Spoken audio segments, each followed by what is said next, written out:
Translation device humming with confusion. Scottish Highlands. The recruitment office smelled like disinfectant and broken dreams. Ryan Walsh sat in the plastic chair, filling out forms that asked questions he didn't understand. Military service record average. Combat experience basic. Special skills. Can open pickle jars without tools. He wasn't sure if that last one was relevant, but the form had a lot of blank spaces. Next, the voice belonged to a tired-looking woman behind bulletproof glass. Ryan approached with his paperwork. "I'm here about the special assignment posting," he said, sliding the forms through the slot. She looked at his file, then at him, then back at the file. "You understand this is for the Galactic Defense Coalition Exchange Program?" "Yeah," it said, "interesting assignment and travel opportunities. I've been stuck at the same base for 3 years.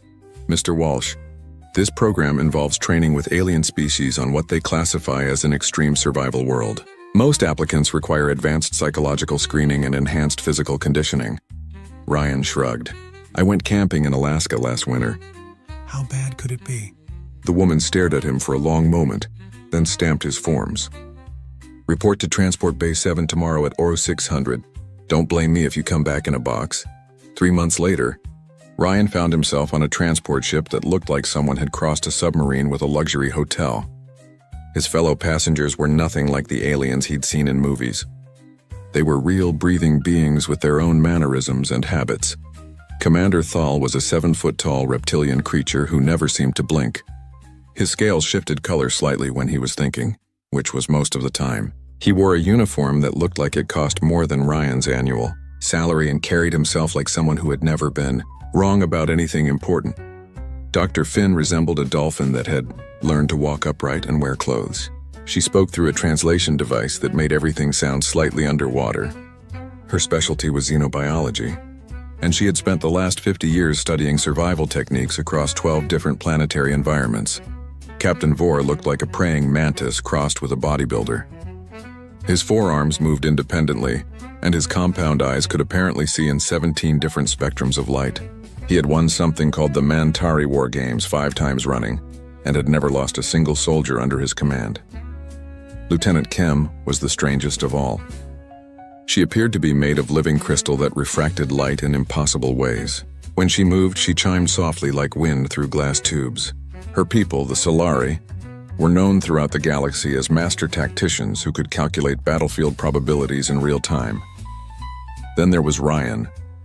Human. Brown hair, brown eyes, average height, slightly out of regulation on his last fitness test.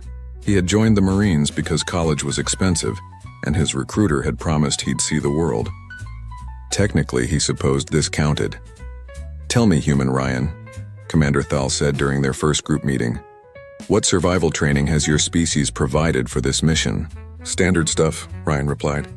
"Basic wilderness survival, cold weather training, desert operations. Did a course on edible plants once." The other species exchanged looks that didn't require translation. Dr. Finn made a note on her datapad that sounded distinctly concerned. "Perhaps you misunderstand the nature of our destination," Captain Vore said, his translator giving his voice a metallic edge.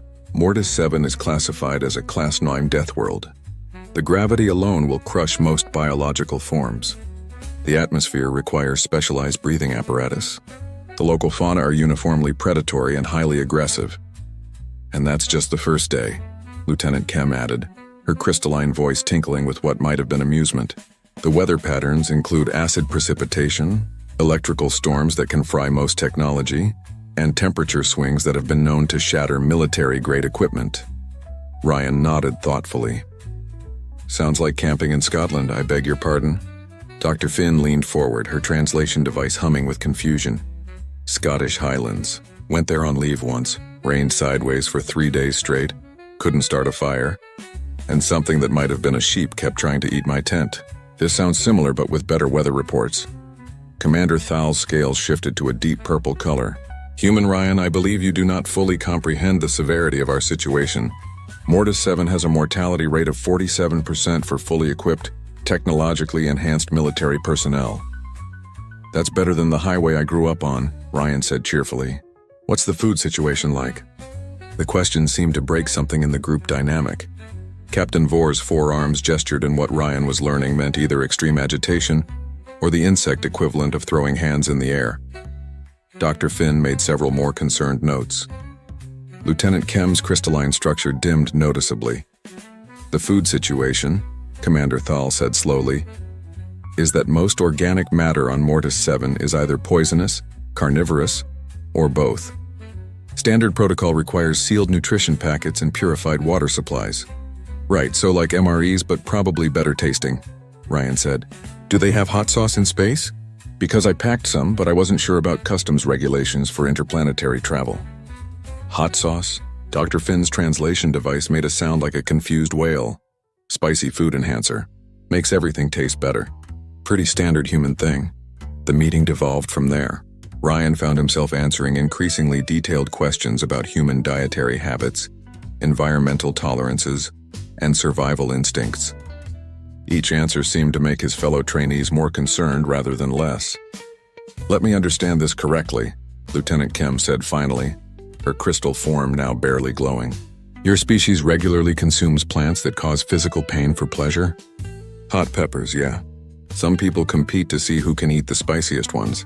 It's fun. And you intentionally expose yourselves to extreme temperatures for recreation? Saunas, ice fishing, desert hiking. Builds character.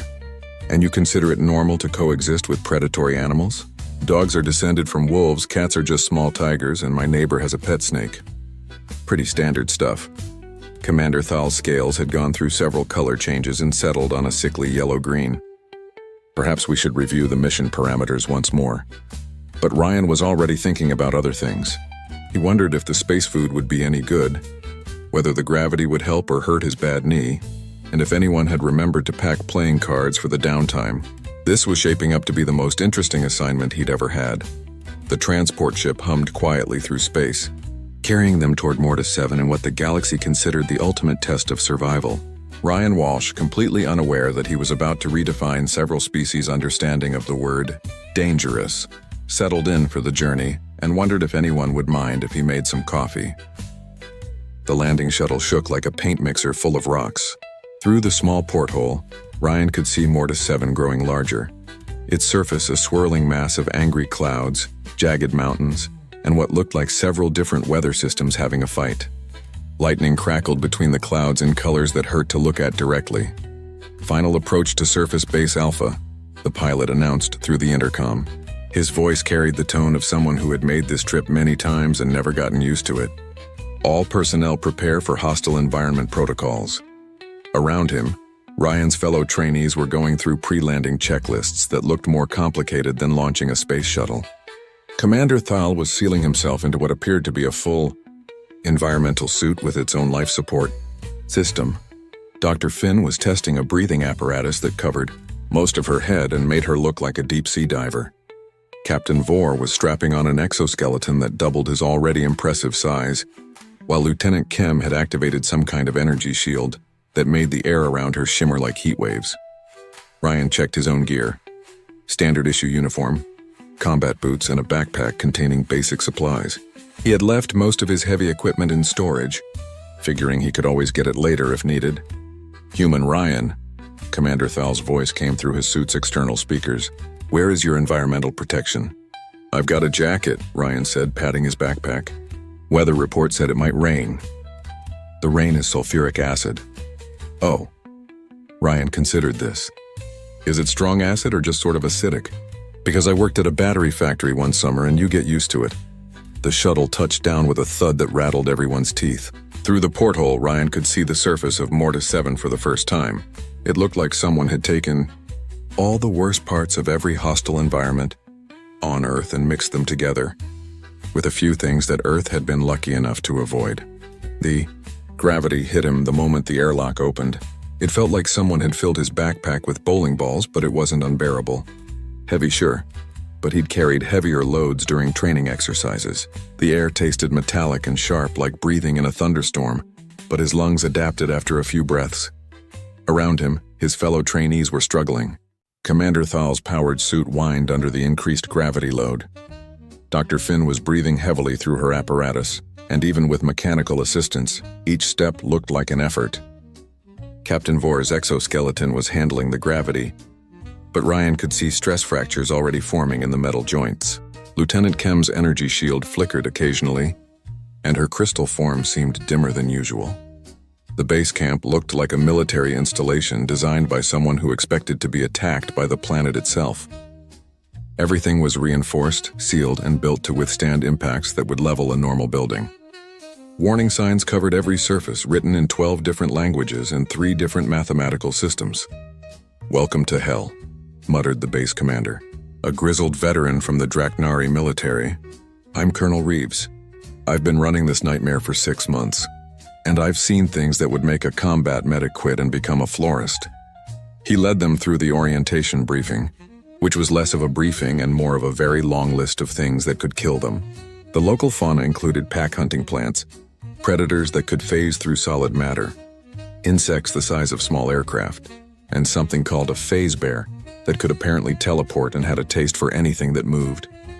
"The weather is equally hostile," Colonel Reeves continued. "Acid rain every Tuesday and Friday, electrical storms that can fry any unshielded electronics, temperature swings from -40 to +60 degrees Celsius sometimes within the same hour, and wind patterns that include actual tornadoes made of superheated plasma." Commander Thal's scales had gone a color that Ryan was learning meant deeply concerned. Dr. Finn was taking notes so rapidly that her datapad was smoking. Captain Vor had stopped moving entirely except for the occasional twitch of his antennae. Lieutenant Kem's crystal form was now barely visible, as if she was trying to fade out of existence entirely. "Questions?" Colonel Reeves asked. Ryan raised his hand. "Is there a cafeteria? And do you happen to have any hot sauce?" The silence that followed was the kind of silence that usually preceded either laughter or violence. Colonel Reeves stared at him for a long moment, then checked his datapad. "You're the human," he said finally. "That's me. Son, the cafeteria is in Building C, but I should warn you that the food is designed for maximum nutrition and minimum taste. As for hot sauce," he paused, looking thoughtful. "Actually, yes.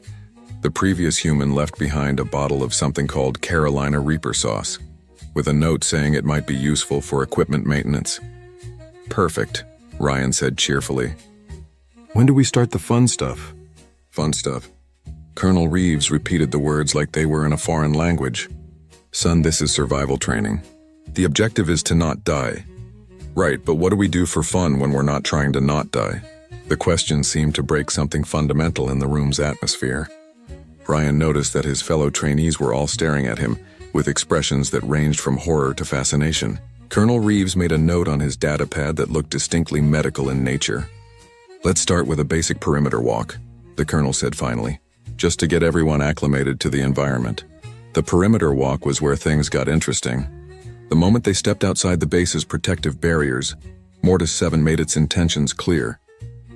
The air itself seemed hungry, carrying sounds that suggested large, unfriendly things moving just out of sight. The ground was uneven and treacherous, with patches that looked solid, but gave way to reveal pits lined with something that moved and glistened unpleasantly. Commander Thal's environmental suit was working overtime, its air scrubbers running constantly and its radiation detectors clicking like an angry insect.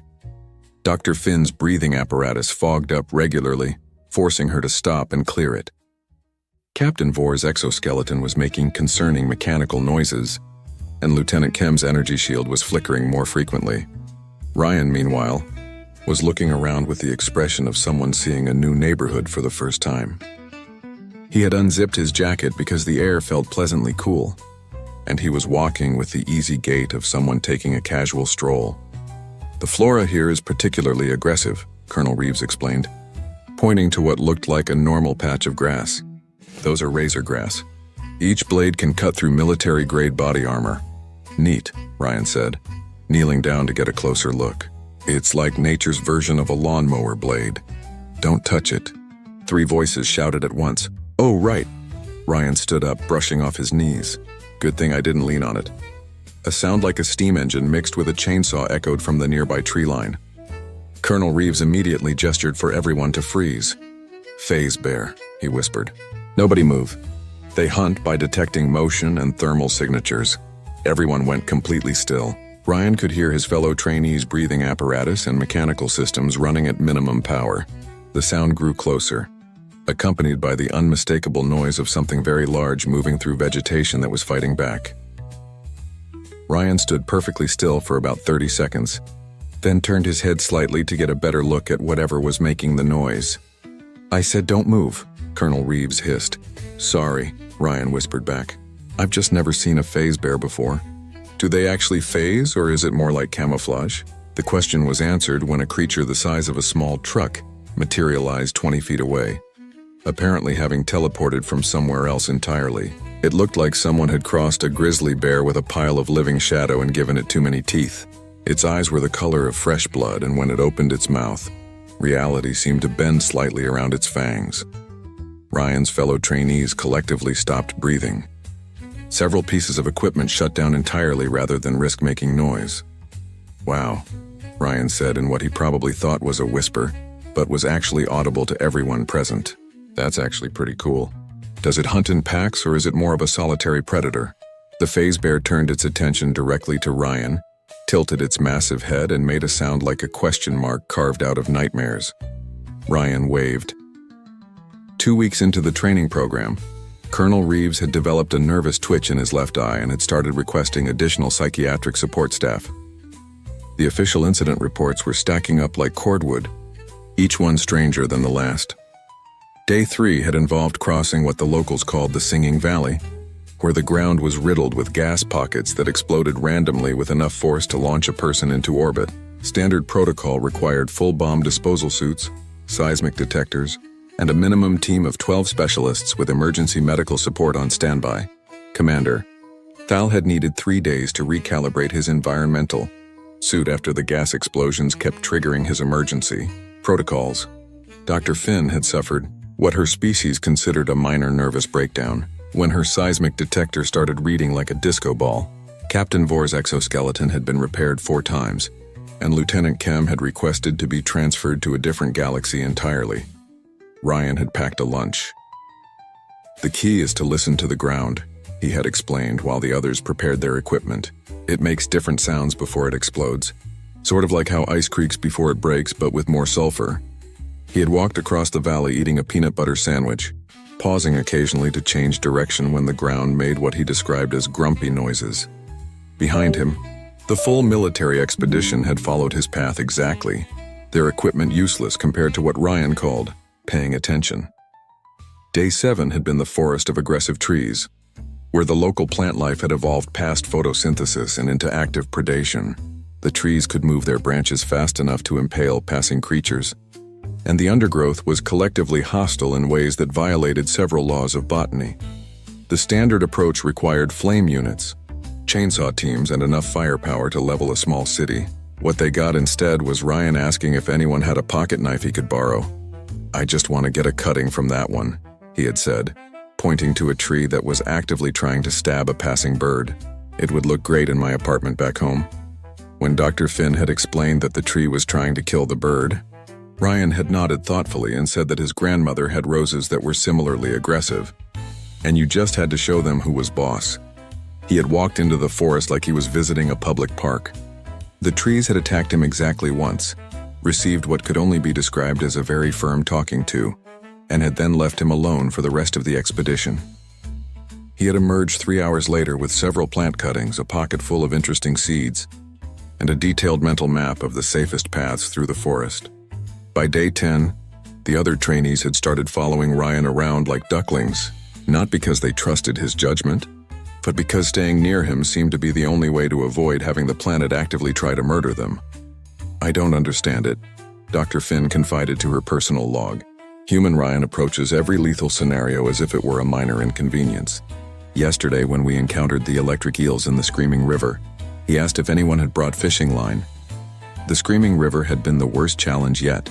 The water was home to creatures that looked like electric eels but were the size of subway trains and generated enough electricity to power a small city. The current was strong enough to sweep away a tank. The water was acidic enough to dissolve most metals, and the whole river screamed constantly with the voices of everything that had ever died in it. Standard crossing procedure required a portable bridge, full electrical insulation suits, and a support team with emergency medical facilities. The operation typically took 6 hours and had a 15% casualty rate even under ideal conditions. Ryan had looked at the river for approximately 30 seconds, then started taking off his boots. "What are you doing?" Commander Thal had asked, his scales now permanently stuck on the color that meant impending doom. "Going for a swim," Ryan had replied. "Water looks fine. Bit noisy, but I grew up near a highway. The water will dissolve you."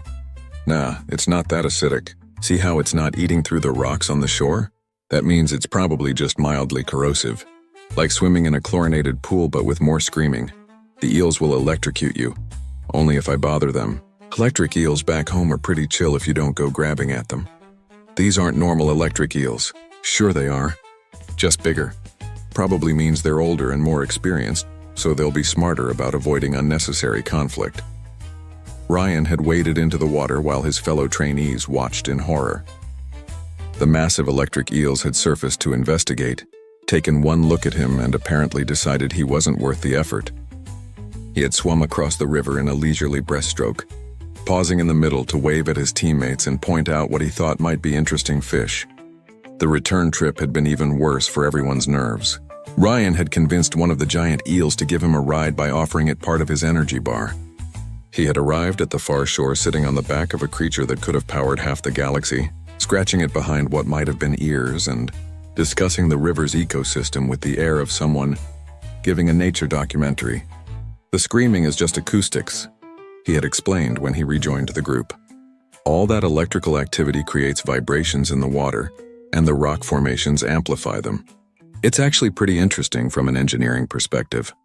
By day 14, Colonel Reeves had started sending daily reports to Galactic Command that read less like military assessments and more like appeals for psychiatric intervention. "Request immediate consultation with xenopsychology specialists," he had written. "Human subject continues to treat Class 9 Death World environment as recreational opportunity. Yesterday observed subject attempting to domesticate local predator species. When questioned, subject stated he was making friends with the neighborhood. Recommend full psychological evaluation of entire human species." The psychological evaluation had arrived in the form of Dr. Marina Santos, a human psychiatrist who had been hastily recruited from Earth's United Nations liaison office. She had stepped off the transport shuttle, taken one look around Mortis 7, and made the same comment that was becoming depressingly familiar. "Oh, good," she had said, shouldering her backpack. "It's not as bad as I thought it would be." Colonel Reeves had stared at her for a long moment, then updated his report to Galactic Command. "Require immediate extraction. All human personnel display identical pathological lack of self-preservation instincts. Recommend reclassification of human homeworld pending further investigation." But the training program continued. Because somewhere in the galaxy, the Void Swarm was still a threat, and the Galactic Defense Coalition still needed soldiers who could function in impossible environments. What they were discovering was that they already had them. They just hadn't realized that the humans they'd been dismissing as a minor species had evolved on a planet that made Mortis 7 look like a vacation resort. Ryan Walsh, completely unaware that he was in the process of redefining galactic understanding of survival training, was sitting by the campfire he'd built using local materials, roasting something that looked like a cross between a fish and a small dragon, and planning tomorrow's activities. "I heard there's a volcano about 50 miles north," he mentioned to Dr. Santos. "Want to go check it out? I've never seen an alien volcano before." Dr. Santos, who had spent the day cataloging the various ways that Mortis 7 could kill its inhabitants, looked up from her notes. "Is it active?" "Yeah, that's what makes it interesting." She made another note in her file. This one about the apparent human instinct to seek out additional danger when the current environment wasn't quite challenging enough. Somewhere in the distance, a pack of phase bears howled in harmony with what sounded like a tornado made of electricity. Ryan looked up hopefully. "Oh good," he said. "Sounds like the weather's getting interesting." Murder Canyon earned its name the old-fashioned way, by murdering things. Located in the northern quadrant of Mortis 7, it represented everything hostile about the planet concentrated into one convenient location. The rocks were carnivorous, the air was poisonous, and the local ecosystem had evolved beyond normal predator-prey relationships into something that could only be described as competitive. Homicide. This is the final examination, Colonel Reeves announced to the assembled trainees. His nervous twitch had progressed to involve both eyes and most of his left cheek. 72 hours, minimal equipment, individual survival exercise. If you complete this, you graduate from the program. The equipment allowance was deliberately sparse: basic shelter materials, 3 days of emergency rations, a water purification device, and one personal item of their choosing. Standard military doctrine suggested that anyone attempting Murder Canyon should have a full support team, satellite communication, and emergency extraction capabilities on standby. Commander Thal had chosen a military-grade survival beacon as his personal item. His scales had achieved a color that didn't exist in any known spectrum and seemed to hurt people's eyes when they looked directly at it. Dr. Finn had selected an emergency medical kit and was breathing so rapidly through her apparatus that she was fogging up the inside of her helmet. Captain Vor's personal item was a portable weapons array, and his forearms were twitching independently in what his species considered a sign of extreme agitation. Lieutenant Kem had gone almost completely transparent and was humming at a frequency that made nearby equipment malfunction. Ryan had brought a fishing rod. "Human Ryan," Dr. Santos said. "Are you certain that's your best choice for survival equipment?" "Well, the briefing mentioned there was a stream running through the canyon," Ryan replied, checking his tackle box. "Figured I might as well try the local fishing while I'm there. Plus, if the water's clean enough for fish, it's probably safe to drink." Dr. Santos made a note that looked increasingly concerned. She had spent 3 weeks on Mortis 7 conducting psychological evaluations, and her preliminary report to Earth contained phrases like possible evolutionary divergence and recommend immediate anthropological study of human development patterns. "The stream in Murder Canyon isn't water," Colonel Reeves said. "It's liquid mercury mixed with dissolved uranium and what our scientists believe might be liquefied malice." "Oh." Ryan considered this. "Well, the fishing rod's still useful. Good for reaching things you don't want to touch directly." The drop-off point was a plateau overlooking Murder Canyon that offered an excellent view of why the place had such a terrible reputation. The canyon walls were lined with stone formations that moved when nobody was looking directly at them. The bottom was shrouded in mist that periodically screamed. The sky above the canyon was a different color than the sky everywhere else, suggesting that local atmospheric conditions had given up on physics entirely. "Individual drops will be made at random locations throughout the canyon," Colonel Reeves explained. "Your objective is simple: survive until pickup. Do not attempt to contact each other. Do not attempt to leave the canyon boundaries. Do not attempt to feed or domesticate the local wildlife." The last instruction was delivered while looking directly at Ryan, who seemed disappointed. Commander Thal went first, his environmental suit already running diagnostics that suggested imminent system failure. His drop pod disappeared into the mist with a sound like screaming metal. Dr. Finn followed, her breathing apparatus working overtime, and her medical training apparently warring with her survival instincts. Her pod vanished with what might have been a whimper. Captain Vor's descent was accompanied by the sound of his weapons array charging up, preparing for immediate combat. His pod hit the canyon floor with a thud that echoed off the carnivorous rocks. Lieutenant Kem's pod simply faded from view as it descended, her crystalline form apparently trying to phase out of existence entirely. "Last drop," Colonel Reeves announced, trying not to look at Ryan directly. "Any final questions?" "Yeah," Ryan said, settling into his pod with his fishing rod and backpack. "What's the local time zone down there?" "I want to make sure I'm up early enough to catch the sunrise, sire."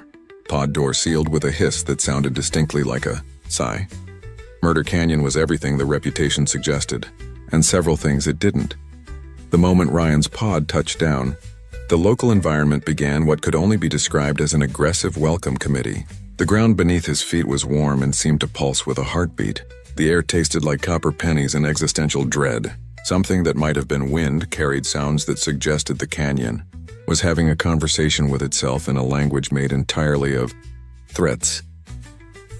Ryan looked around with the expression of someone seeing their vacation rental for the first time.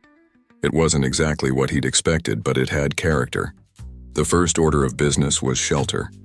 The pod was designed to serve as temporary housing, but Ryan could see that the local rocks were already eyeing it with what appeared to be appetite.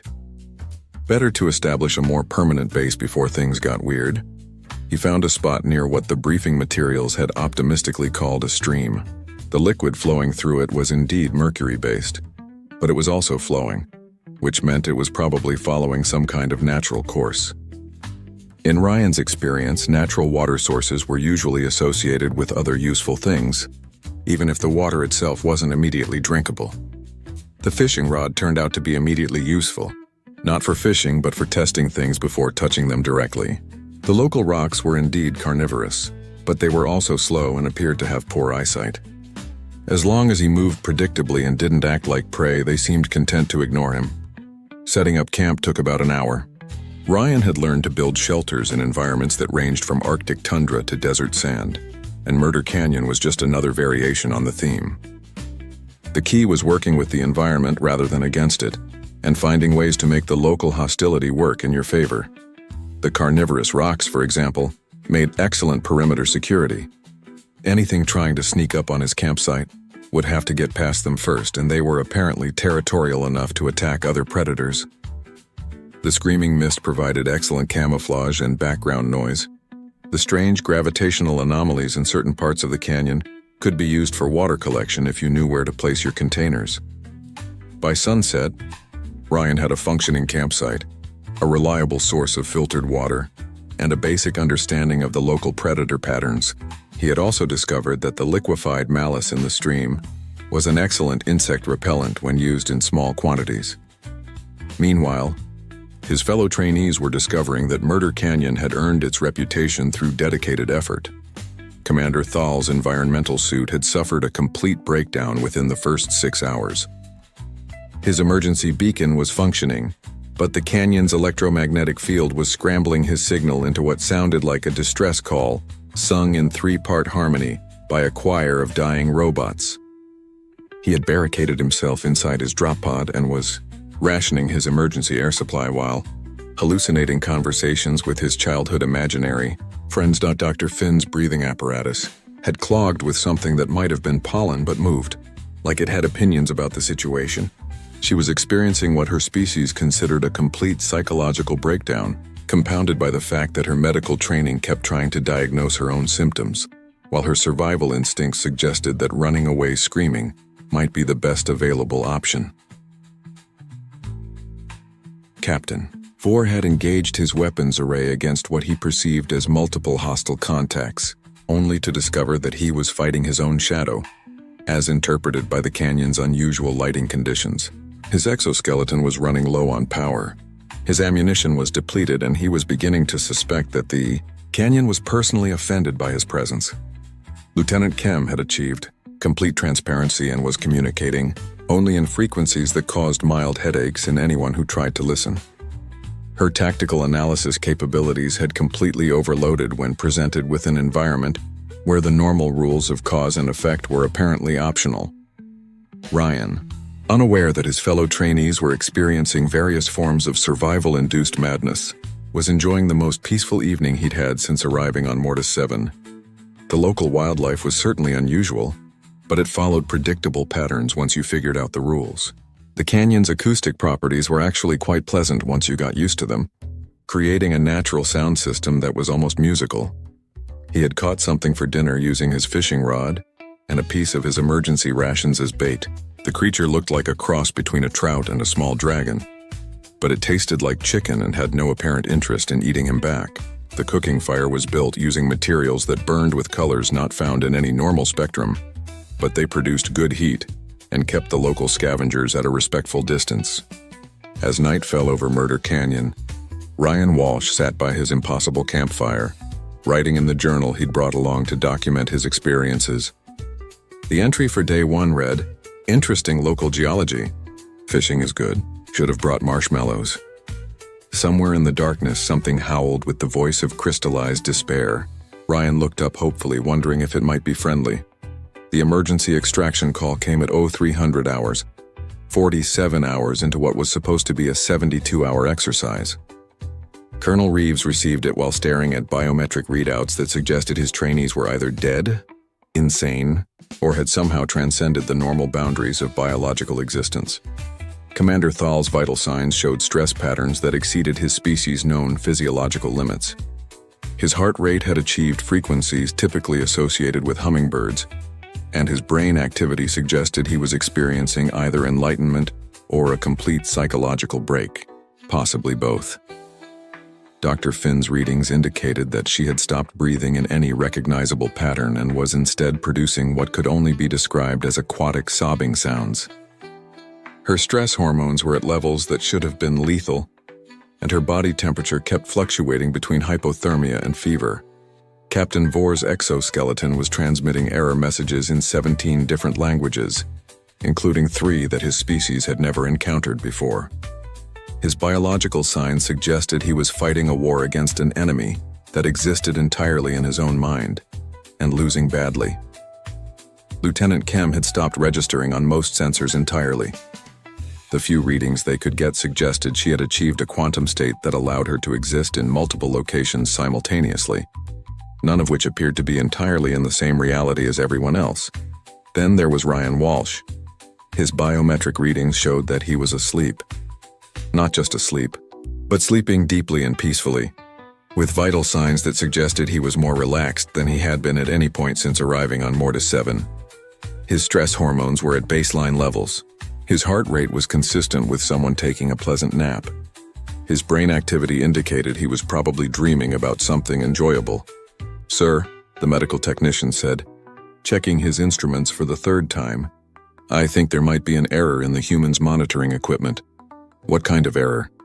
Colonel Reeves asked, though he was beginning to suspect the error was in their understanding of humans rather than their equipment. According to these readings, human Ryan's stress levels have been decreasing steadily since the exercise began. His body temperature is stable, his breathing is regular, and his brain chemistry suggests he's having fun. The extraction team found Commander Thal curled up in his drop pod, having constructed what appeared to be a religious shrine to his environmental suit's air recycling system. He was speaking in tongues and had covered the walls with mathematical equations that, when viewed from the right angle, might have been either profound insights into the nature of reality or really elaborate doodles. Dr. Finn was discovered attempting to perform surgery on a rock formation that she had convinced herself was a patient. Her medical training had collided with her survival instincts in ways that violated several principles of both medicine and physics. She was treating the rock for conditions that didn't exist while simultaneously trying to hide from her own medical equipment. Captain Vor was engaged in hand-to-hand combat with a shadow that moved independently of any light source. His 4 arms were moving in patterns that would have been impressive if there had been an actual opponent present. He had apparently defeated several other shadows earlier in the fight, based on his victory dances and the dramatic poses he struck between combat rounds. Lieutenant Kem was found in a state that could only be described as aggressively not present. She was visible but existed in a constant state of about to disappear, communicating only through color changes that induced mild seizures in anyone who looked directly at her. Her tactical assessments of the situation were being transmitted in mathematical formulas that described impossible geometries. Ryan was discovered sitting by a campfire that shouldn't have been possible, cooking breakfast and watching the sunrise. His camp was organized, clean, and appeared to be operating under different physical laws than the rest of Murder Canyon. The carnivorous rocks in his immediate vicinity had arranged themselves into what looked suspiciously like garden decorations. "Morning," he said cheerfully as the extraction team approached. "Perfect timing. I was just making coffee. Anyone want some?" The extraction team, all of whom were wearing full hazmat suits and carrying enough firepower to level a small building, stared at him for a long moment.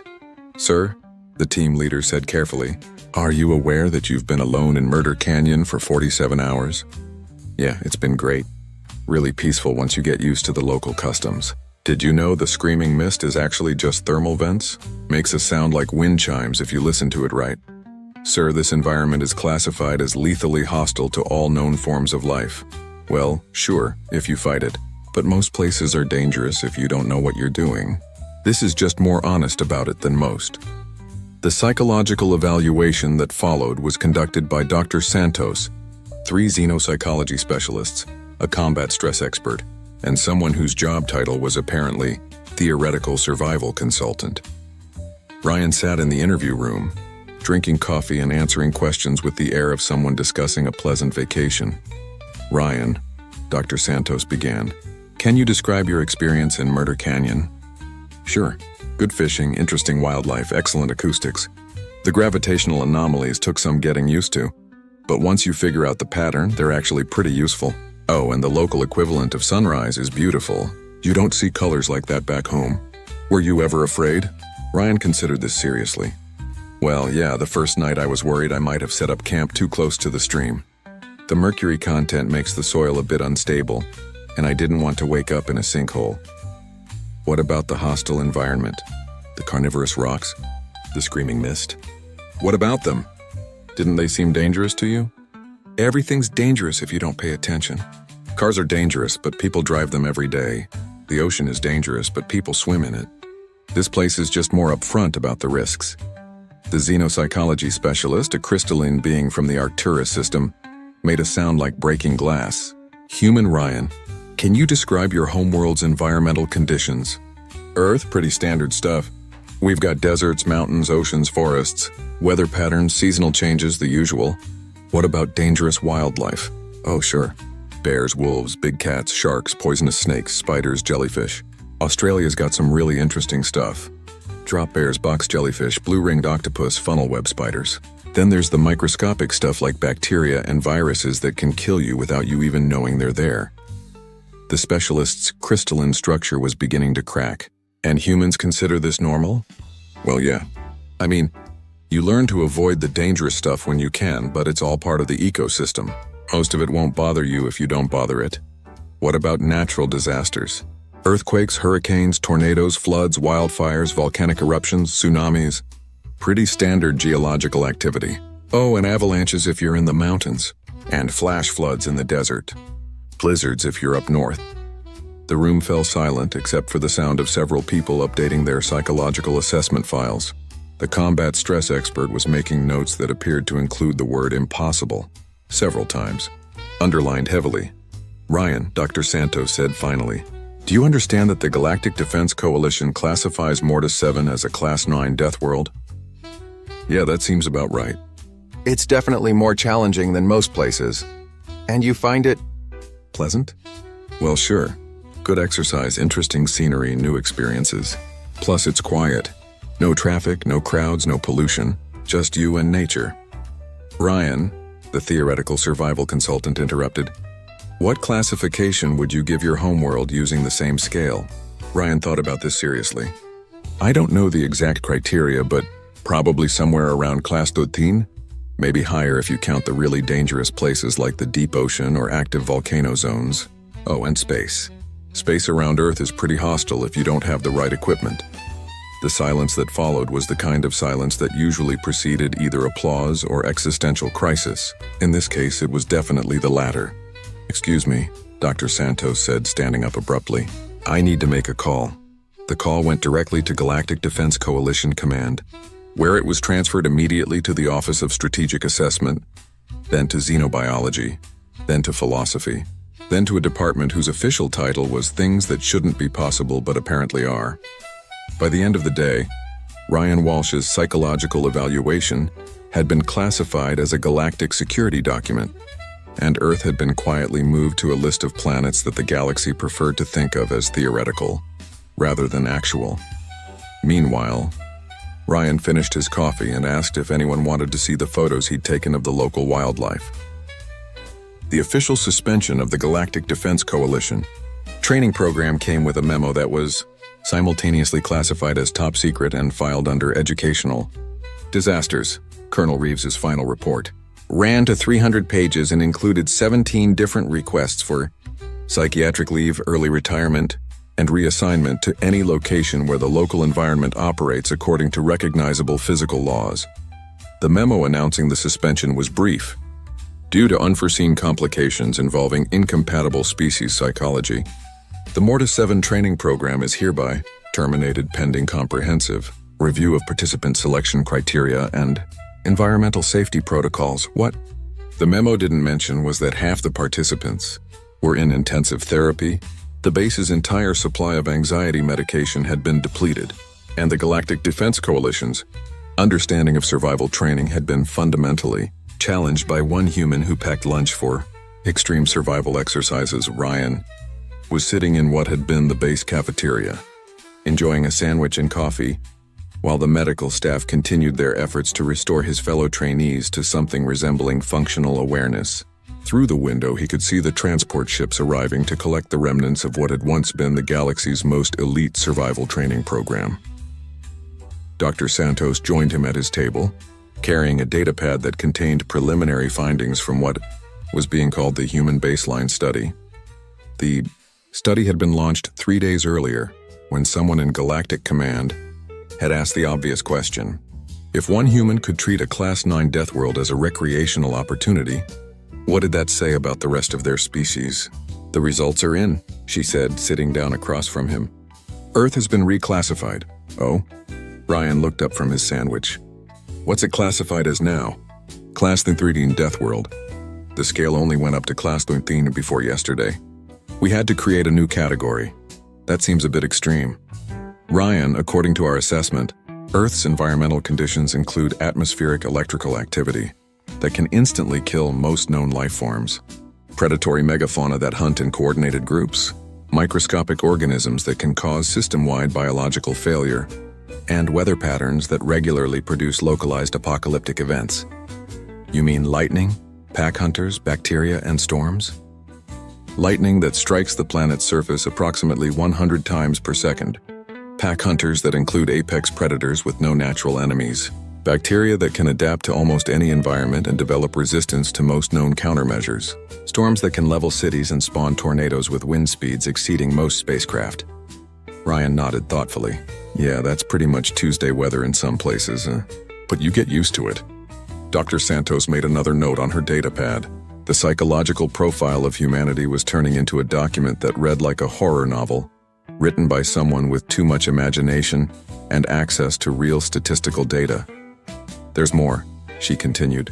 "Our geological survey indicates that Earth's surface is constantly shifting due to tectonic activity, experiences regular volcanic eruptions, and is periodically bombarded by objects from space large enough to cause mass extinction events." "Well, sure. That's how planets work, isn't it?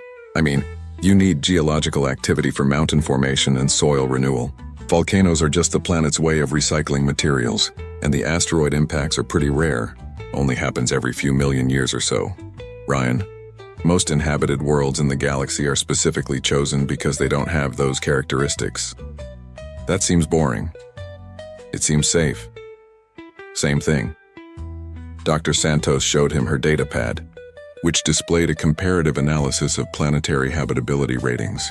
Earth appeared on the chart as a small red dot in a section labeled "Theoretical Upper Limits of Survivable Conditions." According to this analysis, she explained, Earth shouldn't be able to support complex life at all. The fact that it not only supports life but has produced a species that considers its conditions normal is causing some significant revisions to galactic theories about evolution and adaptation. Through the cafeteria window, they could see Commander Thal being gently loaded onto a medical transport. He was stable now, but kept insisting that his environmental suit had achieved consciousness and was trying to communicate with him through status light patterns. Dr. Finn was walking under her own power but required constant supervision after attempting to perform emergency surgery on a lunch tray that she was convinced needed medical attention. Captain Vore had recovered enough to argue with the medical staff, though his arguments consisted mainly of detailed tactical assessments of how to defeat various pieces of furniture. Lieutenant Kim was visible again but existed in a state of constant mild panic, as if she expected reality to stop working properly at any moment. "What happens now?" Ryan asked, watching his former teammates being loaded onto ships that would take them to medical facilities where they could recover from their encounter with basic human environmental tolerance. "Well, officially the training program is suspended indefinitely. Unofficially, there are some very interesting conversations happening at the highest levels of galactic government." "What kind of conversations?" "The kind where they discuss whether humanity should be classified as a potential threat or a potential ally, and whether there's actually a difference." Ryan considered this while finishing his sandwich. Are we in trouble? No, actually. You're being offered a treaty. What kind of treaty? The kind where Earth becomes a full member of the Galactic Defense Coalition, with all the benefits and protections that entails. And in exchange, humanity agrees to help with the Void Swarm problem. What's the Void Swarm? Dr. Santos pulled up another file on her datapad.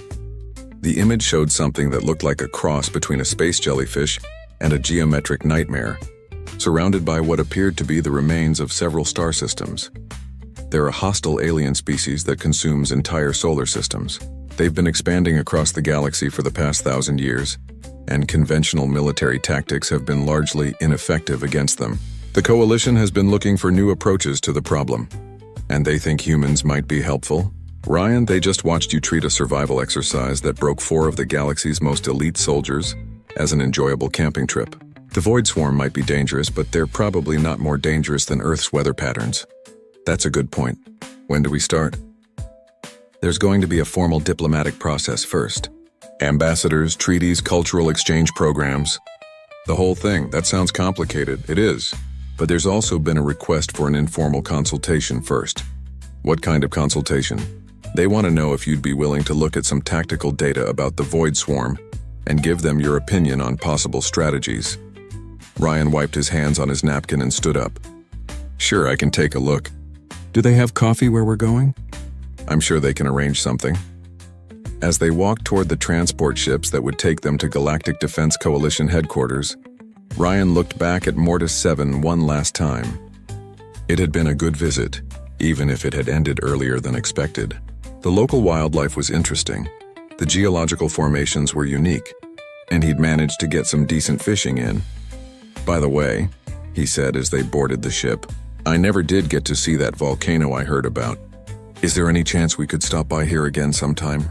Dr. Santos looked at him for a long moment, then made a note that she marked as priority. Discuss human recreational preferences with Diplomatic Corps before formal first contact. We'll see what we can arrange, she said.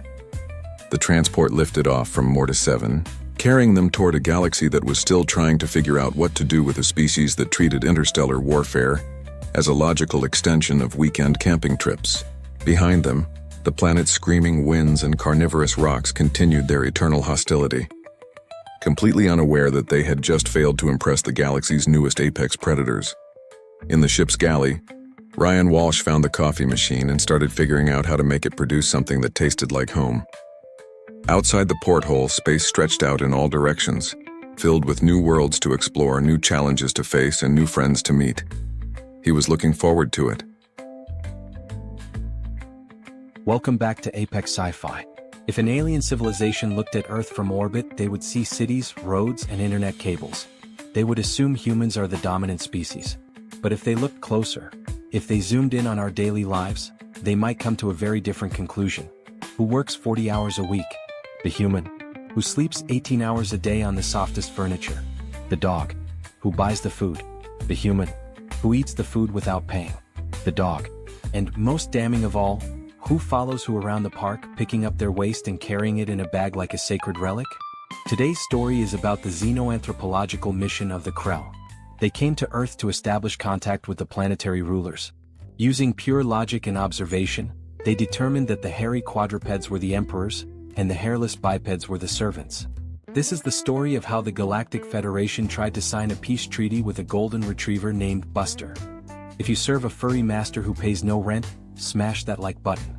And if you want to see aliens try to interpret the geopolitical significance of a wagging tail, subscribe and ring the bell.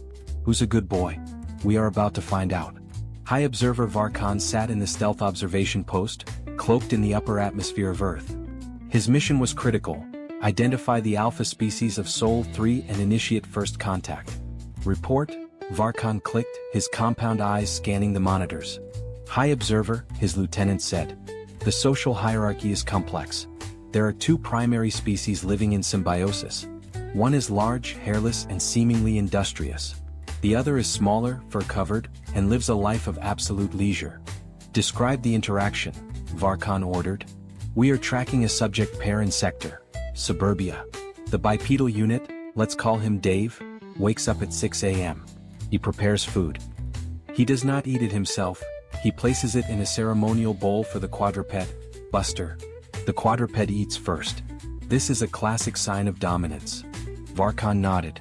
The alpha eats first. Proceed. After the meal, the biped attaches a tether to the quadruped. At first, we thought the biped was restraining the beast. But look closely. The quadruped leads the way. The biped follows. When the quadruped stops to sniff a tree, the biped waits. The biped has no autonomy. Then came the smoking gun. Observer, watch this. The lieutenant magnified the image.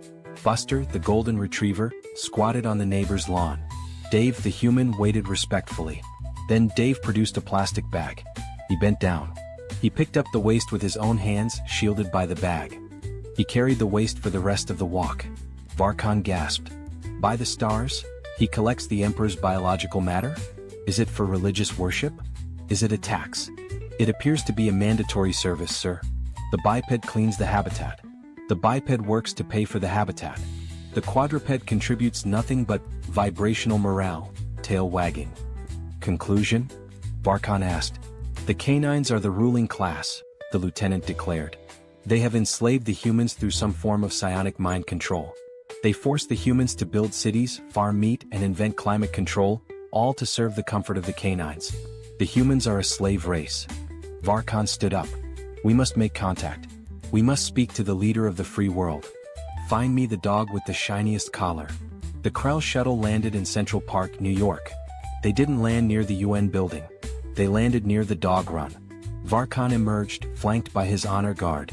He wore his finest ceremonial armor. He held a translation device calibrated to canine frequencies. The humans in the park froze. They stared at the aliens. But the dogs? The dogs went wild. New smells. New friends. A massive Great Dane trotted up to Varkan. Varkan bowed low. Greetings, Great Emperor, Varkan intoned. I am Varkan of Krell. We come in peace to offer you membership in the Galactic Council. The Great Dane sniffed Varkan's crotch armor. A bold greeting, Varkan noted. A dominance display. I respect it. The dog barked. Woof. The translator word. Translation, I detect bacon. Do you have bacon? Varkan was confused. Bacon? Is this a metaphor for economic prosperity? Yes, great one. We have infinite bacon in the stars. The dog wagged its tail. It licked Varkan's helmet. He accepts the treaty. Varkan shouted to his crew. The saliva is the seal of friendship. Suddenly a human owner ran up. Rex, get away from there. Bad boy. The human grabbed the Great Dane's collar and pulled him back. Varkan drew his weapon. Halt, slave. Do not touch the Emperor. Unhand him. The human blinked. What? He's my dog. Sorry if he slobbered on you. Your dog.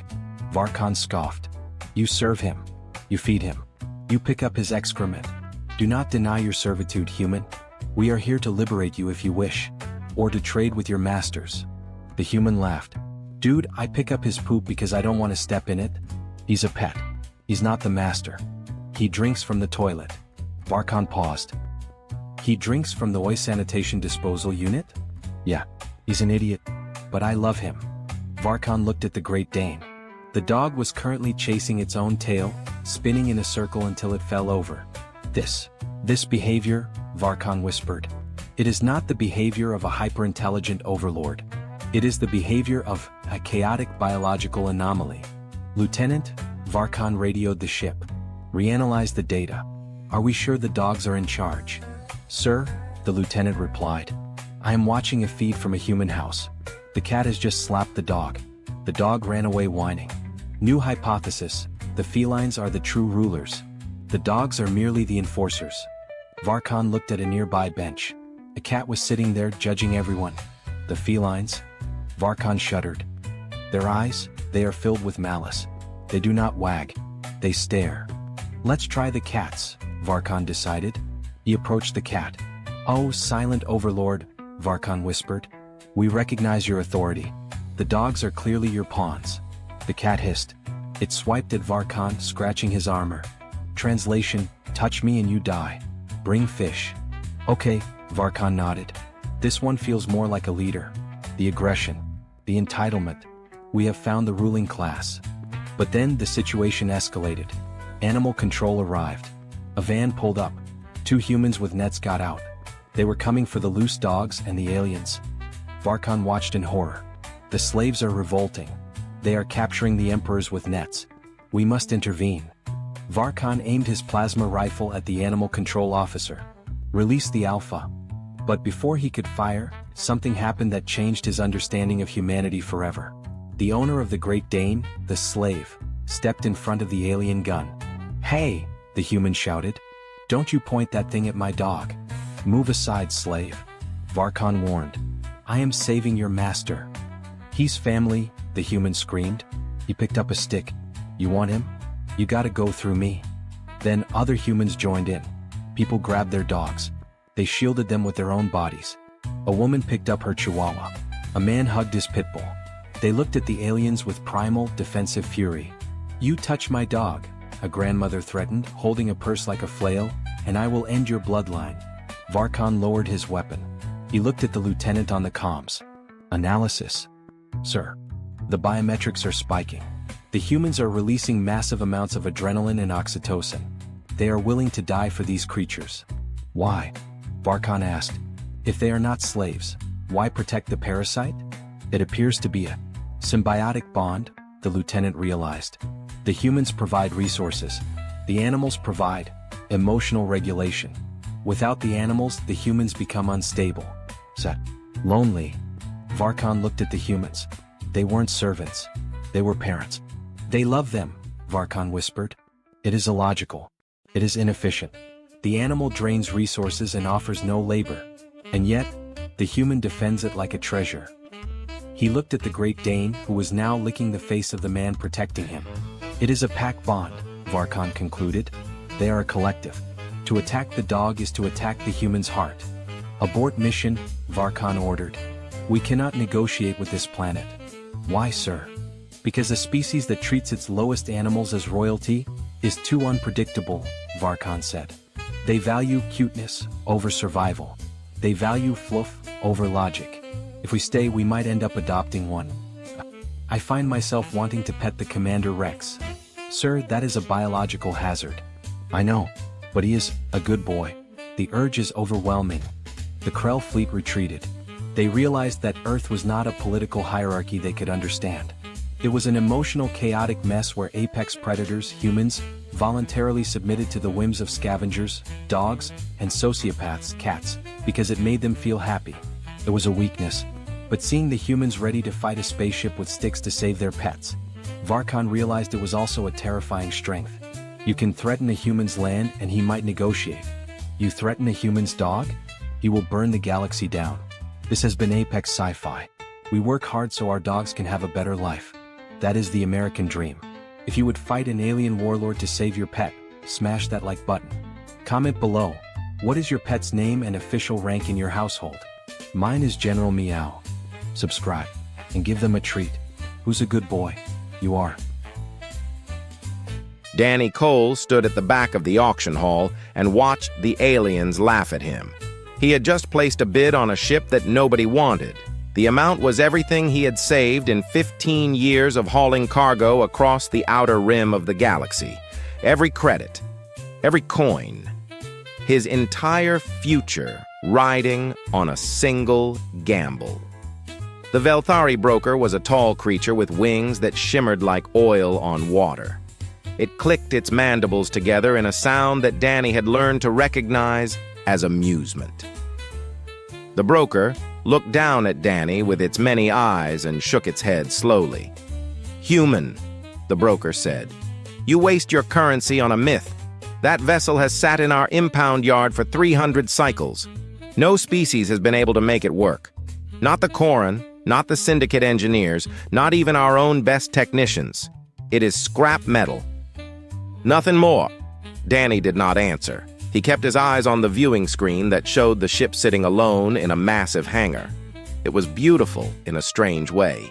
The hull was dark, almost black, and covered in patterns that seemed to move when he was not looking directly at them.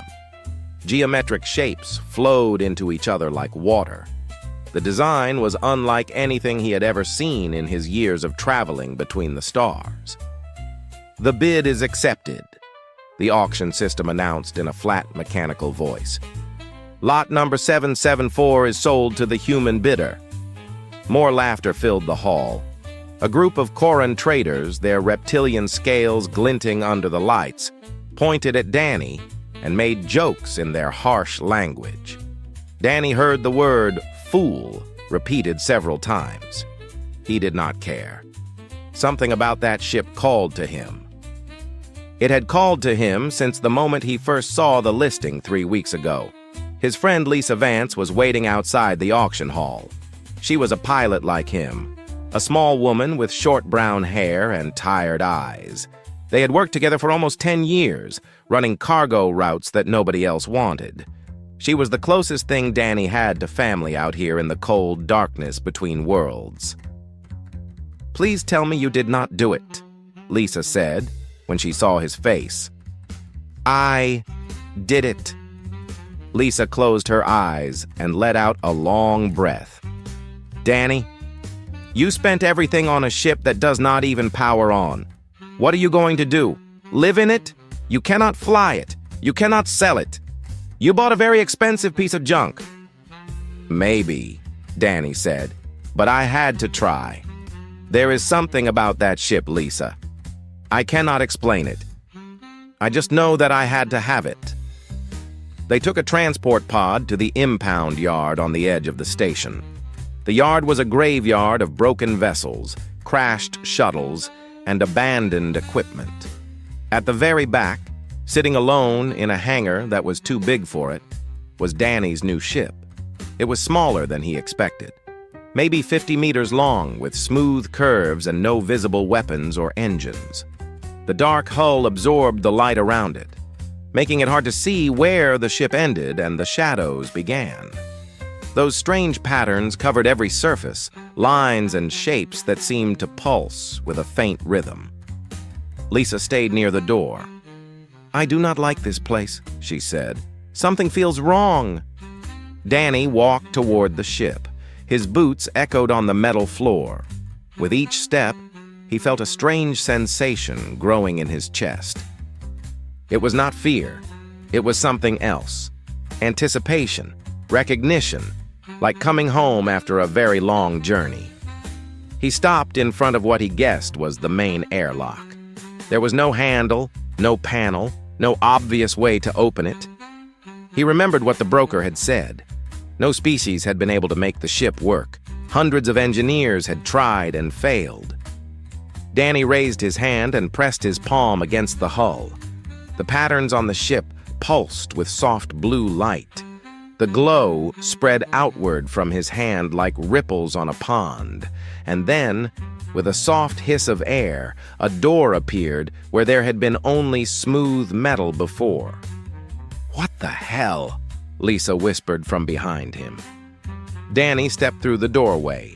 Lights flickered to life along the corridor ahead, soft and warm. The air inside smelled clean and fresh, like a mountain breeze after rain.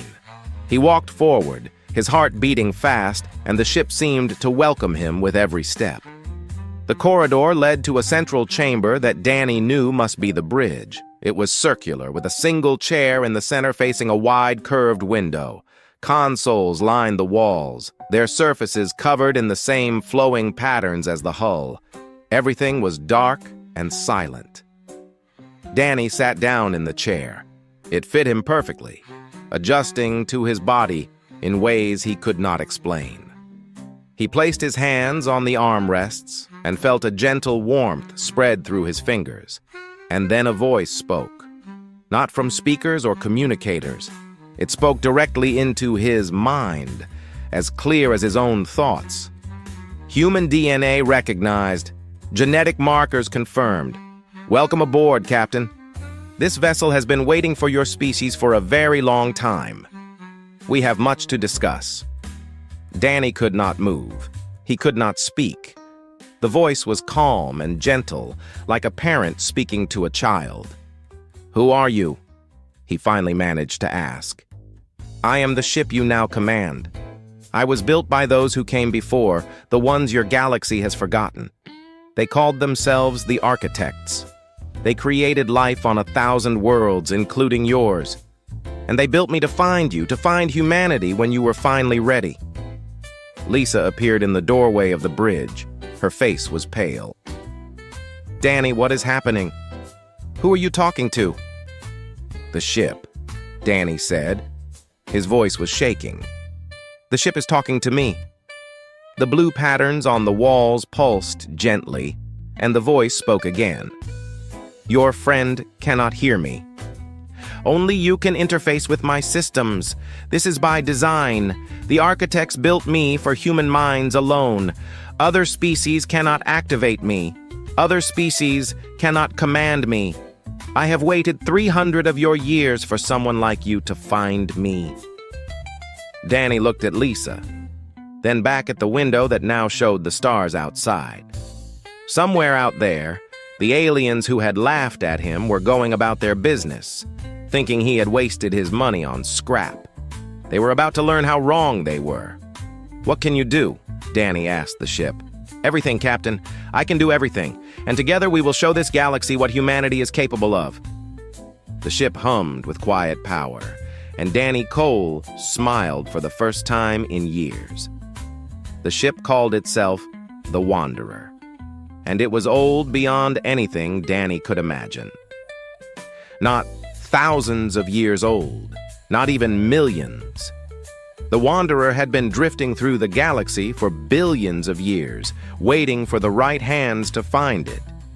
Danny spent the first 3 days aboard the ship learning its secrets. Lisa stayed with him, partly out of curiosity and partly because she was worried about her friend. She could not hear the ship's voice, but she could see the wonder in Danny's eyes as he explored each room and corridor. "The architects," Danny explained to her on the second night, "were the first intelligent species in this galaxy. They existed when the stars were still young.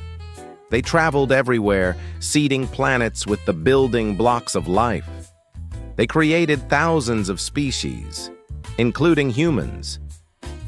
Lisa sat on a curved bench that had grown out of the floor when she needed somewhere to rest. The ship seemed to know what its passengers needed before they asked. "Why?" she said. "Why would anyone do that?" "Because they knew they were dying," Danny said. He had spent hours listening to the Wanderer's story, absorbing information that no living being had heard for eons. Their species was coming to an end. They wanted to leave something behind, a legacy, children who might one day grow up and take their place among the stars.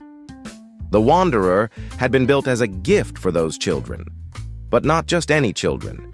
The architects had designed the ship with very specific requirements. It would only respond to a species that possessed what they called adaptive resonance, a rare quality of the mind that allowed for deep connection with technology. "Your brains are special," the ship explained to Danny as they walked through a room filled with star charts. The maps showed regions of space that no modern species had ever explored. "Most intelligent species develop along predictable paths. Their minds become rigid, specialized, but humans remain flexible. You can learn anything, adapt to anything, bond with anything. The architects believe this made you their true heirs." Danny shook his head in disbelief. Humans were considered one of the weaker species in the galaxy. They had no natural weapons, no armor, no special abilities. Other species looked down on them, used them for cheap labor, kept them confined to the edges of civilization. "We are nothing special," Danny said. "We are just trying to survive out here." "That is exactly what makes you special," the Wanderer replied. "You survive. No matter what the galaxy throws at you, you find a way. The architects saw this potential in your ancestors millions of years ago. They knew that one day humanity would be ready." The ship's capabilities were beyond anything Danny had dreamed possible.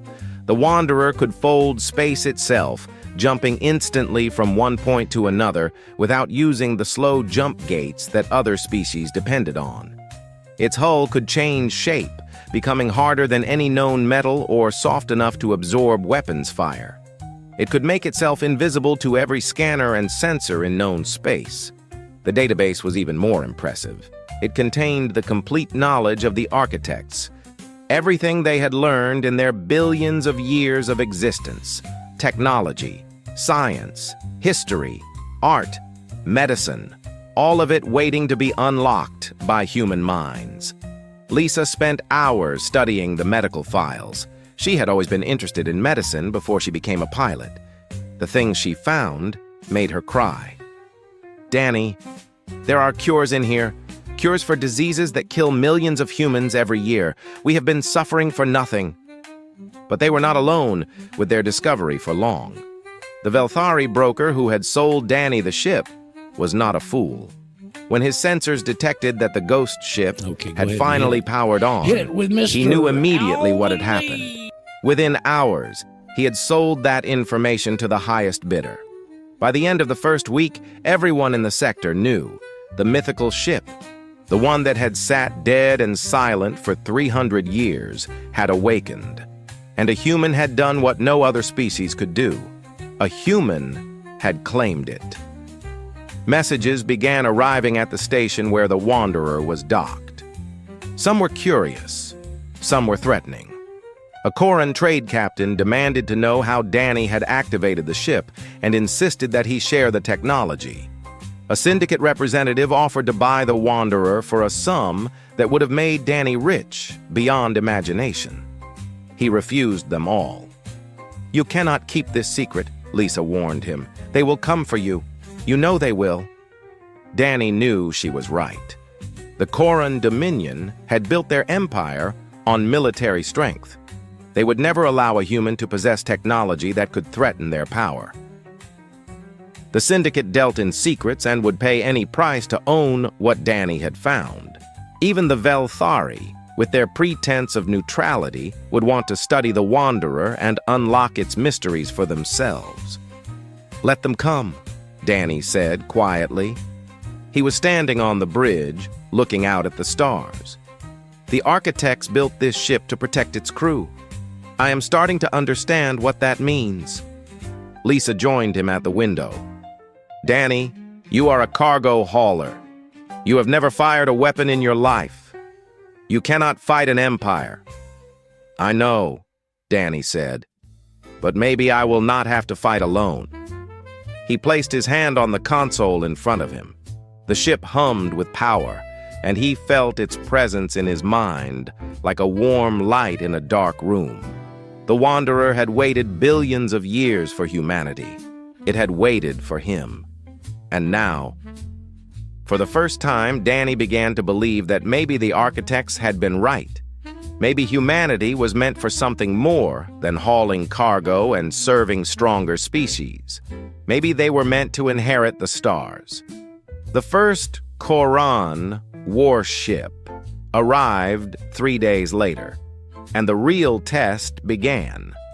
The Koran dreadnought was massive. It filled the viewport like a mountain of metal and weapons, its hull bristling with cannons that could level a city in seconds. 2 more dreadnoughts dropped out of hyperspace behind it, forming a triangle around the station where the Wanderer was docked. Danny had never seen warships this close before. Cargo haulers like him always ran the other way when military vessels appeared. Now he was standing on the bridge of his impossible ship, watching 3 of the most powerful weapons in the galaxy point directly at him. "Human vessel," a harsh voice crackled over the communication system. "This is Admiral Ketharal of the Koran Dominion. You will power down your ship and prepare to be boarded. Any resistance will result in your immediate destruction." Lisa was gripping the edge of a console so hard her knuckles had turned white. "Danny, we cannot fight them. Those are dreadnoughts. Each one carries enough firepower to destroy a small moon." Danny did not answer. He was listening to the Wanderer, feeling its calm presence in his mind. The ship was not afraid. It was not worried. It was simply waiting for him to decide what to do. Captain, the Wanderer said, the architects designed me to protect my crew. I will not allow these vessels to harm you. But the choice of how to respond is yours. I serve you, not the other way around. Danny thought about his life. 15 years of scraping by, taking the jobs nobody else wanted, being treated as less than nothing by species that saw humans as useful insects at best. He thought about all the human colonies scattered across the rim, millions of people living in fear of the Koran and others like them. Can you really stop them? He asked the ship. Yes, Captain. Would you like me to show you how? Admiral Ketherall waited exactly 60 seconds before losing patience. The Koran were not known for their diplomacy. He gave the order to fire a warning shot across the human ship's bow, just enough to terrify the fool who thought he could keep a prize that rightfully belonged to the Dominion. The cannon blast raced toward the Wanderer at the speed of light. And then something strange happened. The shot simply vanished. It hit the dark hull and disappeared, absorbed like water soaking into sand. Not deflected, not destroyed, just gone. Ketherall stared at his tactical display in confusion. What happened? Report! Admiral, his weapons officer said slowly. The target absorbed our fire completely. Our sensors cannot even detect residual energy.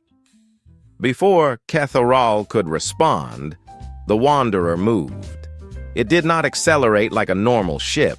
It simply was in one place and then was in another, appearing directly above the Admiral's dreadnought in the blink of an eye. Danny felt the ship's systems flowing through his mind like music. He did not need to understand the technology. He just needed to want it to work. And it worked.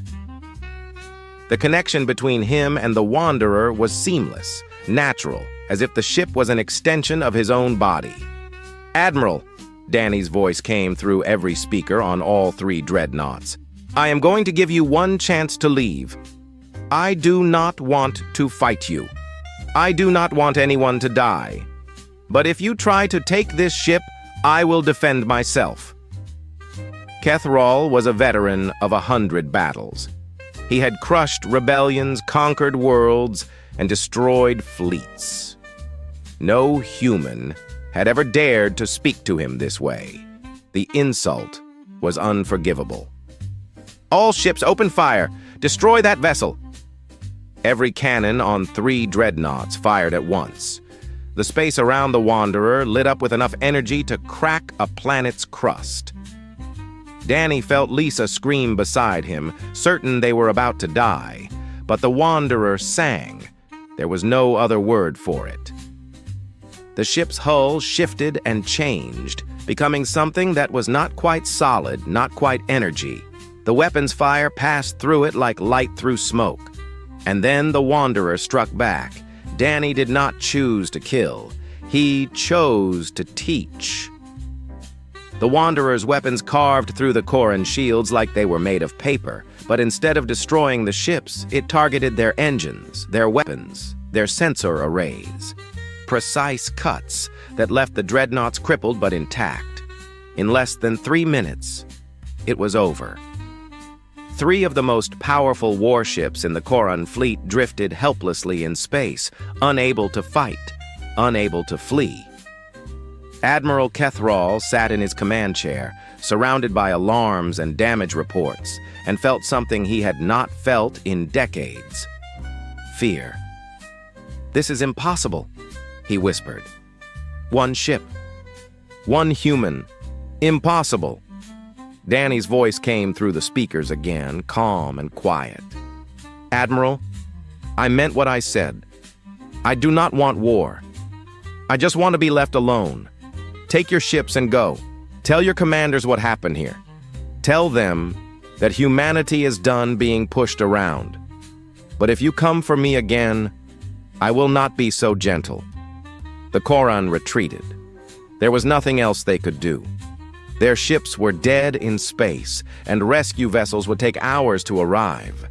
Admiral Ketherall gave the order to withdraw, his pride shattered beyond repair. News of the battle spread faster than light. Within days, every species in the sector knew what had happened. The human with the ghost ship had defeated a Koran battle fleet, not by running, not by hiding, but by standing his ground and fighting back. For the first time in memory, other species looked at humanity with something other than contempt. Some felt curiosity, some felt hope, but many felt fear. Lisa watched the news feeds with growing worry. Danny, you understand what you have done, right? You did not just beat one admiral. You challenged an empire. They will not let this stand. They will come back with more ships, more weapons, and they will not come alone. Danny nodded slowly. He was still getting used to the connection with the Wanderer, still learning what he was capable of. But he knew Lisa was right. This was only the beginning. Then we need to be ready, he said. Not just us. All of humanity. It is time for our people to stop hiding in the shadows. The Wanderer hummed with quiet agreement. The first battle was won. But the war for humanity's future was just beginning. The message came 3 weeks after the battle with the Koran. It was not a threat. It was not a demand. It was simply a video from a human colony called New Haven, located on a small moon at the edge of explored space. Danny watched the video in silence. The colony was burning. Koran soldiers moved through the streets, rounding up civilians and forcing them onto transport ships. Children were crying. Parents were screaming. And in the background, a voice announced in cold, mechanical tones that this was the price for harboring loyalty to the traitor who stole the ghost ship. Lisa stood beside him, tears running down her face. They are not coming for you, Danny. They are going after our people. The Koran were not alone. In the weeks since Danny's victory, something unprecedented had happened. The 3 major powers of the galaxy, species that had fought each other for centuries, had put aside their differences. The Koran Dominion, the Velthari Consortium, and the Syndicate of Morrow formed what they called the Coalition for Galactic Stability. Their stated goal was to protect the galaxy from dangerous technologies. Their real goal was to crush humanity before it could rise. The coalition did not attack the Wanderer directly. They had learned from Admiral Kethral's mistake.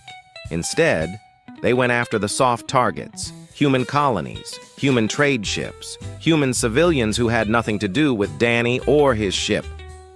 Every day brought new reports. A mining station destroyed, a transport convoy captured, a settlement burned to the ground. The message was always the same. Surrender the Wanderer, or watch your species suffer. Danny stood alone on the bridge of his ship, staring out at the stars.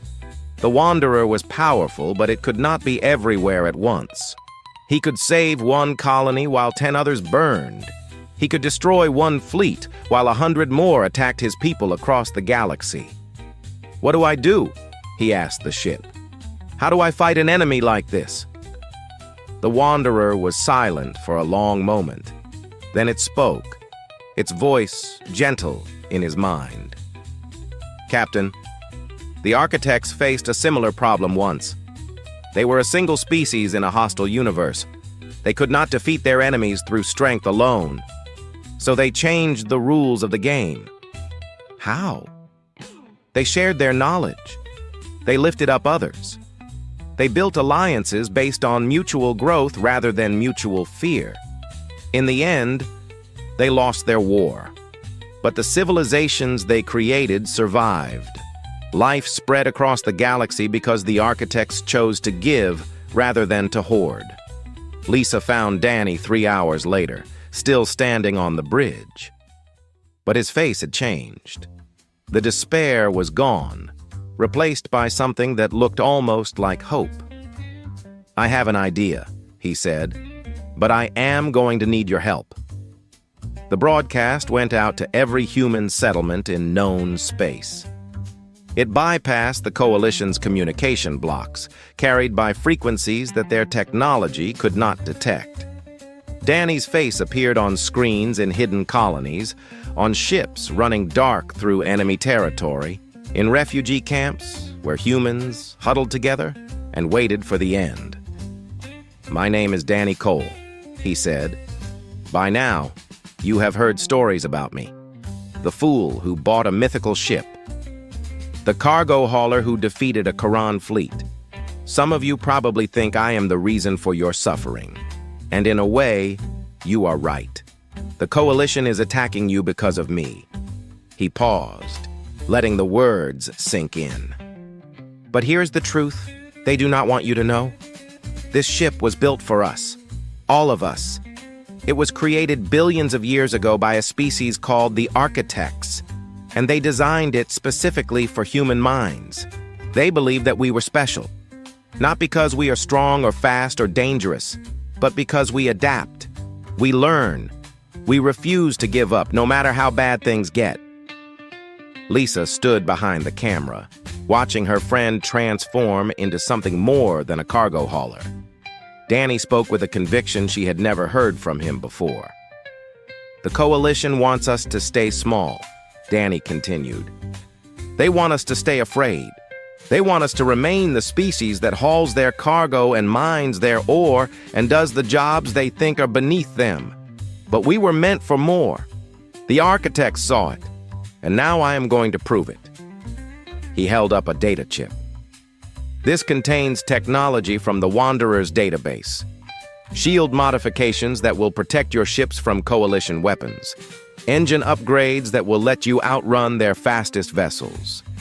Medical advances that will cure diseases we have suffered with for generations. I am sharing all of it. Freely. No strings attached." The response was overwhelming. Engineers on a dozen colonies began working on the modifications within hours.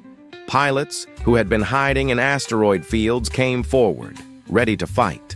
Scientists pored over the medical data and wept at what they found.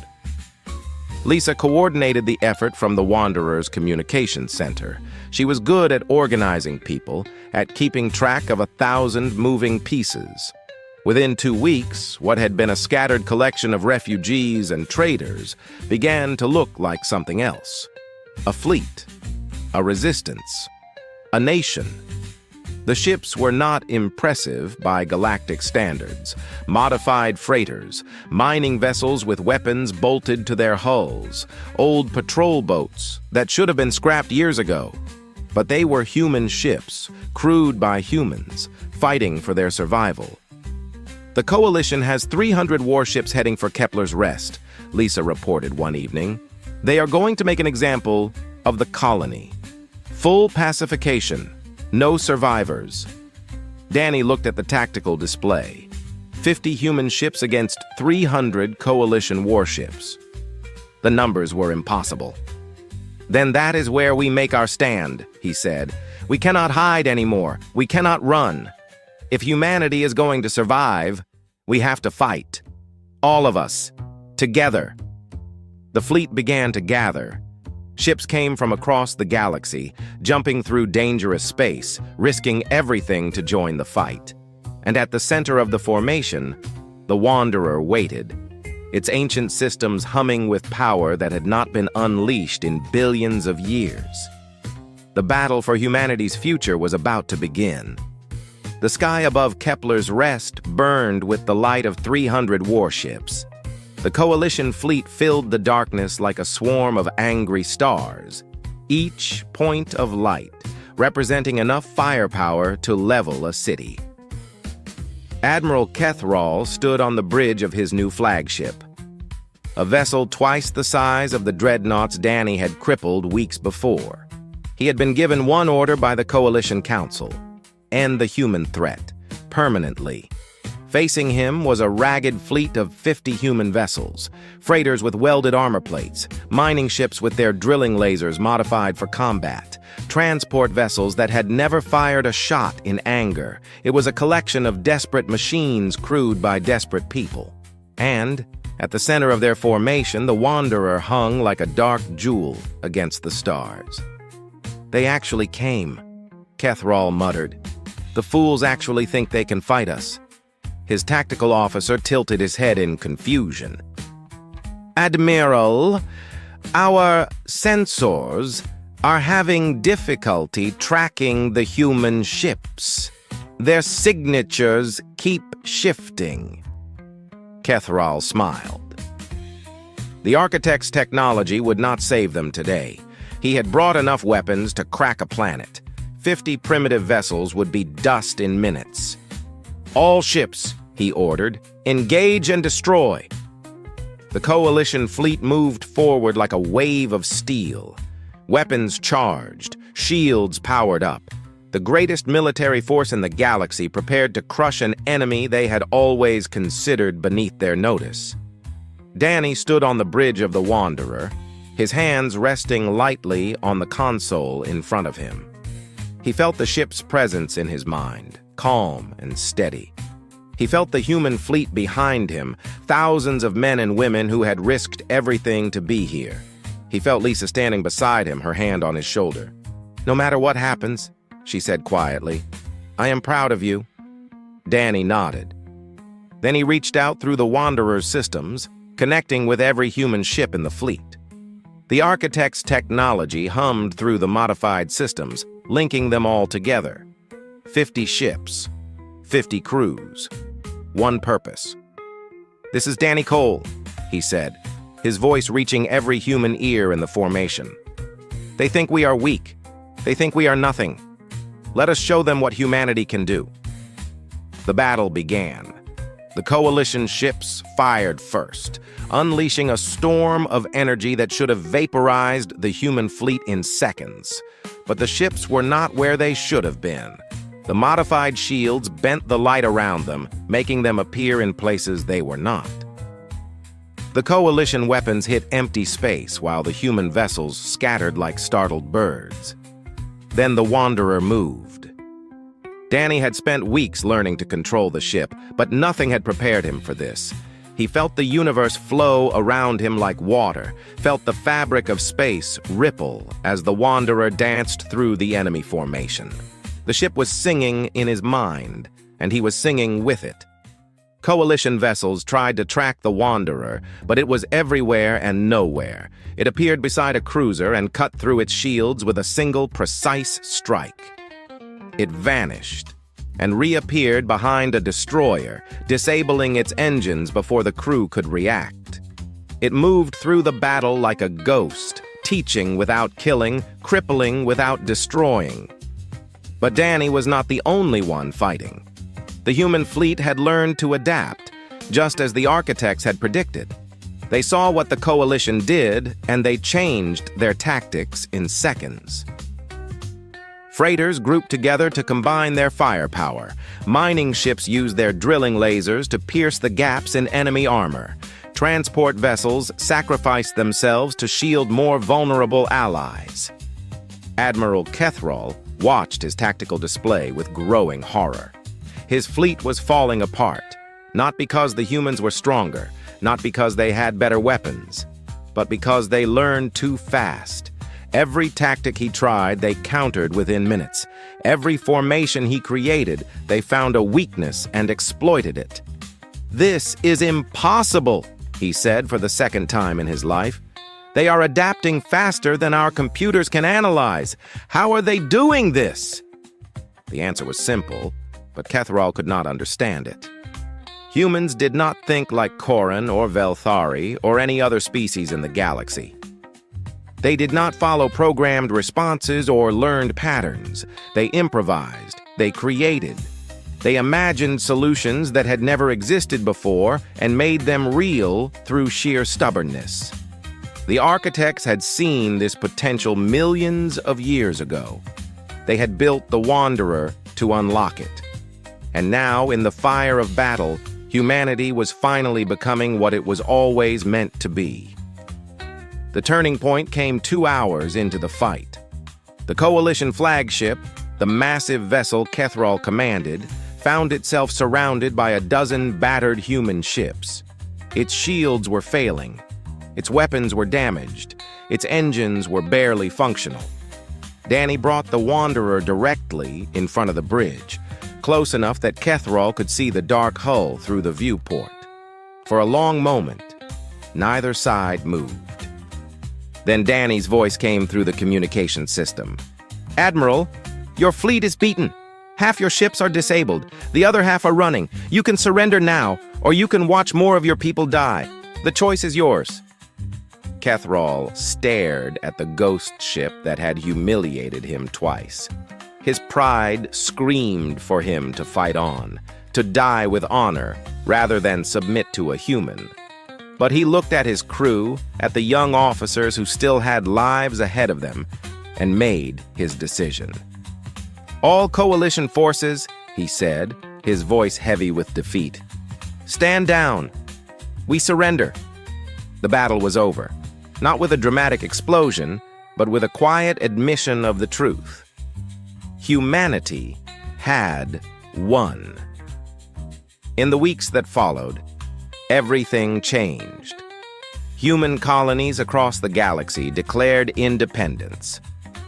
Human scientists used the Wanderer's database to leap forward centuries in technology and medicine. Human ships traveled freely through space for the first time, no longer afraid of the powers that had once oppressed them. Danny Cole stood before the Galactic Council, the first human ever granted a seat at the table where the fate of civilizations was decided. Lisa stood beside him, as she always had. The representatives of 100 species watched in silence as the cargo hauler who had bought a mythical ship spoke to them. "The architects are gone," Danny said. "They died billions of years ago, before any of our species even existed. But they left us a gift. Not just technology, not just knowledge. They left us the belief that we could be more than we were."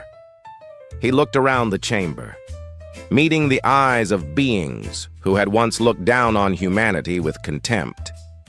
"We are not here to conquer. We are not here to take revenge for what was done to us. We are here to build something new. The galaxy is vast.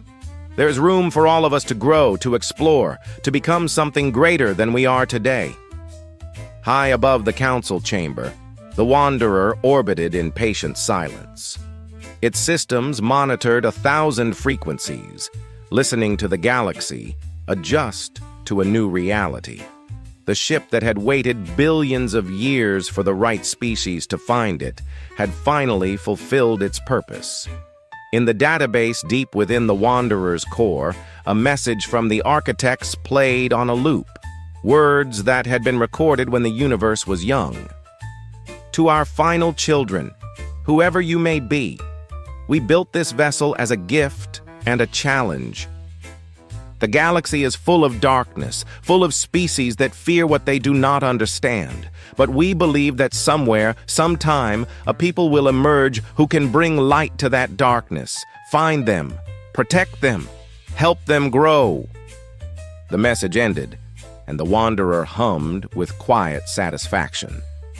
Danny Cole had bought a mythical starship that everyone claimed was scrap, and in doing so, he had changed the future of his entire species.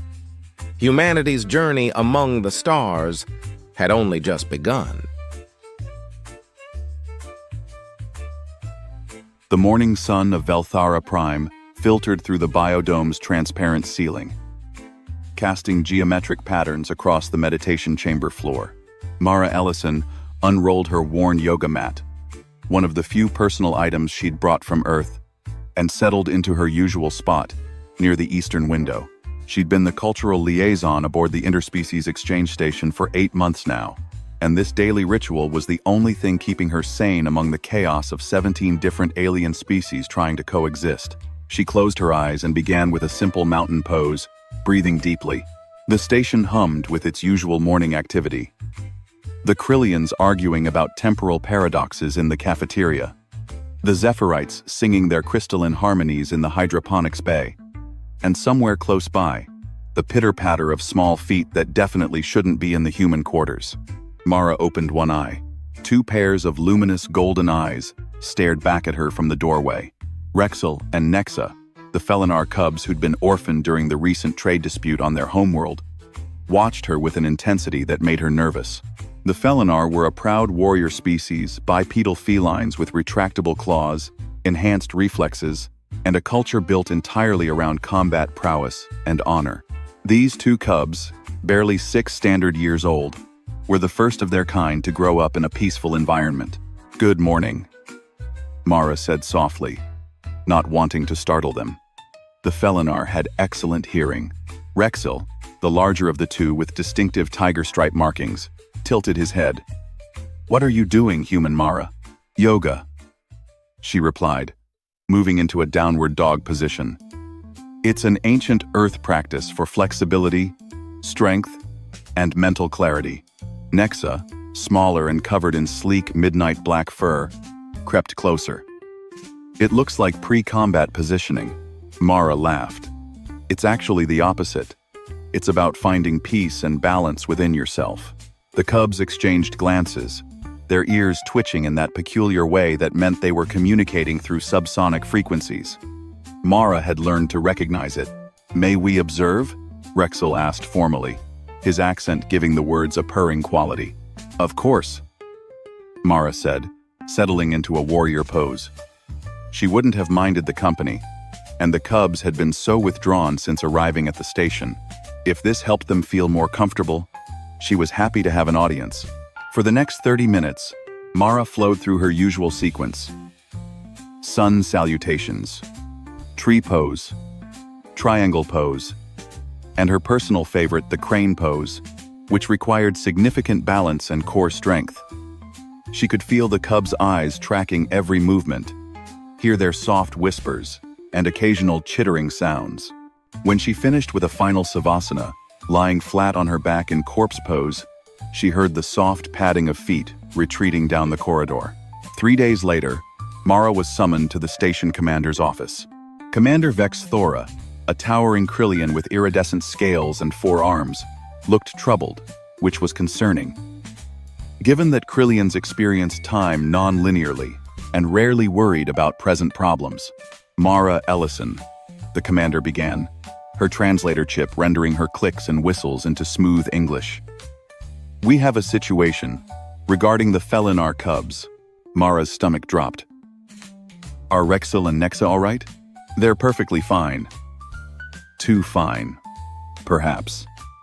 Vex Thora pulled up a holographic display showing the station's training gymnasium. "They've been creating something." The video showed Rexel and Nexa moving through a series of poses that looked hauntingly familiar, yet completely alien. They would drop into a position that resembled her downward dog, but then explode upward into a spinning kick. Her warrior pose became a launching point for a devastating double strike. The crane pose, her peaceful, meditative crane pose, had been transformed into a one-legged stance that allowed for rapid directional changes and unpredictable attack angles. "Oh no," Mara whispered. "Oh yes," Vex Thora replied. "They've been teaching it to the other Felinar juveniles in the refugee section. They're calling it Mara's Flow, a new combat discipline. The Felinar combat masters are." Intrigued, Mara watched in horror as the video showed a dozen Felinar cubs moving in synchronized patterns, their small bodies flowing through bastardized versions of her yoga poses with lethal efficiency. What she'd meant as stretches, they'd interpreted as combat stances. Her transitions between poses had become their combination attacks. Even her breathing techniques, which she'd explained were for calming the mind, had been incorporated as a method for conserving energy during extended combat. "I need to talk to them," Mara said. She found Rexel and Nexa in the gymnasium, drilling a group of younger cubs through what appeared to be a modified sun salutation sequence, except each movement was accompanied by strikes, blocks, and footwork that would make any martial artist proud. "Rexel, Nexa," Mara called out. The cubs immediately stopped, their ears flattening slightly, and what she'd learned was embarrassment. The other young Felinar scattered, but not before bowing respectfully in her direction. A gesture that made her deeply uncomfortable. "Human Mara," Rexel said, approaching with Nexa close behind. "Have we displeased you?" Mara took a breath, trying to find the right words. "I want to understand. Why did you turn yoga into a fighting style?" I explained it was about peace. Nexa's golden eyes met hers. "You did, and we listened. But you're human. And we are Felinar. Our people have been warriors for 10,000 generations. After the war destroyed our colony, after we lost our families, the elders here told us we must abandon our warrior ways to fit into this peaceful station. But then we watched you," Rexel continued, his tail swishing behind him. "You showed us that strength and peace aren't opposites. Your movements, they require discipline, control, balance. You breathe through discomfort. You find stillness in motion. These are warrior principles. Human Mara." "We don't want to fight anyone," Nexa added quickly. "But we need to remember who we are. Mara's flow helps us feel connected to our heritage while honoring the peace you've taught us. Every pose has a peaceful name and a warrior application. Every breath can be meditation or battle preparation." Mara sat down on the gymnasium floor, and after a moment, both cubs joined her. "Show me," she said softly. For the next hour, Rexel and Nexa demonstrated what they'd created. They were right, it was beautiful. They'd taken her simple stretches and created something that honored both peace and strength, stillness and motion, human wisdom and Felinar heritage. The tree pose had become the rooted sentinel, a grounding stance that could shift instantly to offense or defense. The child's pose was the humble recovery, teaching young warriors to rest and reset without shame. Even Savasana had been transformed into the warrior's reflection, a cool-down period where practitioners meditated on their training and intentions. "This is incredible," Mara admitted. "You've created something entirely new. We learned it from you," Rexel said. "Humans adapt. Humans take what exists and make it serve their needs without destroying its essence. You're not warriors like us, but you survived your own violent history to reach the stars. We studied Earth's databases. Your species has hundreds of martial arts, each created by adapting to different circumstances. We're just doing what humans do," Nexa added with a fang-filled smile. "We're adapting." 6 months later, Mara found herself in an observation gallery, watching as adult Felinar warriors, including the cubs' recovered parents, moved through Mara's flow formations. The practice had spread beyond the station, back to the Felinar homeworld, where it was being integrated into their military training as a meditation and recovery discipline. Injured warriors used it for rehabilitation. Diplomats practiced it before tense negotiations. Felinar athletes had adopted it for flexibility training. Commander Vex Thora stood beside her, all 4 arms crossed. "You've created an interesting legacy, Human Mara. A peace practice became a warrior discipline, which became a peace practice again. Very circular, very human." "I didn't create anything," Mara protested. "Rexel and Nexa did all of this. You gave them the foundation," the commander countered. "And perhaps that's the most human thing of all, sharing something freely, with no expectation of how it might grow. Other species would have copyrighted it, weaponized it, or forbidden its modification. But you, humans, you plant seeds and see what blossoms." Down on the training floor, Rexel and Nexa led their class through the closing meditation. Small voices calling out the pose names in both Felinar and English. Warrior's reflection, peaceful stillness, grateful breath. Mara smiled. She'd come to the station to teach aliens about human culture. Instead, 2 orphaned cubs had taught her something more important. That meaning isn't fixed, that adaptation isn't corruption, and that sometimes the greatest gift you can give is something unfinished, something others can reshape into exactly what they need. Ma-Ra's flow, she murmured, watching the cubs bow to their students. I suppose that has a nice ring to it. Indeed, Vexthora said, though I suspect in a few generations, they won't even remember it came from yoga. It will simply be Felinar tradition, one more thread in the tapestry of shared galactic culture. Good, Mara said. That's how it should be. And somewhere in the quantum probabilities that Krillians could perceive, Commander Vexthora saw a future where 1,000 species practiced their own versions of Ma-Ra's flow. Each one unique, each one adapted, each one a testament to what happened when humans shared their gifts freely with the universe. In every timeline, it was beautiful. Danny Wright stared at the official-looking envelope on his grandmother's kitchen table like it might explode. Gold trim, fancy seals, words he couldn't pronounce stamped across the front in 3 different languages, only one of which was English. That's junk mail, right? He asked, poking it with a fork. His grandmother, Ruth, barely glanced up from her newspaper. Came by special courier. Alien special courier had 4 arms and apologized twice for stepping on the porch. Danny's fork paused mid-poke. Earth had only joined the galactic community 5 years ago, right after the big reveal that humans weren't alone in the universe. Most people freaked out. Ruth had just nodded and said she'd suspected as much. Danny was 12 at the time and mostly annoyed that the news interrupted his video game tournament. Why would aliens send me mail? Danny grabbed the envelope and tore it open. Inside was a holographic card that activated the moment he touched it. A 3-dimensional figure appeared above the table, some kind of bird-lizard hybrid wearing way too many medals. Greetings, representative of Earth, the hologram announced. You have been selected to participate in the prestigious Apex Hunt, a competition of skill, courage, and honor held every decade. The greatest hunters from across the galaxy will gather to test their abilities against the most dangerous creatures known to exist. Your attendance is mandatory under Galactic Law, Article 7, Section 12. Transportation will arrive in 3 standard days. Glory awaits. The hologram vanished. Danny and Ruth sat in silence for a solid 10 seconds. What did you do? Ruth asked. Nothing. I don't even know what this is. Danny flipped the card over.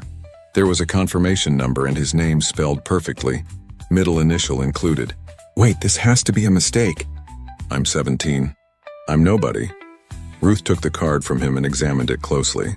Her eyes, sharp from decades of living in the Oregon wilderness, narrowed. This is legitimate. See that seal? That's the Confederation mark. Can't be forged. But I didn't sign up for anything. Did you fill out any forms recently? Online surveys. Contests? Danny thought back.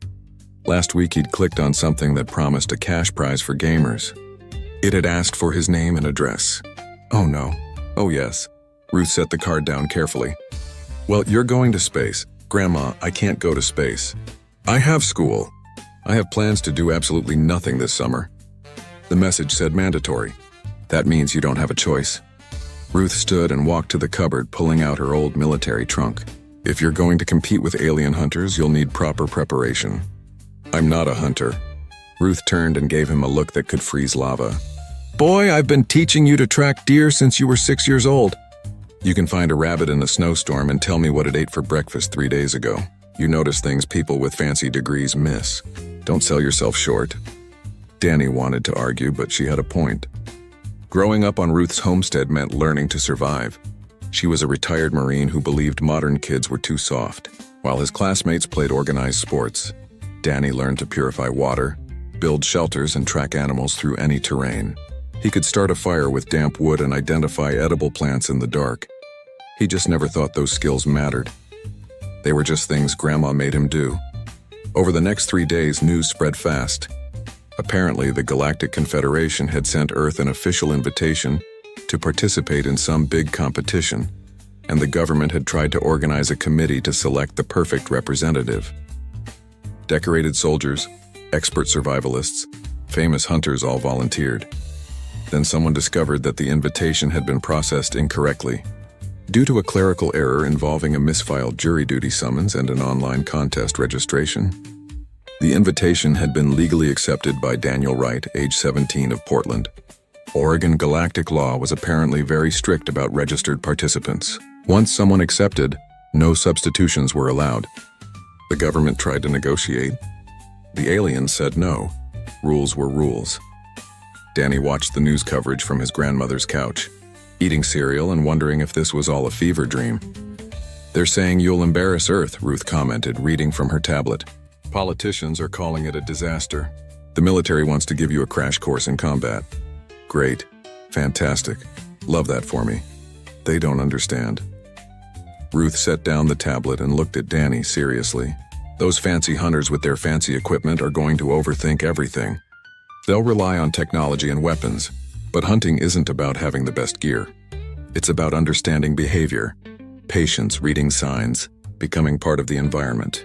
You really think I can do this? I think you're the only one who sees the world the way hunters need to see it. Everyone else forgot how." She reached into the trunk and pulled out an old knife in a worn leather sheath. "This was your grandfather's Marine issue. Take it." Danny took the knife carefully. It felt solid and real in a way that made the whole situation suddenly concrete. He was actually going to space. He was actually going to compete against alien hunters. The transport ship arrived exactly when promised. It landed in the field behind Ruth's house, a sleek silver craft that hummed with power. A ramp extended. Ruth handed Danny a backpack she'd prepared, filled with basic supplies and a few tools. "Remember what I taught you," she said. "Watch before you act. Listen before you move. Respect the prey, understand the environment, and don't try to fight nature. Work with it. What if I mess this up? Then you mess it up. But you won't die wondering what would have happened if you tried." She hugged him briefly, then pushed him toward the ship. "Now go show those aliens what a human can do." Danny walked up the ramp, backpack over one shoulder, wearing jeans and his favorite hoodie. Behind him, Earth continued spinning. Ahead of him, the galaxy waited with expectations he didn't ask for and a competition he didn't understand. He figured he might as well see what happened. Frontier Base 7 smelled like metal and something Danny couldn't identify, probably alien sweat. The station floated in neutral space, a massive ring structure where different species could meet without political complications. Danny shuffled through the arrival gate behind a group of tall, blue-skinned traders who kept glancing back at him like he was a lost child. An official greeted him at customs, a being that looked like a walking stick insect wearing a uniform. Its translator device crackled before speaking in English. "Daniel Wright of Earth?" "Yes, that's me." The official's antennae twitched in what might have been confusion. "You are Earth's representative for the Apex hunt?" "Apparently. I see. Follow me, please. The other participants are gathering in the main hall." They walked through corridors filled with aliens of every description. Some had fur, others had scales. A few were just floating energy clouds in containment suits. All of them stared at Danny. He kept his hands in his hoodie pockets and tried to look less like someone who'd rather be home playing video games. The main hall was enormous, with viewing screens covering the walls and a central platform where holographic displays showed various terrifying creatures. Danny counted about 30 beings scattered around the room, all of them looking significantly more prepared than he felt. Near the front stood two identical reptilian aliens, easily 8 feet tall with silver scales and armor that probably cost more than Danny's house. They noticed him immediately and started laughing, a hissing sound that made several other species turn to look. "Is that the human?" one of them said loudly. "Earth sent a child?" "Look at his clothing," the other added. "He came to hunt in sleeping garments." Danny wanted to point out that hoodies were not sleepwear, but decided silence was better.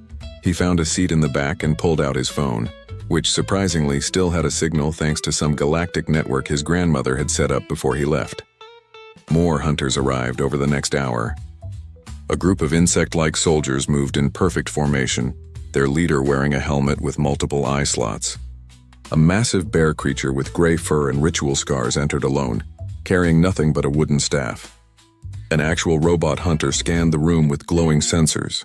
A cat-like alien in expensive-looking armor made a grand entrance, accompanied by servants carrying her equipment. Everyone looked professional. Everyone looked dangerous. Everyone looked like they belonged here. Danny did not look like he belonged here. A hologram appeared on the central platform, showing the same bird-lizard official from the invitation. "Welcome, honored hunters. The Apex Hunt is the galaxy's most prestigious competition. For those new to this tradition, allow me to explain the rules. Danny actually paid attention now, watching the holographic displays shift to show a wild planet covered in forests, mountains, and oceans.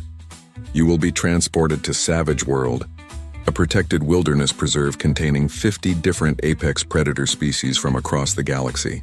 Your task is simple: track, capture, and return 3 different apex predators within 10 standard days. Killing a creature results in immediate disqualification. Each participant will receive a basic survival pack, an emergency beacon, and a recording drone to verify captures. The display showed various monsters, things with too many teeth, things with armor plates, things that looked like they could eat a tank. The winner receives resource rights for their homeworld, advanced technology access, and eternal glory. May your hunts be successful. The hologram vanished. Immediately, the other hunters began talking amongst themselves, discussing strategies and comparing equipment. The 2 reptilian aliens approached a supply officer, requesting additional plasma nets and energy shields. Danny raised his hand. Everyone stopped and stared at him. "Yeah, quick question," Danny said. "Do we get to study the animals first? Like their behavior patterns or habitats or whatever?" The insect leader's translator responded. "All necessary data is available in the station database, though I doubt a human child can comprehend advanced ecology." "Cool. Thanks." Danny stood and headed toward the database terminals, ignoring the laughter that followed him. He spent the next 6 hours at a terminal, reading everything available about Savage World's ecosystem. Other hunters came and went, most spending maybe 20 minutes reviewing technical data before leaving to prepare equipment or rest. Danny stayed, taking notes on his phone about weather patterns, terrain types, water sources, and especially how different predator species interacted with each other. An older alien eventually sat down next to him. This one looked humanoid, but with weathered gray skin and scars across his face. He wore simple clothing and carried a beaten backpack. "You're the Earth kid," the alien said in surprisingly good English. "Word travels fast. Name's Briggs. I run the equipment depot here. Been watching these hunts for 30 years. He glanced at Danny's screen. "You're actually studying the ecosystem." Seemed important. Most hunters focus on individual targets. They look at what they want to catch and ignore everything else. Briggs leaned back. "You know what separates good hunters from dead ones?" "What?" "Good hunters understand that everything is connected. The prey, the predators, the plants, the weather, all of it. You can't hunt in a vacuum." He stood up, patting Danny's shoulder. "Keep doing what you're doing, kid. You might surprise people." After Briggs left, Danny continued reading until his eyes hurt. He learned that shadow panthers hunted near river systems. Titan serpents avoided volcanic regions. Razorback boars migrated based on fruit tree cycles. The information built a picture in his mind. Not of individual monsters, but of a living, breathing world with patterns and logic. By the time officials announced that transport would begin in the morning, Danny had filled 30 pages of notes. Other hunters were showing off their gear, testing weapons, making alliance proposals. Danny went to his assigned quarters, a small room with a basic bed, and reviewed his notes one more time. He thought about what his grandmother had taught him. Don't fight nature, work with it. Understand the patterns, be patient. Tomorrow he'd be dropped alone into an alien wilderness to hunt creatures that could kill him in seconds. Danny set his phone. The transport pod shook as it entered Savage World's atmosphere. Danny gripped his seat and watched through the viewport as alien jungle rushed up to meet him. The pod's computer announced landing coordinates in a language he didn't understand, then switched to English. Participant Daniel Wright, you will be deployed in Sector 7, a temperate forest region. Your survival pack includes water purification tablets, basic medical supplies, emergency beacon, and recording drone. Good luck. The pod hit the ground with a thud that rattled Danny's teeth. The door hissed open, releasing him into humidity that immediately made his hoodie stick to his back. He grabbed his backpack and grandmother's knife, then stepped out into an alien world. Trees surrounded him, but not like Earth trees. These had purple bark and leaves that shifted colors when the wind blew. Strange bird calls echoed from every direction. Something rustled in the undergrowth and Danny froze instinctively, his training kicking in before his brain caught up. The recording drone bobbed out of the pod after him, a floating sphere about the size of a basketball. It blinked a small light indicating it was active and recording. Somewhere the galaxy was watching. Danny took a breath and forced himself to relax. This was just camping. Weird alien camping, but still just camping. He spent the first hour doing absolutely nothing except sitting against a tree and observing. Other hunters were probably racing off to track their first target. Danny knew better. Rushing into unknown territory was how people got hurt or lost. First, you learn the environment. Then you move. He watched insects crawl across the purple bark, noticed that some trees had claw marks about 7 feet up, heard different layers of sound as day animals settled and evening animals woke, felt the temperature drop 3 degrees as the sun moved behind clouds that looked normal, but apparently weren't, based on their orange color.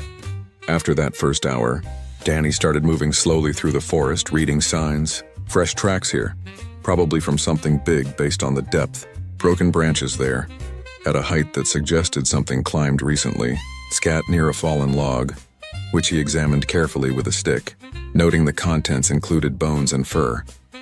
The drone followed him silently, recording everything. By evening, Danny had mapped a rough mental picture of the area.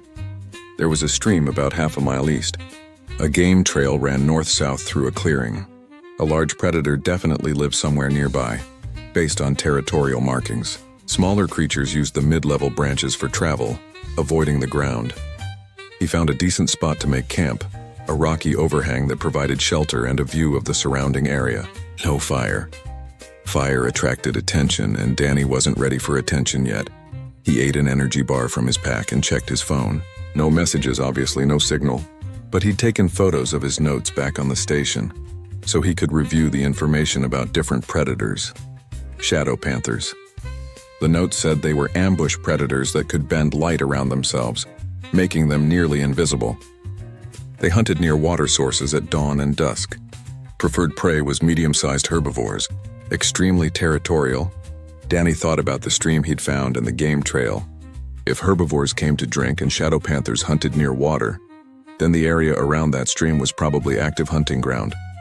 He decided to check it out tomorrow. That night, Danny barely slept. Not because he was scared, but because the forest was incredibly loud. Things howled, screeched, and made sounds like grinding metal. The drone's light stayed dim but visible, a small comfort in the darkness. When purple dawn light filtered through the canopy, Danny was already awake and moving toward the stream. He approached carefully, staying downwind and moving slowly. The stream was beautiful in an alien way, with water that looked slightly too blue and rocks that had crystal formations growing on them. Danny found a spot about 50 yards from the water and settled in to watch. 2 hours later, his patience paid off. A creature that looked like a 6-legged deer came to drink, moving nervously and checking its surroundings constantly. Danny remained perfectly still, barely breathing. Then he saw it. Not the shadow panther itself, but the effect it created. A shimmer in the air near the opposite bank, like heat waves, but wrong. The shimmer moved closer to the deer thing. Danny watched how it moved, watched how it positioned itself downwind, watched how it waited for the perfect moment when the prey lowered its head to drink. The attack was fast. The deer thing barely managed to leap away, crashing into the forest with the shimmer close behind. Danny heard the chase fade into the distance. He'd learned 3 important things. First, shadow panthers attacked from downwind. Second, they preferred prey that was distracted. Third, they chased for short distances but gave up quickly if the prey escaped the initial ambush. Danny spent the rest of the day tracking the shadow panther's movements. He never saw it directly, but he found its traces. Claw marks on trees where it sharpened its claws, a half-eaten carcass hidden under leaves, a particular tree it seemed to rest in during the hot afternoon, based on crushed moss patterns on a thick branch. By evening, Danny had a plan forming. He couldn't catch the shadow panther by chasing it or fighting it, but he could use what he knew about its behavior. He spent the next morning gathering materials. Strong vines from a particular plant species, flexible branches, leaves that smelled strongly, which he crushed and saved. He worked slowly and carefully, building something simple but effective. The trap took all day to prepare. A pit, carefully disguised, placed exactly where the game trail met the stream. Not deep enough to hurt the panther, but deep enough to contain it temporarily. Danny used the crushed leaves to mask his scent and placed bait, a portion of the carcass he'd found, in a position that would require the panther to approach from a specific angle. Then he climbed a tree 70 yards away and waited. Waiting was the hardest part. Hours passed. The sun moved across the sky. Danny's legs cramped. The drone recorded everything with what seemed like judgment. Just before dusk, the shimmer appeared. Danny felt his heart rate increase but forced himself to stay calm and still. The shadow panther approached the bait cautiously, circling it once, twice, checking for danger. Then it stepped exactly where Danny needed it to step. The ground gave way. The panther fell with a startled sound that broke its camouflage, revealing a creature that looked like a big cat made of living darkness with glowing yellow eyes. It thrashed in the pit but couldn't climb the smooth sides. Danny climbed down and approached carefully. Using the vines he'd prepared, he secured the creature without getting close enough for it to reach him. The recording drone News of Danny's first capture spread across the galaxy faster than light-speed communication. In his small room back on Frontier Base 7, Briggs watched the footage and smiled. On Earth, Ruth Wright nodded once and went back to tending her garden. In the Galactic Confederation chambers, officials who had called the human participation an embarrassment suddenly became very quiet. Danny knew none of this. He'd released the Shadow Panther after the capture was verified, watching it sprint away into the forest. Probably very confused and angry. Now he needed his second target. And he'd chosen something that made the drone's operator, somewhere in space, flag the recording with a priority alert: the Thornback Apex. A creature the size of a small truck, covered in armored plates and venomous spines.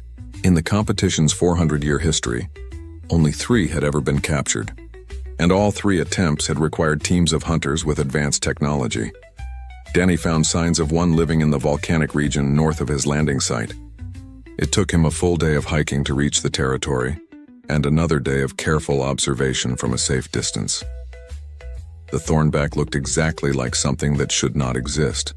Its body was low and wide with legs thick as tree trunks. The armor plates shifted and clicked when it moved.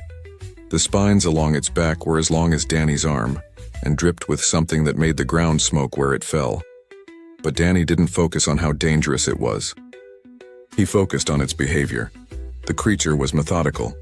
Every morning it patrolled a specific route around its territory, marking certain rocks with scent glands. Every afternoon when the volcanic heat became intense, it traveled to a mud wallow to cool down.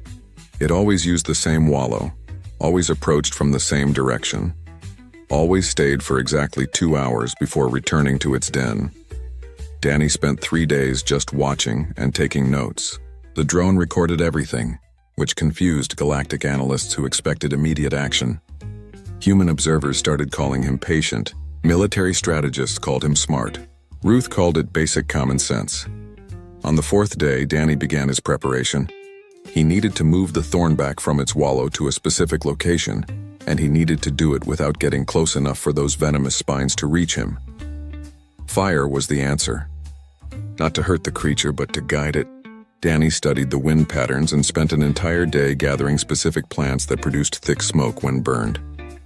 He created a line of small fire pits, carefully positioned to drive smoke in a particular direction without actually spreading the fire.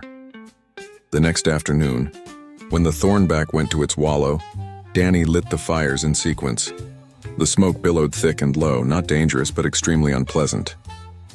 The Thornback, confused and annoyed, left the wallow early and moved away from the smoke. Danny kept the smoke flowing, adjusting the fires to create a path the creature could follow comfortably. He wasn't chasing it. He was suggesting a direction, and the Thornback, wanting to avoid the smoke, naturally followed the path of least resistance. It took 6 hours of careful management. Danny moved quietly through the volcanic rocks, always staying far from the creature, always keeping the smoke between them. The Thornback never saw him, never felt threatened, just kept moving away from the irritation. Finally, Danny guided it into a narrow canyon he'd scouted earlier. The canyon had steep walls and a single entrance. Once the Thornback moved deep enough into the canyon, Danny triggered his trap. He'd spent 2 days carefully weakening specific rocks along the canyon's upper edge. Now, using a long lever he'd constructed from a fallen tree trunk, he dislodged those rocks. They fell in a calculated collapse not on the creature but behind it, blocking the exit. The thornback spun around, finding itself trapped. It roared, a sound that shook Danny's bones, and charged at the rockfall. But the rocks were too heavy and too many. The creature was contained. Danny approached carefully with strong vines he'd braided together over the past days. Using a long stick, he managed to secure the vines around the thornback's legs without getting close. The creature thrashed and tried to reach him with its venomous spines, but Danny stayed just beyond range, patient and careful. The recording drone verified the capture. 2 down, 1 to go. Back on Frontier Base 7, the viewing hall was packed. What started as entertainment, watching the foolish human fail, had become something else. Hunters from dozens of species watched Danny's methods with growing respect. The 2 reptilian brothers who had mocked him earlier were notably silent. The insect commander, who had successfully captured 2 creatures using military precision, studied Danny's recordings like textbooks. The robot hunter ran probability calculations and concluded that human intuition operated on variables it couldn't measure. The large bear creature, having captured 1 target through spiritual connection and brute strength, nodded in approval of Danny's approach. The cat-like noble, who had also captured 2 creatures but at great cost to her equipment and pride, refused to watch the recordings. She told everyone who would listen that primitive methods were lucky, not skilled. Nobody was listening to her anymore. On Savage World, Danny sat by a small stream and reviewed his notes about the 3rd target he'd chosen. The impossible one. The creature that would either prove he understood what he was doing or prove he'd been lucky all along. The Void Stalker, a predator that existed partially outside normal space, could phase through solid matter, and had never been captured in the competition's entire history. Danny studied his notes until the light faded. Then he studied them more by the light of the recording drone, which had apparently been upgraded to include a spotlight function after someone in the control center decided to help him. He thought about everything his grandmother taught him. Every hunt came down to understanding behavior and environment. It didn't matter how strange the animal was. It still needed to eat, sleep, and avoid danger. It still had instincts. It still followed patterns. The Void Stalker could phase through matter, but according to his research, there were limits. Extreme temperatures disrupted the phasing ability. The creature avoided certain types of electromagnetic fields. It hunted in specific territory and returned to the same resting spots. Danny could work with that. He spent the next 2 days not hunting, but preparing the environment itself. He mapped the Void Stalker's territory completely, identifying every spot it had been seen or left traces. He studied the terrain, the temperature variations, the underground water sources. Then he began to reshape the creature's hunting ground, not by building traps, but by influencing where its prey would go. He drove smaller animals toward specific areas. He blocked certain paths with his scent. He used calls he'd learned from watching local predators to create sounds that made prey animals nervous in particular locations. The Void Stalker would follow its prey. 2 days of careful work turned the Void Stalker's hunting territory into a maze of invisible influences. Danny had never actually seen the creature clearly. It appeared as a distortion in space, like looking at something through rippling water, visible only when it moved and only if you knew what to look for. But he'd found its patterns. The Void Stalker hunted every evening between dusk and full dark. It preferred prey that traveled alone. It always approached from higher ground. And most importantly, it avoided areas where temperature dropped below a certain point because extreme cold disrupted its ability to phase between dimensions. Danny found a location where underground springs created natural cold spots in the ground. The area was small, maybe 30 feet across, and surrounded by warmer territory. Normally, prey animals avoided the cold spot because it was uncomfortable. Danny needed to make it attractive. He spent hours gathering fresh vegetation and piling it in the cold area, creating what looked like abundant food. He used sounds to drive small prey animals away from their usual feeding grounds. Hungry and confused, they would eventually find the new food source. Then came the hard part. Danny needed to create barriers that the Void Stalker couldn't cross, but barriers that didn't look like barriers. He used the underground springs to create channels of extremely cold water that ran in a pattern around the cold spot. The channels were narrow and easy for prey to cross, but for the Void Stalker, they would be walls. The creature couldn't phase through extreme temperature differences. It took him another full day to perfect the pattern. The channels formed a maze with only one entrance, and that entrance led directly to the center of the cold spot. Danny made sure the approach path felt natural, following the contours of the land in a way that wouldn't seem artificial. On the evening of the 9th day, with only one day left before the competition ended, Danny positioned himself in a tree 200 yards from his trap and waited. The drone hovered near him, its spotlight off, recording in low-light mode. Across the galaxy, millions watched. Betting pools had formed about whether the human would succeed or fail. The odds had shifted dramatically since the competition began. Dusk arrived with purple and orange clouds. Danny controlled his breathing, staying perfectly still. His legs were cramped from 3 hours of not moving, but he ignored the discomfort. His grandmother had made him practice this. Deer hunting in Oregon required patience that most people couldn't imagine. Small prey animals found the food Danny had placed. A group of 6-legged creatures that looked like rabbits mixed with lizards began eating the fresh vegetation, nervous but hungry. More arrived.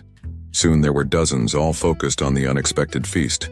Then Danny saw it, or rather saw the distortion. The air rippled near the upper rocks, flowing like water down toward the feeding animals. The Void Stalker was hunting. The creature moved silently, a ghost made of bent space and predator instinct. It circled the cold spot once, and Danny held his breath. If the Void Stalker sensed the trap, it would leave and Danny would fail. But the creature saw prey. Lots of prey, distracted and easy. It approached along the exact path Danny had left open, moving through the maze of cold channels without realizing they were guiding it. The Void Stalker entered the cold spot. Immediately, its form became more visible as the extreme temperature disrupted its phasing ability. It appeared as a creature made of shadow and sharp angles, with too many limbs and eyes that glowed like dying stars. It lunged at the prey animals, catching 2 before the rest scattered. The Void Stalker tried to phase through the ground to chase them, but the cold prevented it. Confused, it tried to leave the cold spot. That's when it discovered the channels. Every direction it turned, extreme cold blocked its path. The channels weren't deep enough to trap a normal creature, but for the Void Stalker they were impassable walls. It was caught in a cage made of temperature. Danny climbed down from his tree and approached slowly. The creature saw him and made a sound that hurt Danny's ears and made reality feel temporarily uncertain. It was clearly intelligent enough to understand it had been outsmarted, and it was not happy. Using the vines he'd prepared, Danny created a harness that could contain the creature without touching it directly. The Void Stalker struggled and tried to phase away, but the cold kept it solid. The process took an hour of careful work, with Danny staying just outside the cold spot and using long poles to position the vines. Finally, the recording drone chimed. The capture was verified. Danny sat down on the warm ground outside the cold spot, exhausted. 3 captures, 3 days ahead of schedule. The impossible hunt completed by a 17-year-old kid from Oregon. The galaxy watched in silence. In the viewing hall at Frontier Base 7, the silence broke into noise. Some species cheered, others argued. The reptilian brothers stared at the screen with what might have been respect. The insect commander approached a communication terminal and sent a message directly to Earth's representatives, requesting information about human training methods. The robot hunter's processors struggled with the data. Logically, the human should not have succeeded. Limited equipment, no advanced technology, minimal physical advantages. Yet the results were undeniable. The variable it couldn't account for was intuition, the ability to understand complex systems through observation and experience rather than pure calculation. The cat-like noble left the viewing hall without a word, her servants hurrying behind her. Only Briggs remained calm, watching the screen with a knowing smile. He'd seen it in Danny's eyes from the beginning. The kid had something most hunters lost when their species became advanced. He still thought like prey and predator simultaneously. He understood that hunting wasn't about dominance. It was about becoming part of the cycle. On Savage World, Danny released the Void Stalker carefully. The creature immediately phased away once it escaped the cold spot, disappearing into whatever dimension it called home. Danny hoped it wasn't too traumatized by the experience. He gathered his backpack and started the long walk back to his pickup coordinates. The competition had 1 day remaining, but Danny was finished. He'd completed the challenge. Now he just wanted to go home. The recording drone followed him through the alien forest as purple sunset turned to darkness. Somewhere above, stars that weren't his stars shined down on a world that wasn't his world. Danny thought about his grandmother's porch and realized the award ceremony hall glittered with lights from 1,000 worlds. Danny stood on a platform wearing the same jeans and hoodie he'd worn for the entire competition, now stained with mud and torn in several places. Around him, other hunters wore ceremonial armor and formal clothing from their cultures. The bird lizard official who had sent the original invitation stood at a massive podium, speaking through translators to the assembled crowd. Behind him, screens showed highlights from the hunt. Danny's captures played on repeat, analyzed by experts who still couldn't quite believe what they'd seen. In 400 years of competition, the official announced, we have never witnessed such an efficient display of hunting skill. 3 captures in 9 days, including the legendary Void Stalker, with 0 injuries and minimal equipment. The Galactic Confederation is honored to declare Daniel Wright of Earth the winner of this year's Apex hunt. Polite applause echoed through the hall. Some species showed enthusiasm, others merely acknowledgement. Danny noticed the 2 reptilian brothers in the audience. They stood and pressed their fists to their chests, a gesture of warrior respect. Danny nodded back awkwardly. The cat-like noble sat with perfect posture, her face showing nothing. She'd completed her 3 captures but barely made the deadline and had damaged expensive equipment in the process. Her pride was clearly wounded more than her body. The insect commander approached the platform when the ceremony allowed for congratulations. Her translator buzzed efficiently. Human Daniel Wright, my hive wishes to study your methods. We have fought wars across galaxies and trained hunters for 10,000 years. Yet you showed us perspectives we had forgotten. Would you consider teaching? I can't. I have school, Danny said, which caused a confused murmur among species that didn't understand the concept of mandatory youth education. The large bear creature named Tusk came forward next, moving with surprising gentleness for something his size. He bowed deeply, a gesture that made several observers gasp because Tusk never bowed to anyone. Small human, you hunt with wisdom. The spirit spoke to me of your victory before it happened. You walk between worlds like the old ones of my people. I give you blessing. Tusk placed a carved wooden charm in Danny's hand and walked away before Danny could respond. Even the robot hunter approached, its optical sensors focusing on Danny with unsettling intensity. I have calculated 73,000 possible approaches to the Void Stalker capture. None matched your method. You operated outside predictable patterns while still maintaining logical consistency. This should not be possible. I request permission to study you. That's kind of creepy. So no, Danny said.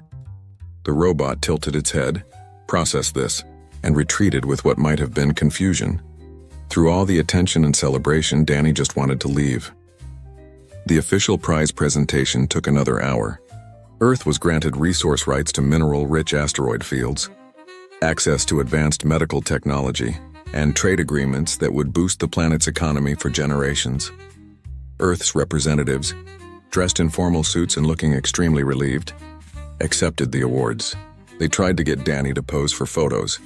He did, but he looked miserable in all of them, which somehow made them more popular across galactic social networks. Finally, the ceremony ended. Danny was escorted to a transport ship heading back to Earth. Briggs met him at the departure gate. You did good, kid, the old hunter said. Better than good. You reminded a lot of species about things they'd forgotten. I just did what my grandma taught me, Danny replied. Exactly. That's the point. Briggs handed him a small package. Your grandmother's knife served you well, but you'll need your own tools now. These are from my personal collection. Earned them over 50 years of hunting. Figure you'll put them to better use than they'd get sitting in my locker. Danny opened the package to find 3 knives of different sizes, each made from materials he didn't recognize but felt perfectly balanced. I can't take these. Too late. Already gave them to you. Can't take back a gift in my culture. Bad luck, Briggs smiled. Besides, something tells me you'll need them eventually. Galaxy's a big place and now everyone knows your name. That brings opportunities and problems in equal measure. The transport ship's boarding call echoed through the station. Danny shook Briggs's hand and headed for the ramp. The journey back to Earth took 3 days. Danny slept most of it, finally able to relax. When the ship entered Earth's atmosphere and he saw the familiar blue and green of his homeworld, Something tight in his chest loosened. Landing brought chaos. Media everywhere. Government officials wanting statements, people cheering. Danny was rushed through it all, giving short answers and trying not to look directly at camera flashes. A military escort drove him to Oregon. They wanted to take him to Portland for more ceremonies. Danny refused and gave them his grandmother's address. The driver, a young Marine who looked impressed and slightly terrified of Danny, didn't argue. Ruth's homestead appeared exactly as Danny had left it. The garden still grew. The porch still creaked. The forest still surrounded everything with comfortable silence. Ruth stood on the porch, arms crossed, watching the military vehicle approach. Danny got out with his backpack and Briggs's knives. The escort waited to make sure he was safe. Ruth waved them away and they left. "You look terrible," Ruth said. "Alien planets aren't great for hygiene," Danny replied. "You hungry?" Starving. They went inside. Ruth had made stew, apparently confident Danny would return. They ate in silence for a while, just the sound of spoons on bowls in the forest outside the windows. "Government's going to want you to do appearances," Ruth said eventually. "Talk shows, interviews, all that." "Yeah." "You going to do them?" "Do I have to?" "No, you're a minor. I can tell them to leave you alone until you're 18. Ruth finished her stew. Might be good for Earth's image, though. Show the galaxy that humans are worth respect. Danny thought about it. Maybe a few. But then I want to come home and finish school. That's reasonable. Ruth collected the bowls. "What did you learn out there?" Danny considered the question seriously. "That most problems are simpler than people make them. That watching is better than acting sometimes. That expensive equipment doesn't replace understanding." He paused. "And that the things you taught me actually matter. I always thought they were just survival skills for camping. They are survival skills. Just turns out survival is more universal than we thought." Ruth smiled slightly. "Your grandfather would be proud. I'm proud too, though I'll deny saying that if you tell anyone." That evening, Danny sat on the porch and watched the forest. His phone had about 3,000 messages he was ignoring. News sites were calling him humanity's champion. Scientists wanted to study his methods. Schools wanted him to speak at graduations, but right now, in this moment, he was just a kid sitting on his grandmother's porch in rural Oregon, watching deer move through the trees and automatically tracking their movement patterns. He noticed everything. The wind direction, the moisture in the air suggesting rain tomorrow, the way birds reacted to something passing below their perch, the old patterns, the ones humans learned before technology, before civilization, back when survival meant understanding the world instead of controlling it.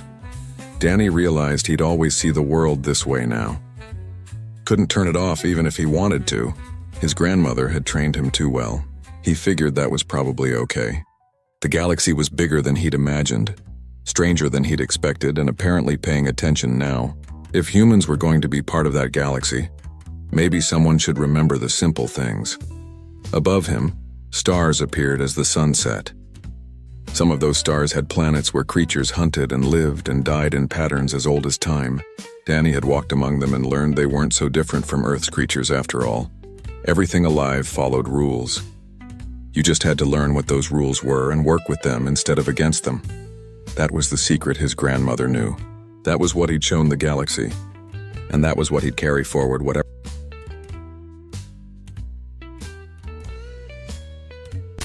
The scout ship Vanguard was a sleek, arrowhead-shaped vessel, about 30 meters long from nose to tail, with a hull of reinforced titanium alloy painted in the standard Federation gray.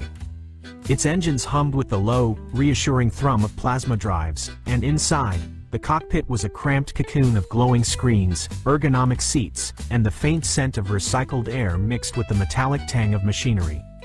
Captain Alara Voss, a seasoned explorer in her mid-40s with short cropped hair and a scar tracing her jawline from an old asteroid mishap, sat at the helm, her hands steady on the controls. But even she felt a twinge of unease today. PX-47 was too quiet on the long-range scans, like the planet was holding its breath. Approaching atmospheric entry in T-2 minutes, Alara announced over the intercom, her voice calm but edged with the focus of someone who'd done this 100 times. "Everyone strapped in back there? Malik, how's the engine readout?" From the engineering bay just aft of the cockpit, engineer Malik Wren's voice crackled back, a bit muffled by the whir of diagnostic tools. He was younger, early 30s, with a wiry build and a habit of chewing on stylus ends when stressed. Engines nominal, Captain. Shields at full. But this planet's magnetic field is playing havoc with the nav sensors. PX-47's got some weird fluctuations. Nothing in the briefing packet mentioned this. He paused, muttering to himself, of all the missions, why'd I have to lose my lucky data chip right before launch? Swear I had it in my pocket. Biologist Lena Kex, seated in the science station amid vials and scanners, chimed in next. She was the team's optimist, late 20s, with a ponytail that bobbed as she adjusted her glasses. Could be auroral interference, or maybe something biological in the upper atmosphere. Exciting, right? Uncharted world. Who knows what we're about to uncover? Deep down, though, she whispered to herself like a quiet mantra.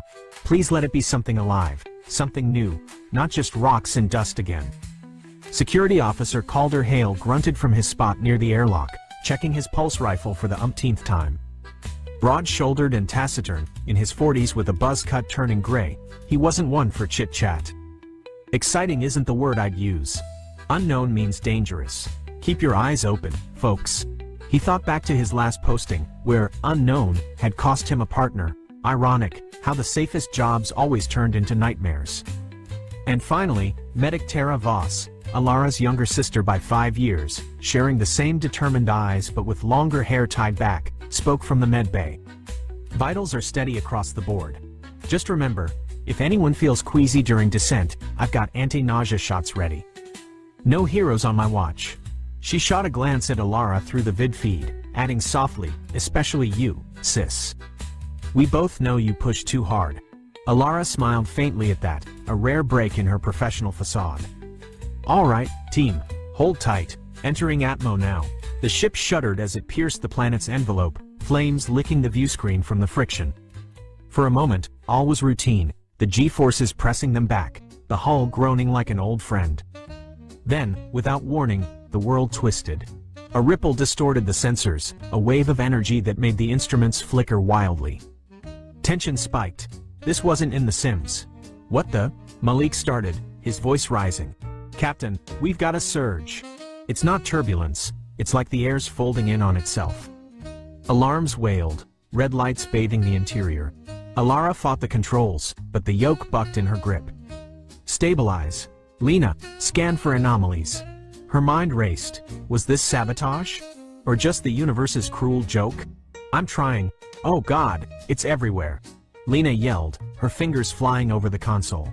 Readings off the charts. Electromagnetic, gravitational. Suspense hung in her words. What if this was the end? No glory, just a glitch. Calder's voice cut through. Strap down tighter. This feels like a trap. Irony hit him. Here he was, the paranoid one. And for once, he might be right. Tara's tone was urgent, heart rate spiking. Everyone breathe. She gripped her seat, thinking of home, of unfinished letters. Then blackness swallowed them all. No crash, no explosion, just an abrupt void, as if the universe had switched off. When Alara came to, her head pounded like a drum. She blinked against the dim emergency lighting, the cockpit screens dark except for a few backup panels sputtering to life. Status, she groaned, unbuckling and pushing herself up. Her boots clanged on the deck plating, gravity still online at least. In her mind, a quiet monologue played. We've survived worse, but this feels different. Like the planet wanted us down. No response at first. She staggered to the door, palming it open to the main corridor. Team? Sound off. A cough from engineering. Here, Malik. What hit us? He patted his pockets absent-mindedly. Still no lucky chip. Ironic, how the smallest losses nagged during crises. Lena's voice, weak, alive. I think, scanners are fried. She sat up, whispering to herself, if this ruins my samples, I'll scream.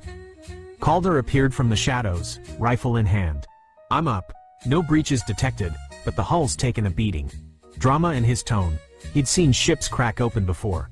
Tara emerged last, rubbing her temple. Everyone's got minor concussions at best. But Alara, the recording devices, they're all offline. Black box, cams, logs, wiped or powered down. We have no record of what happened. Suspense built. Who, or what, erased their trail?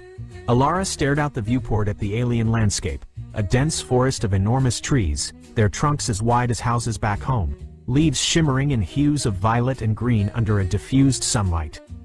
The ship had plowed a scar through the undergrowth, smoke wisping from the aft section. We crashed blind. All right, priorities. Secure the site, assess damage. Malik, get on repairs. Lena, enviroscan. Calder, perimeter. Tara, med checks. Let's figure out where we are, and why everything went dark. Irony, explorers, lost in the dark. As they moved, the airlock hissed open, releasing them into the humid, earthy air of PX-47. No one spoke of the unease knotting their guts, but it hung there, thick as the mist rolling through the trees. Malik paused, rummaging through debris. Hey, my data chip. Must have fallen during the crash. A small win, mundane amid the chaos, but it lightened his step. The crash site was a makeshift clearing now, the Vanguard nestled in a crater of upturned soil and splintered vegetation. The ship's exterior showed dents and scorch marks, but the core structure held, a testament to Federation engineering. Inside, the crew quarters were Spartan, bunks stacked like shelves, a small galley with nutrient packs, and the hum of life support systems filtering the outside air. Activities filled the days, calibrating tools, inventorying supplies, even a quick game of cards to break tension. For the first 2 days, they worked in shifts. Calder set up the energy fence, a shimmering blue barrier that zapped anything larger than a fist that tried to cross. "This'll buy us time," he said, wiping sweat from his brow as he calibrated the emitters. "But if something big comes knocking, we're in trouble." He thought aloud, "Funny, isn't it? We come armed to the teeth, but a fence is our first line." Irony of the stars. Lena was out with her scanner, documenting the flora. "These trees are incredible," she said to Alara as they walked the perimeter, pausing to sketch a leaf sample. Trunks at least 10 meters across at the base. Bark's got this fibrous quality, almost like armored skin. And the leaves? Photosynthetic efficiency off the charts. This planet's ecosystem must be hyper-accelerated. Her monologue drifted. "If I can publish this, it'll change everything back home. But first, survive." Alara nodded, her eyes scanning the tree line. "Useful for us? We need shelter. The ship's exposed." Tension in her voice. What if the mist hid eyes watching them? "Definitely. We could fell a few, use the wood for a dome over the site. It'll camouflage us, provide cover from aerial threats, if there are any." Malik joined them, tools slung over his shoulder, fiddling with his recovered data chip like a talisman. "Hull's stable, but engines need recalibration. That surge fried the plasma coils. We'll need raw materials, titanium ore, maybe some conductive crystals. But first, let's fortify." Comedy and irony. Here I am, fixing a starship with sticks and stones. Federation's finest. Tara, handing out ration bars while bandaging a minor scrape on her own hand, added, "And medically, we're good for now. But this air's got pollen counts that could trigger allergies. Masks on for extended outings." Subplot simmering. She'd lost her favorite med scanner in the crash, searching bunks daily, muttering, "Where did it go? Can't treat without it." Calder grunted agreement. "Dangerous out here. I saw tracks. Big ones. Not mammalian. Suspense built. What made those?" Their first real survey pushed into the forest. The ground was soft, spongy with moss that glowed faintly in the shade. Birds, or what passed for them, called overhead, their cries warbling like distorted flutes. Activities included collecting water samples, marking paths with beacons. "Look at this," Lena whispered, pointing to a clearing. There, grazing on low shrubs, was an insect, a colossal beetle, body the size of a bull, legs like tree branches, mandibles grinding vegetation with a rhythmic crunch. Drama escalated. Hearts raced. "Holy stars," Malik breathed. "That's no bug. That's a tank." Irony. "We travel light years to find cows with exoskeletons." Calder raised his rifle slowly. "Hostile? Tension thick." "Not yet," Lena said. "Herbivore, by the looks. But if insects get this big, the food chain must be insane. Predators could be even larger." Alara held up a hand. "Observe, don't engage. We need to learn the patterns." As they retreated, another insect buzzed past, a flyer with wings like stained glass, easily 5 meters across. It ignored them, but the wind from its passage rustled their suits. Suspense. Was it scouting? Back at camp, the decision was made. We cut the trees, Alara said during their evening huddle in the galley, steam rising from synth coffee mugs. Build a dome. Malik, rig the laser cutters. Calder, security detail. Lena, monitor for ecological backlash. Tara, keep us patched. The work took hours. The lasers whined as they sliced through the wide trunks, the wood falling with thunderous crashes. Timber. Malik yelled with forced cheer, but his voice trembled as shadows lengthened. Comedy. If only my ex could see me now. Lumberjack in space. This dome's gonna be solid, Calder said, hauling logs into place. Interlock 'em like this. Natural camouflage. His monologue. Build walls, keep out the dark. Always has, always will. Lena paused, scanner beeping. Guys, the sap from these trees, it's got antimicrobial properties. Could be useful for wounds. Tara perked up. Sample it. We're low on meds long term. Later, rummaging in med bay, she found her lost scanner under a bunk. There you are. Mundane miracle. By nightfall, the dome arched over the ship, a woven barrier of felled giants. Inside, safe but alert, they shared stories to ease the tension. Remember that run on Vega Prime? Malik asked. Thought we'd never get out of that sandstorm. Alara chuckled. This feels worse. At least there we knew the enemy. Irony hung heavy. The forest whispered back, alive with unseen dangers. Weeks blended into a rhythm of survival, but on the 14th day, as the crew ate breakfast in the dome's shadow, the air thick with the scent of alien sap, a change came without warning. Activities like routine med checks and fence repairs filled mornings, but suspense lurked. It started as a hum, low and building, vibrating through the ground. Earthquake? Calder asked, standing abruptly, rifle in hand. Drama in his eyes. What now? Lena checked her scanner. No. Energy spike. Atmospheric? Her voice cracked slightly. Then the light hit.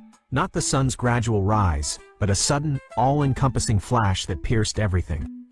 The world turned blinding white, so intense it rendered the dome translucent, the forest beyond appearing almost ghostly, transparent layers revealing depths miles away.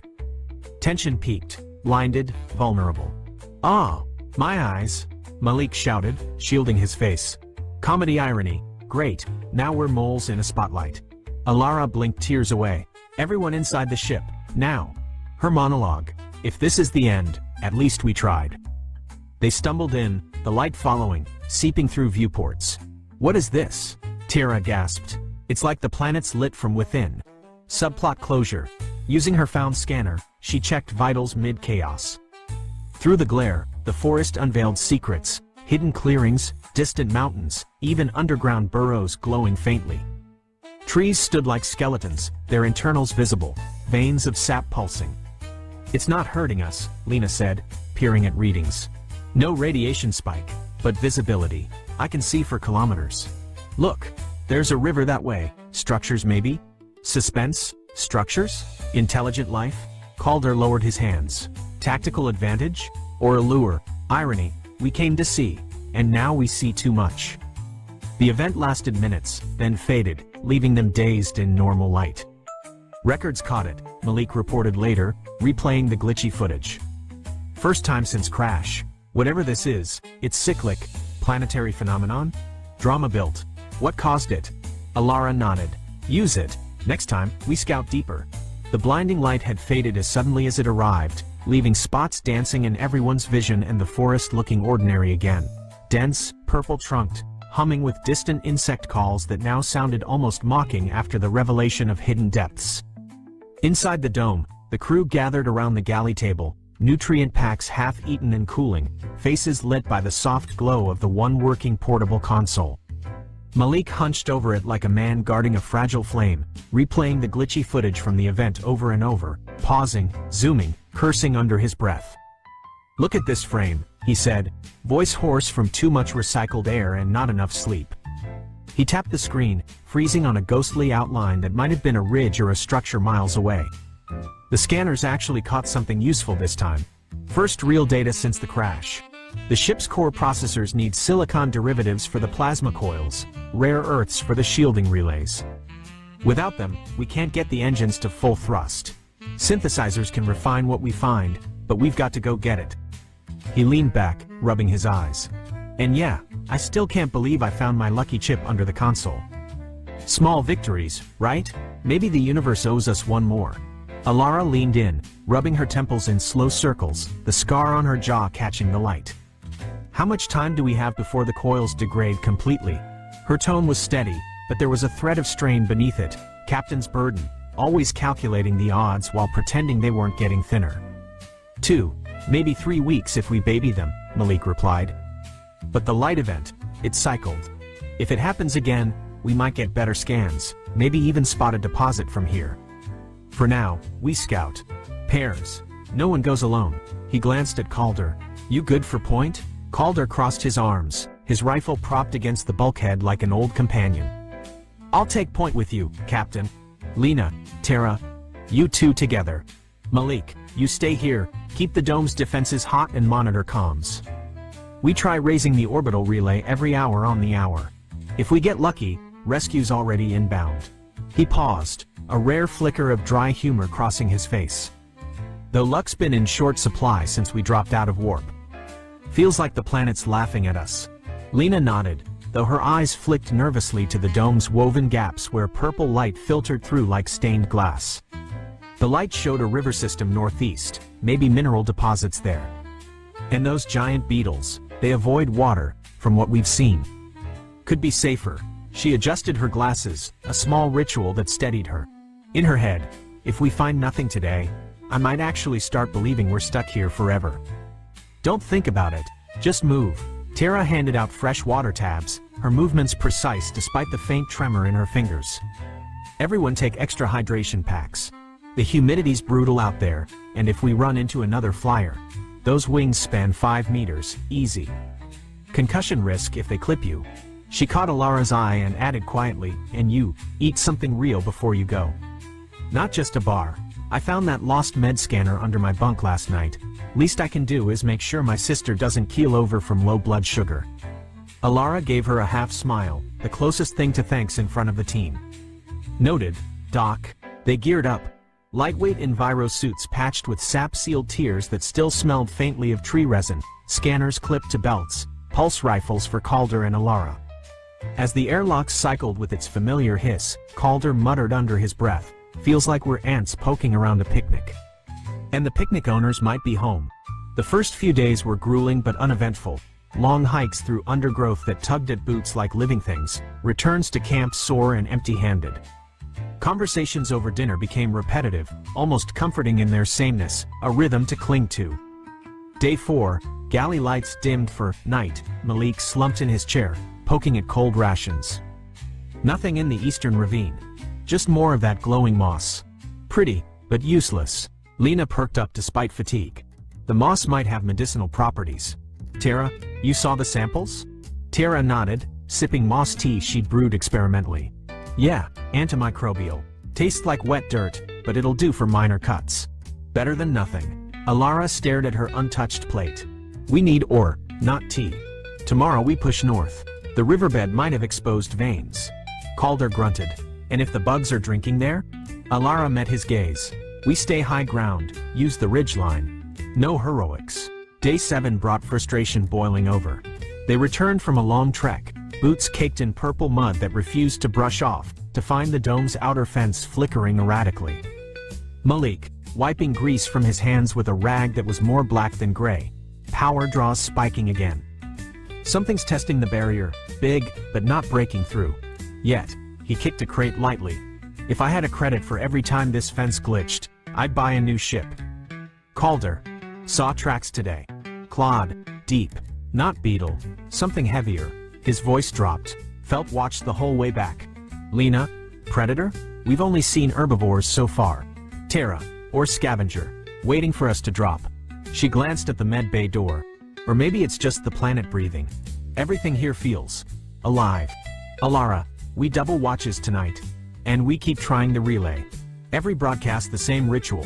Vanguard to Relay 1. This is Captain Voss. Crash landed PX-47.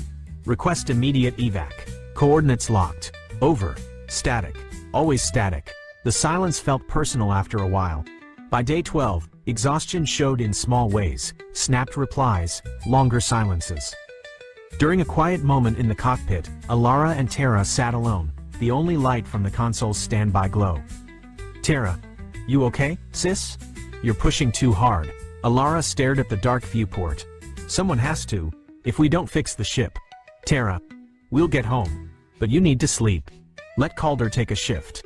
Alara, Calder's barely sleeping himself. Keeps staring at the tree line like it's personal. A pause. Remember when we were kids and you'd lose your favorite toy for days, then find it under the bed like nothing happened? I keep waiting for that feeling here, like the answer's just out of sight.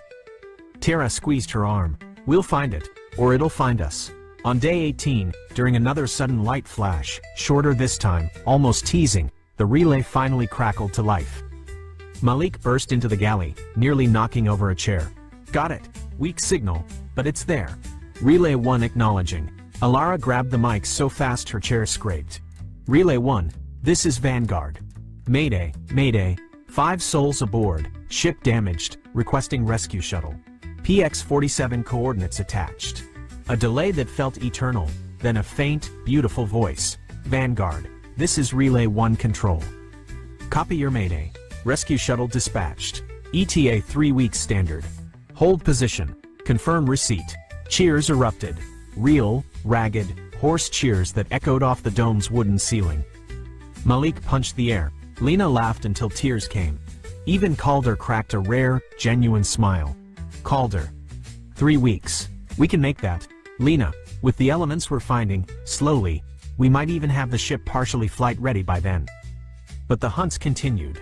Small hulls, a vein of conductive crystal pried from a riverbank, a pocket of titanium-laced rock that Malik carried back like treasure. Each trip riskier, one flyer dive bombed their path on day 22, forcing a heart-pounding scramble into a thicket.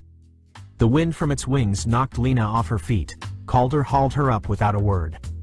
Malik, later patching a tear in her suit with steady hands. These things are getting bolder. Like they know we're intruders. Alara, staring at the darkening forest through a gap in the dome, or like something's watching. And waiting. 3 weeks stretched into 4, then 5. The rescue shuttle's ETA kept slipping. First, warplane congestion, then, maintenance delay at Relay 1, then vague promises of, soon. Hope frayed at the edges like old fabric. The crew still worked, still ate, still joked in that brittle way people do when the alternative is screaming, but the dome felt smaller every day, the forest louder, the insects more watchful. Malik spent most mornings in the engine bay, sparks showering around him as he welded new coils from the small hulls they'd scraped together. He talked to the ship now, low and constant, like coaxing a stubborn animal. Come on, girl, just a little more juice, he muttered one dawn, wiping sweat with a forearm already black with grease. We're so close. Don't quit on me now. He'd found a rhythm. Weld, test, curse, repeat.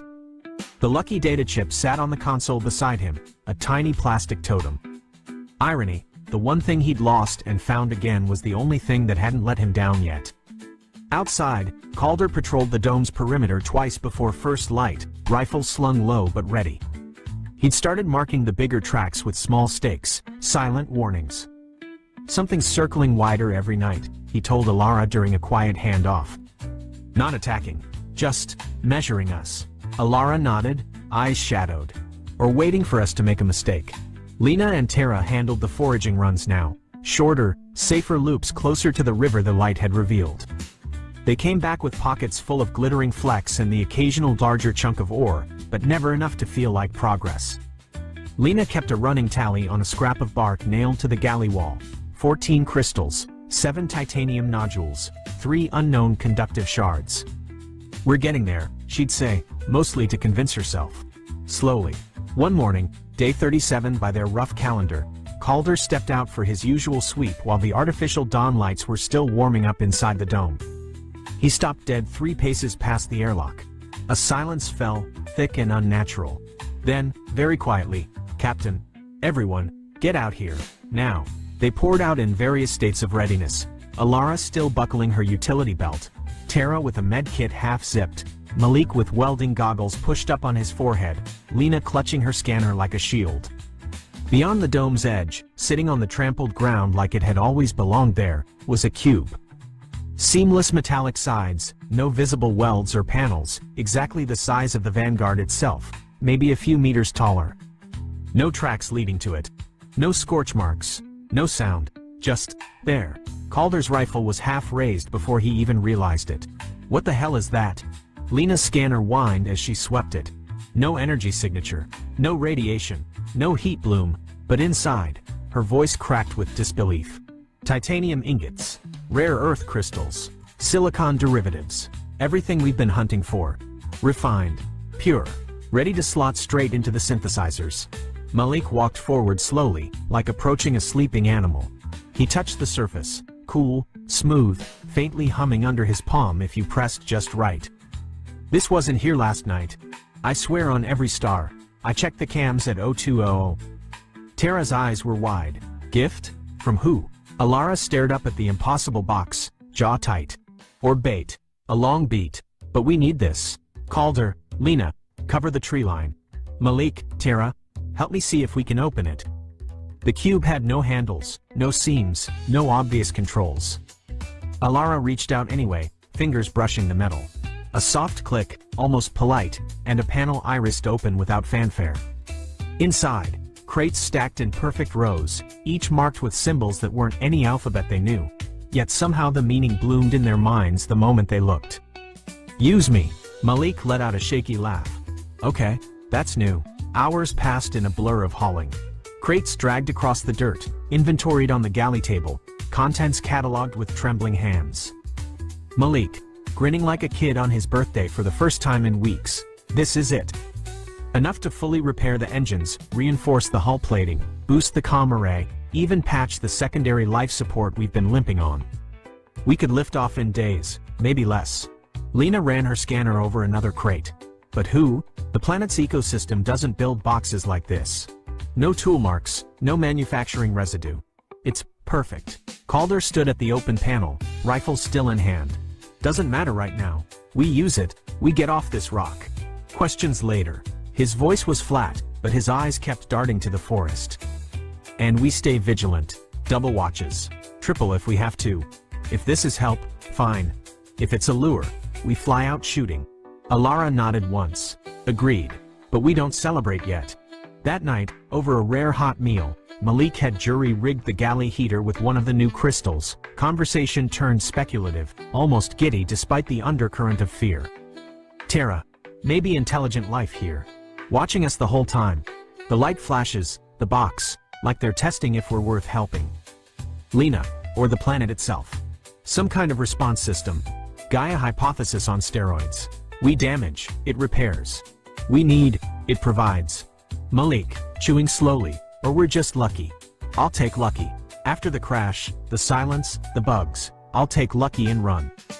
Calder said nothing for a long time, just stared at the cube through the dome gap. Finally, lucky things don't come in boxes the size of your ship without a price tag. Repairs accelerated. The ship hummed louder each day, engines purring, lights brighter, systems winking green one after another. Hope solidified, fragile but real. But every night, Calder still patrolled. And every night, he swore the forest watched back. The Vanguard was ready. Engines tested at low burn outside the dome, a controlled roar that shook leaves from nearby branches. Hull patched with fresh plates that gleamed unnaturally clean. Dome disassembled piece by piece. Logs hauled aboard as emergency mass, sap-sealed panels stowed for analysis back home. Final checks in the cockpit felt almost ceremonial. Alara stood at the helm, hands on the yoke she hadn't touched in months. All stations report. Malik, from engineering, engines green. Thrust at 92%, better than pre-crash. Hell, better than factory spec. Lena, science station, life support nominal. Scans show clear skies. No atmospheric anomalies, for once. Calder, near the airlock, perimeter secure. No contacts, but I'm staying strapped until we're in orbit. Tara, med bay. Crew vitals good. A little dehydrated, a lot exhausted, but we're as ready as we'll ever be.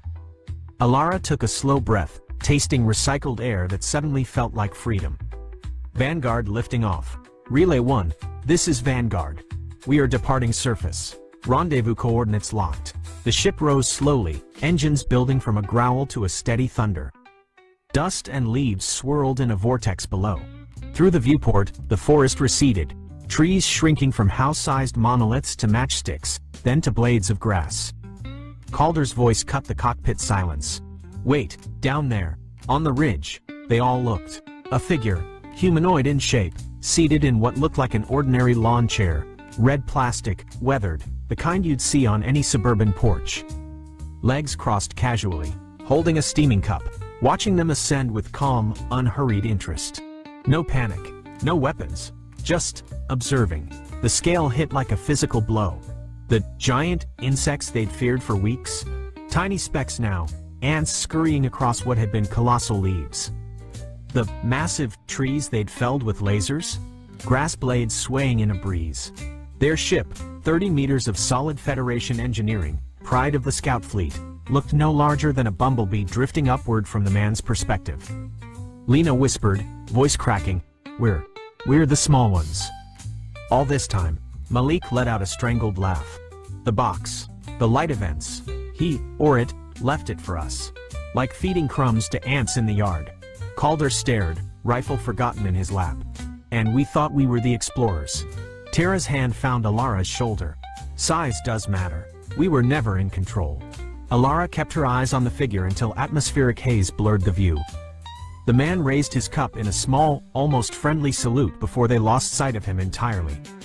"Relay 1, Vanguard here," she transmitted, voice steady despite everything. "We're clear of Atmo, docking in 10, and tell command we've got one hell of a debrief." The rescue shuttle appeared on final approach, sleek and silver against the black. Magnetic clamps engaged with a gentle thunk.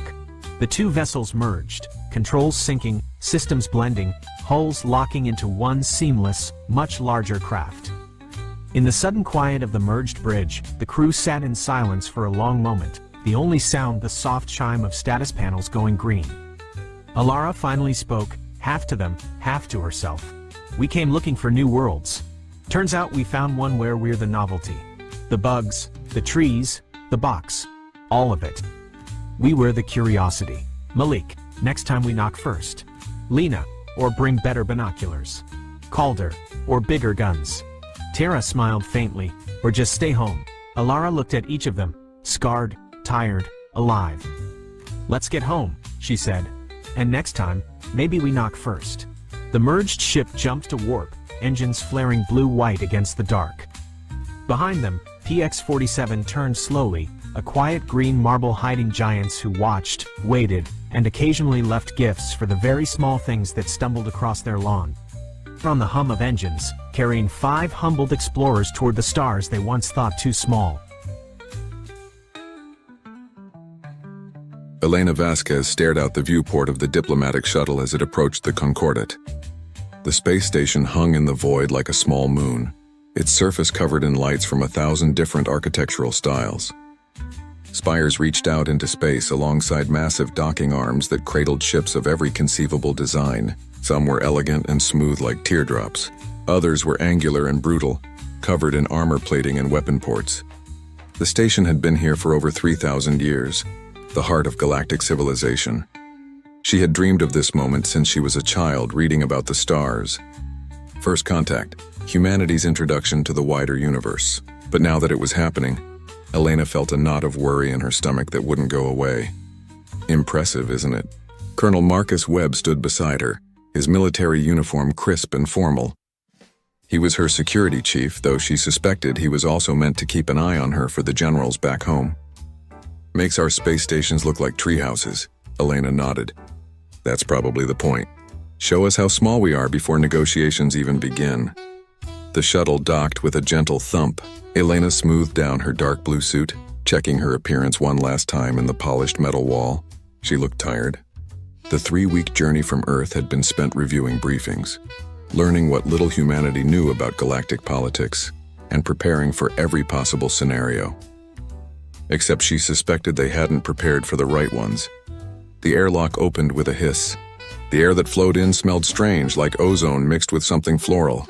Elena stepped through, followed by her team of 12 diplomats, scientists, and security personnel. They were humanity's first official delegation to the Galactic Council. The reception chamber was enormous. The ceiling stretched up at least 50 meters, covered in a shifting display that showed stars and nebulae. Hundreds of aliens filled the space, and Elena had to stop herself from staring. She had seen the videos, studied the files, but nothing prepared her for seeing them in person.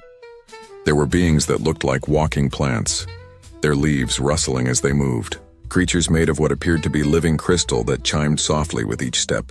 Things with too many limbs or no limbs at all, floating through the air. Some were humanoid enough to seem almost familiar, while others were so alien that Elena's brain struggled to make sense of their forms. A delegation approached, led by a being that stood nearly 3 meters tall. Its skin was covered in dark green scales, and its eyes were yellow with vertical pupils. It wore robes of deep purple that seemed to shimmer in the light. This was High Arbiter Zexthor, leader of the Galactic Council. Elena had memorized his file during the journey. Ambassador Vasquez of Earth. Zexthor's voice came from a translator device that floated near his head. The translation was smooth but carried a hint of a hiss underneath. "Welcome to the Concordat. You are the first of your species to stand in these halls." Elena bowed slightly as her briefings had suggested.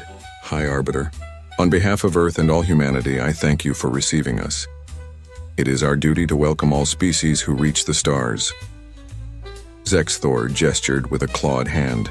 "Come, the council has assembled to meet you." They walked through corridors that seemed to shift and change. The walls showed scenes from 1,000 different worlds. Elena saw cities that floated in clouds, oceans filled with luminescent life, deserts of red sand under purple skies. Each image was a reminder of how vast the galaxy was, and how new humanity was to all of this. The council chamber was even more impressive than the reception hall. It was circular and vast, with thousands of seats arranged in rising tiers. Each seat was occupied by a representative from a member species. At the center was a raised platform where Zexthor took his place. A smaller platform rose from the floor for Elena and her team. The noise was overwhelming. Thousands of voices in hundreds of languages, all filtered through translators that created a constant buzz of sound. But as Elena stepped onto the platform, silence fell. Thousands of eyes in every color and shape imaginable turned to look at humanity's representatives, members of the council. Zexthor's voice boomed through the chamber. "Today we welcome the humans of planet Earth, the latest species to achieve faster-than-light travel and discover our community of worlds. As is tradition, we gather to offer them the protection and benefits of council membership." There was a polite sound of approval from the assembled aliens. Elena noticed it wasn't enthusiastic. It was the sound of a routine being followed, nothing more. Zexthor continued. "Humans, you have entered a galaxy that has known peace and prosperity for millennia. The Council maintains order across thousands of star systems. We protect trade routes, mediate disputes, and ensure that all species can thrive. This harmony exists because of cooperation and contribution from all members." Here it comes, Elena thought. She had read the reports from the few human ships that had made contact with Council vessels before the official invitation. Every species paid. The only question was how much. As a new member species, Earth will be required to contribute to the common good. This is not a punishment, but a privilege. You will gain access to technologies that would take your species centuries to develop. You will be able to trade with thousands of worlds. Your people will be protected by the might of the Council fleet. Zexthor's yellow eyes fixed on Elena. In return, Earth will provide tribute to the Council. This tribute ensures that all members share in both the benefits and the responsibilities of our community. A holographic display appeared in the air above the central platform. Numbers and categories scrolled past in multiple languages, with English appearing alongside the alien scripts. Elena's breath caught as she read the terms. 40% of Earth's rare Earth elements to be delivered annually. Full access to all human artificial intelligence and quantum computing technology, including source codes and research data. And the part that made her stomach turn. 100,000 human soldiers to serve in Council military operations for a minimum term of 10 years, with rotations continuing indefinitely. Colonel Webb made a small sound beside her. She glanced at him and saw his jaw clenched tight. The rest of her team looked equally shocked. "These terms are standard for species at your level of development," Zexthor said, as if he were discussing the weather. "Other species have contributed more. You should consider yourselves fortunate. Elena forced herself to speak calmly. High Arbiter, these terms represent a significant portion of Earth's resources and population. May I ask what happens if we need time to consider them? A ripple of sound moved through the chamber. It might have been laughter. Zexthor spread his hands in what might have been a gesture of generosity. Of course, we are not unreasonable. You may have 48 of your Earth hours to consult with your government. But understand, Ambassador Vasquez, these terms are not subject to negotiation. They have been calculated based on your world's capacity and the standard requirements for new members. And if we refuse? The question came from Colonel Webb before Elena could stop him. The chamber went completely silent. Zexthor's eyes narrowed. Refusal is not a concept we encounter often, Colonel. Species who choose not to join the Council find themselves isolated. No access to galactic trade, no access to jump gate networks, no protection from pirates or hostile forces. Some have chosen this path. Most have changed their minds within a generation when they see what they're missing. He leaned forward slightly, and some have required corrective action when they became a danger to themselves or others. I trust Earth will be wiser than that. The threat was clear, even wrapped in diplomatic language. Submit or face the consequences. Elena bowed again, her mind racing. We appreciate the Council's generosity in giving us time to respond. With your permission, we will return to our ship and begin consultations with Earth immediately. Granted. Zexthor waved a hand in dismissal. Return here in 48 hours with your answer. I look forward to welcoming Earth as a full member of the galactic community. The platform lowered and Elena led her team back through the corridors. No one spoke until they were safely back in the shuttle and the airlock had sealed behind them. 40% of our rare Earths? One of the economic advisors, Dr. Sarah Chen, looked pale. That would cripple our technology sector. We need those elements for everything from phones to fusion reactors. And 100,000 soldiers. Webb's voice was tight with anger. To fight in their wars. For 10 years minimum. That's not membership, that's subjugation. Elena sat heavily in her seat as the shuttle detached from the Concordat and began the journey back to their ship, the UNSS Endeavour, which waited at the edge of the system. That's exactly what it is. I saw their faces in there. They weren't negotiating. They were dictating terms to primitives who should be grateful for the attention. So what do we do? Dr. Chen asked. We can't agree to this. But if we refuse, then we need to find out exactly what corrective action means, Elena said. She looked at Webb. Colonel, I need you to pull every piece of intelligence we have on Council military capabilities. I want to know what we're really facing if this goes bad. Webb nodded. Already planned to. From what I've seen, their technology is definitely more advanced than ours. But there's something that's been bothering me. What? The way they carry themselves. Did you notice? They move like people who've never been in a real fight. Their security forces had weapons, but they wore them like decorations. I've seen parade soldiers with more tactical awareness. Elena thought about it. He was right. For all their power and technology, the aliens in the Concordat had seemed almost casual about security. How long has it been since the Council fought a real war? According to the briefing files, over 800 years, said Lieutenant Yuki Tanaka, their intelligence officer. There have been minor incidents, pirate actions, and a few enforcement operations against non-compliant species, but nothing that could be called a peer-level conflict. 800 years of peace, Elena murmured. That's remarkable. Or it means they're complacent, Webb said. An army that hasn't fought in 8 centuries might look impressive, but would it hold up against an opponent who actually fights back? Dr. Chen looked between them, her eyes widening. You're not actually suggesting we refuse, are you? They have thousands of species, millions of ships. We have one world. Elena stared out at the stars as they began to accelerate away from the station.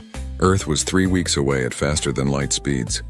3 weeks to decide the future of humanity, submit and become subjects of the Council, or refuse and face the consequences. But there was a third option, one that was forming in her mind as she thought about Zexthor's casual arrogance, the complacent security, the 800-year peace. What if the Council had forgotten what it meant to face an enemy that refused to surrender? Humanity had never known true peace. Every generation had fought wars, from sticks and stones to nuclear weapons and beyond. Humans were very, very good at fighting. It was practically all they had ever done. We're going to present both options to Earth leadership, Elena said finally. Complete submission or complete refusal. But we're also going to present a full analysis of what refusal would actually mean. Not just economic isolation, but the real possibility of military action. And we're going to make sure they understand what that would entail. You think Earth will fight? Tanaka asked quietly. Elena thought about human history. The countless wars, the empires that had risen and fallen, the revolutions and resistances. She thought about the nuclear standoffs, the guerrilla campaigns, the last stands that became legend. Humanity had a long history of looking at overwhelming force and choosing to fight anyway. I think humanity has never been very good at bowing, she said. And I don't think we're going to start now. The shuttle docked with the Endeavour 30 minutes later. Elena immediately called for a full briefing of all department heads. They gathered in the conference room, which suddenly seemed very small and cramped compared to the vast halls of the Concordat. For 6 hours, they analyzed the situation from every angle: economic impact, technological gaps, military capabilities, diplomatic options. The more they discussed, the clearer the picture became. The Council's terms weren't just demanding. They were designed to keep humanity dependent and weak. The technology they offered would come with restrictions. The protection they promised would come with obligations. And the tribute would ensure Earth never had the resources to become truly independent. It's a system designed to maintain the status quo, Dr. Chen concluded. The founding species of the Council hold all the real power. Everyone else pays tribute and follows orders. New species are locked into the system from the moment they join. How many species have refused over the years? Elena asked. Tanaka pulled up data on her tablet. Records are incomplete, but at least 17 species attempted to refuse Council membership in the last 1,000 years. 5 eventually capitulated and joined. 7 were classified as isolated and haven't been heard from since. 5 faced Council military action and were forcibly integrated after their governments were replaced. The room fell silent. The Council's peace was built on submission. Those who wouldn't submit disappeared or were crushed. There's one more thing, Webb said. He brought up a star map showing Earth's region of space. We're not in a strategically important area. No major trade routes nearby. No resource-rich systems that the Council desperately needs. If we refuse and they decide to punish us, they'd have to commit significant forces across a long supply line to a region they don't really care about. That might make them more willing to just isolate us and forget we exist, suggested Commander Park, the Endeavour's captain. Or it might make them more determined to make an example of us, countered Webb. Show everyone that distance doesn't matter. Refuse the Council and you'll be dealt with eventually. Elena rubbed her temples, feeling a headache building. We need to transmit all of this to Earth and let them decide. But I want to make sure they understand one thing clearly. She looked around the table at her team. If Earth decides to refuse, we need to be ready for the consequences. That means assuming the worst-case scenario. A Council fleet shows up to enforce compliance. What would that battle actually look like? Webb smiled grimly. Now that's a question I can answer. Give me 12 hours and I'll have a full tactical analysis ready. But I can tell you right now, if the Council expects us to roll over like everyone else has for the last 800 years, they're in for one hell of a surprise. Elena nodded. Get me that analysis, Colonel, and make it detailed.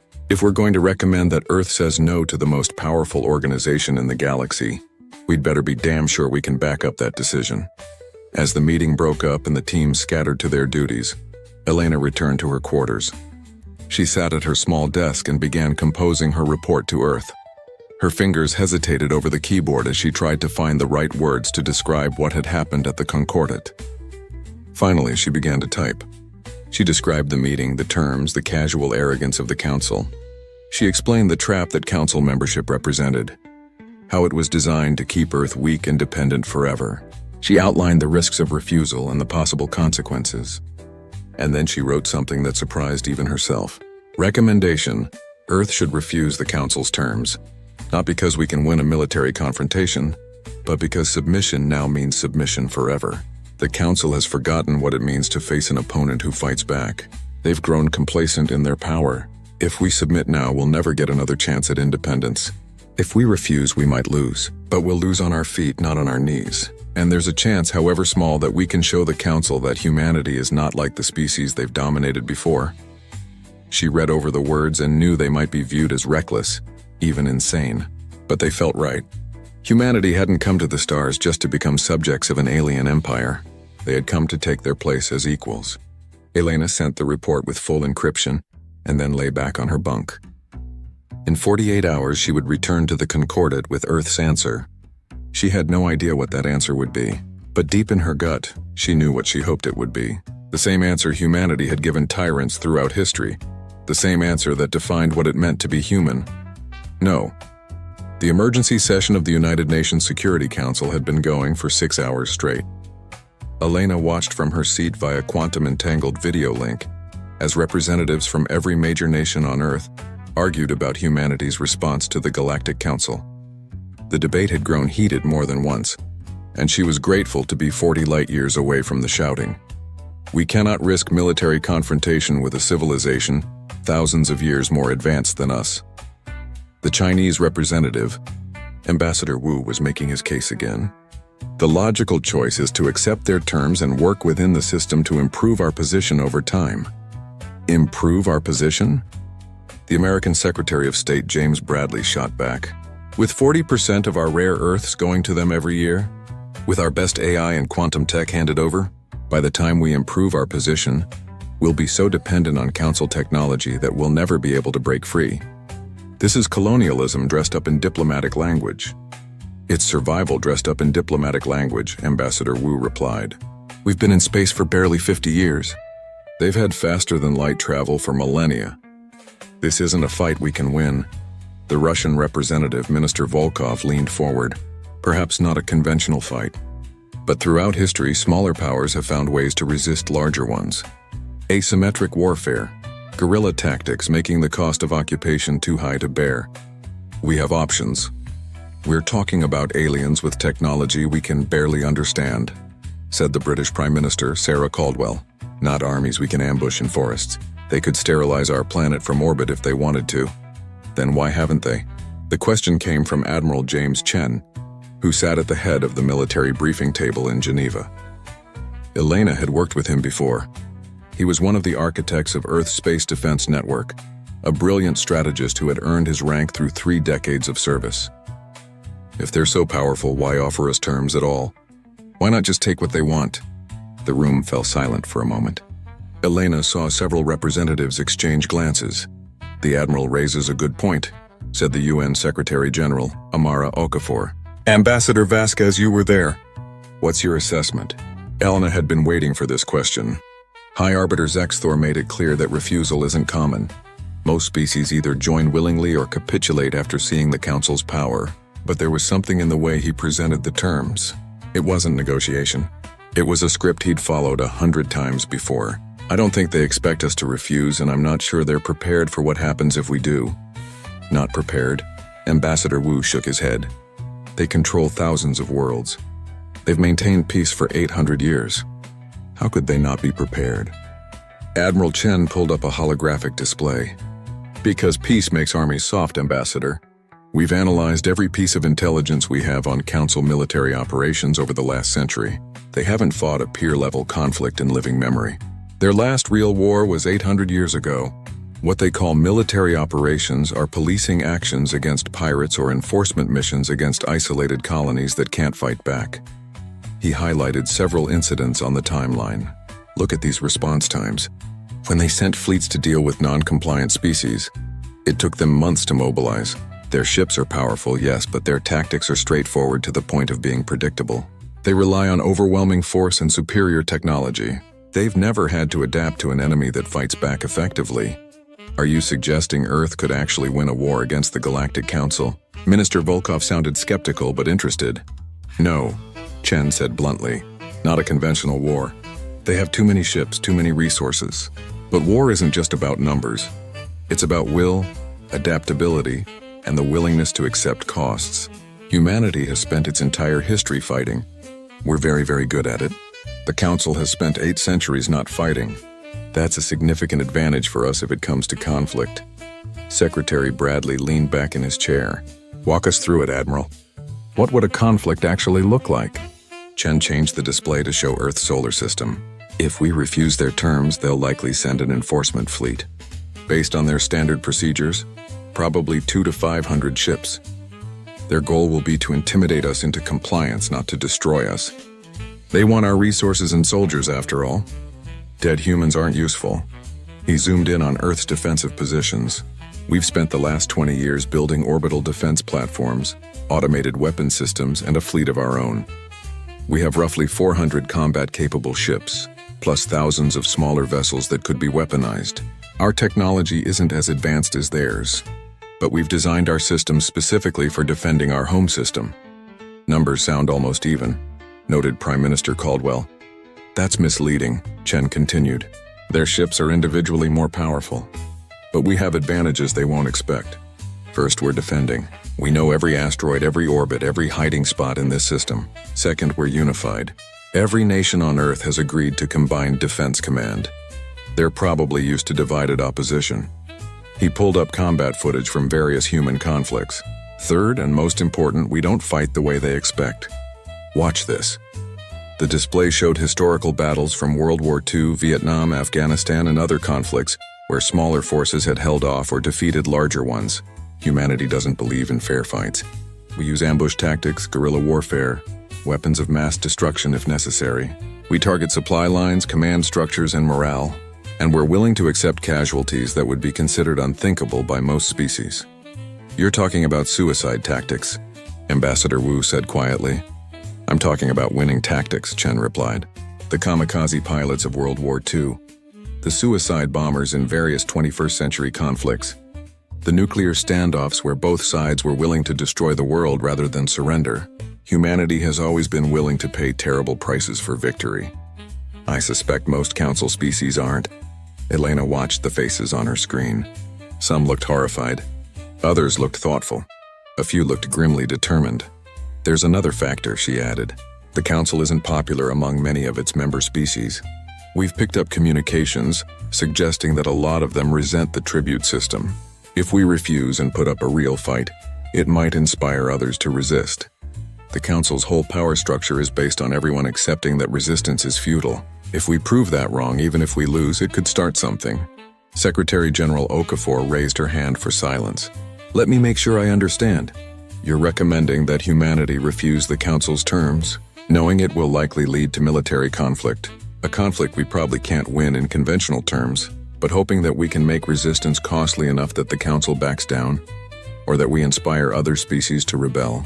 Yes, Elena said simply. That's insane, Ambassador Wu said. That's human, Admiral Chen replied. The debate continued for another 2 hours.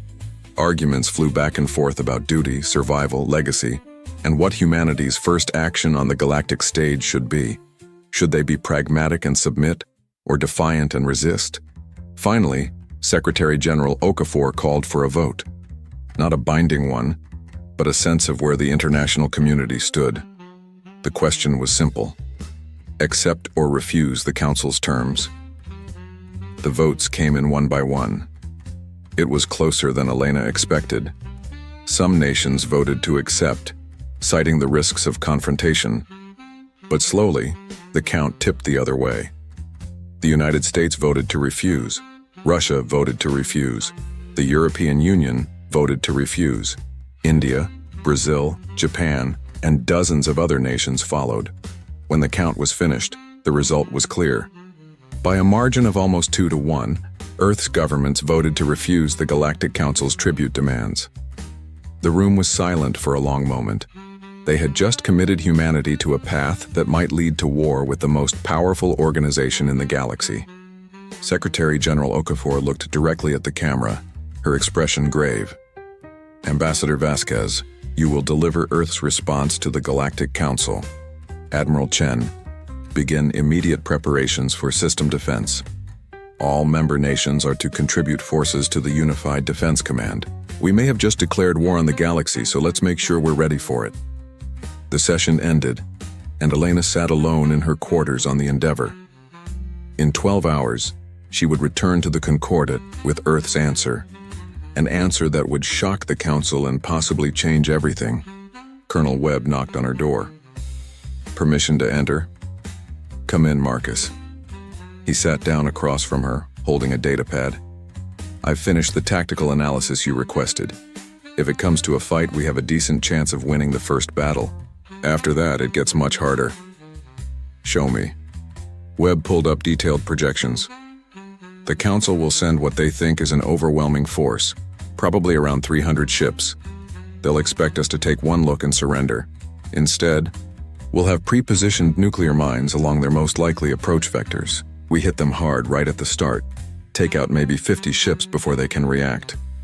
He zoomed in on Earth's orbital space. Then we pull back to our defensive platforms, force them to come to us into range of our ground-based weapons. They'll have better shields and weapons, but we'll have numbers and position. Most importantly, we'll have surprise. They won't be expecting us to fight this hard. Casualties? Elena asked. Webb's expression darkened. Hi. We'll lose a lot of ships and probably some platforms. If they decide to bombard population centers, we could lose millions. But if we can make them bleed, if we can make them doubt whether this is worth the cost, they might withdraw and rethink their approach. And if they don't withdraw, then we keep fighting until we can't anymore. But Elena, there's something else. I've been analyzing the Council's member species, their history, their cultures. A lot of them have been part of the Council for so long that they've forgotten what it means to be independent. They've never known anything but the tribute system. What are you saying? I'm saying that if we stand up to the Council and survive, even if we don't win, it might inspire others to question the system. The Council's power is based on the belief that resistance is impossible. If we prove that belief wrong, the whole thing might start to crack. Elena thought about that. Humanity's defiance might be about more than just Earth's freedom. It might be about showing the entire galaxy that the Council system wasn't inevitable, that species didn't have to accept subjugation. There's no going back from this, she said quietly. No, Webb agreed. But going forward is what humans do. We've never been good at accepting our place. We always want to see what's over the next hill, what's beyond the next horizon, even if it gets us killed. Elena smiled slightly. Especially if it gets us killed. They sat in silence for a while, watching Earth slowly rotate on the view screen. From this distance, it looked peaceful, beautiful. No signs of the frantic preparations happening across every continent as military forces mobilized and defense systems came online. Do you think we can win? Webb asked. I think we can make them regret picking this fight, Elena replied. Whether that counts as winning, I guess we'll find out. The next 12 hours passed in a blur of preparation. Elena reviewed her speech dozens of times. The message had to be clear, unambiguous, and strong.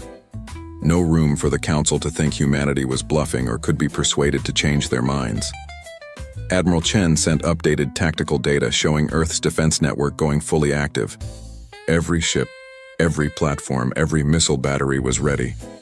If the Council sent their fleet, humanity would be waiting. Finally, it was time. Elena and her team returned to the shuttle and made the journey back to the Concordat. As they approached the massive station, Elena felt a strange calm settle over her. The decision was made. Now came the execution. They docked and made their way back to the Council chamber. It was even more crowded than before. Word had spread about Earth's summons, and apparently many species wanted to see how the newcomers would respond. High Arbiter Zexthor waited on his platform, his yellow eyes tracking Elena as she walked to the central position. He looked confident, even amused, obviously expecting humanity to have accepted reality and prepared to join the Council on its terms. Ambassador Vasquez, his translated voice boomed. Welcome back. I trust Earth has had sufficient time to consider the Council's generous offer. What answer do you bring us? Elena pulled out a small data chip. It was theatrical, old-fashioned, but she wanted there to be no mistake about what came next. She held it up for the entire chamber to see. High Arbiter, members of the Council, I bring Earth's official response to your tribute demands. She inserted the chip into the central podium. Every screen in the chamber lit up, displaying the same message in thousands of languages. The file was small, incredibly small. Just a few bytes of data. Because Earth's answer was only one word? The chamber erupted in noise as delegates tried to understand what they were seeing. Some laughed, thinking it was a translation error. Others looked confused, unsure if they were reading it correctly. Zexthor stared at the screen, his expression shifting from amusement to confusion to anger. Explain this, Ambassador. Where's your acceptance? Where are the logistical details? For tribute delivery, what is this? Elena stood straight, her voice clear and strong. That is our complete response to your demands, High Arbiter. No tribute, no submission, no negotiation. Earth appreciates the introduction to galactic society, but we will not bow to threats or accept subjugation disguised as protection. The words still glowed on every screen in the chamber. Simple, direct, unmistakable no. The council chamber descended into chaos. Thousands of voices spoke at once, creating a wall of sound that even the translation system struggled to process. Elena stood calmly on her platform, watching as the aliens reacted to something they clearly hadn't expected. Some were gesturing wildly at the screen, still displaying that single word. Others had turned to their neighbors, apparently trying to confirm what they were seeing was real. High Arbiter Zexthor raised his clawed hands, and the chamber's sound-dampening system activated. Silence fell immediately, his yellow eyes fixed on Elena with an intensity that might have been frightening if she hadn't already committed herself to this course. Ambassador Vasquez, he said, his translator struggling to convey what sounded like barely controlled anger. Perhaps there has been a translation error. Surely Earth understands the gravity of refusing the Council's protection. Let me be perfectly clear about what you are saying no to. He gestured, and a new holographic display filled the space above them. It showed maps of the galaxy, trade routes connecting thousands of systems, fleets of ships moving peacefully between worlds. You are refusing access to the accumulated knowledge of 5,000 years of civilization. You are refusing technologies that would eliminate disease, extend your lifespans, and solve your energy problems. You are refusing the protection of the most powerful military force in galactic history. Zexthor's voice grew harder. And in exchange for what? The privilege of remaining isolated? Of facing pirates, hostile species, and cosmic threats alone? Of watching other species advance while you stagnate? Is this really what Earth wants? Elena had prepared for this. She kept her voice level and professional. High Arbiter, with respect, you're not offering us those things freely. You're demanding we pay for them with our independence. 40% of our resources, our most advanced technology, our citizens to serve as soldiers in your conflicts. That's not protection, that's subjugation. It is the price of civilization. Zexthor's composure cracked slightly. Every species pays this price. Every member of the Council contributes according to their ability. This is how we have maintained peace for 800 years. This is how we ensure prosperity for all. Peace for whom? Elena asked quietly. Prosperity for whom? We've analyzed your system, High Arbiter. The founding species of the Council pay much smaller tributes as a percentage of their wealth. They control the most valuable trade routes. They occupy the seats of real power. Meanwhile, newer species pay heavily for the privilege of serving your interests. That's not a community of equals. That's an empire. A new voice cut through the chamber. She speaks truth, though it is uncomfortable to hear. Elena turned to see one of the council members approaching the central area. She was a Velosian, a species Elena had read about during the voyage. They were humanoid with blue-tinted skin and large black eyes. This particular Velosian wore the robes of a senior council member. According to her identification marker, she was Ambassador Kriath. Zexthor's eyes narrowed. Ambassador Kriath, you overstep. This is a matter between Earth and the Council leadership. It is a matter that affects us all, Kriath replied, not backing down. She turned to address the chamber. How many of us remember when our species first joined the Council? How many of us remember being presented with these same terms, these same demands disguised as offers? And how many of us remember feeling exactly what these humans must feel now? Murmurs spread through the chamber. Elena saw several delegates nodding slightly, though others looked uncomfortable. The difference, Kriath continued, is that none of us said no. We accepted because we believed we had no choice, because we were told that resistance was futile, that submission was the only logical option. But these humans, they dare to do what we did not. They dare to refuse. She pulled up her own holographic display and Elena's breath caught.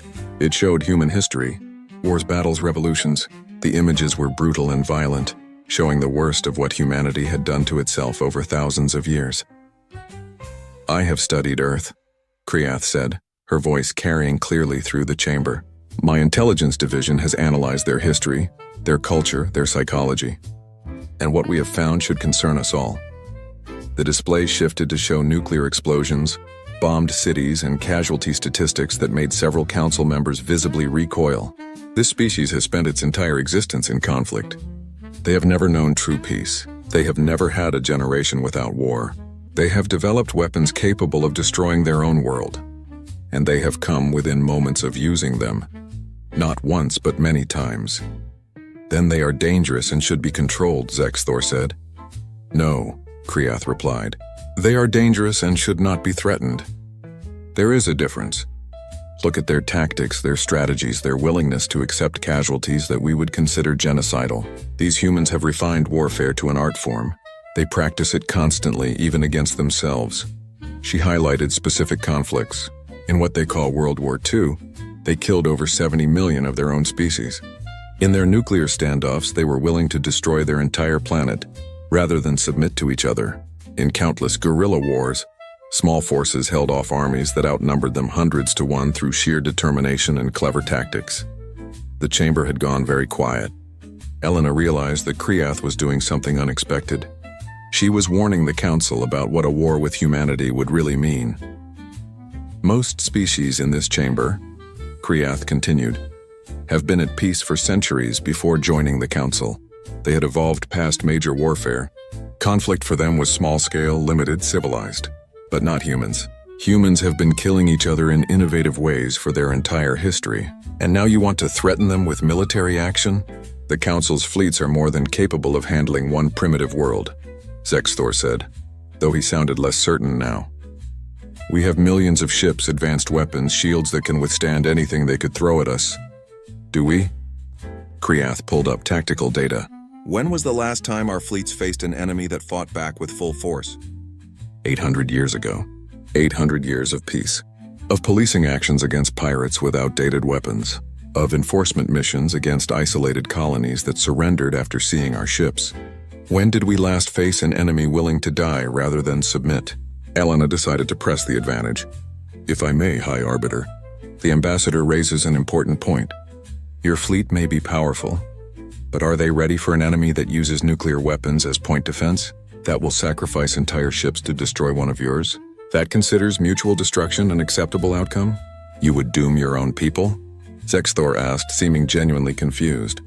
"We would fight for our freedom," Elena replied. "There's a difference. Throughout our history, humans have chosen death over slavery again and again.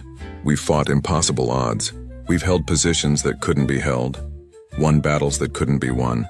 Survived situations that should have killed us, not because we're stronger or smarter, but because we refused to accept defeat." She gestured to the screen, still showing that single word. "That's what no means to humanity.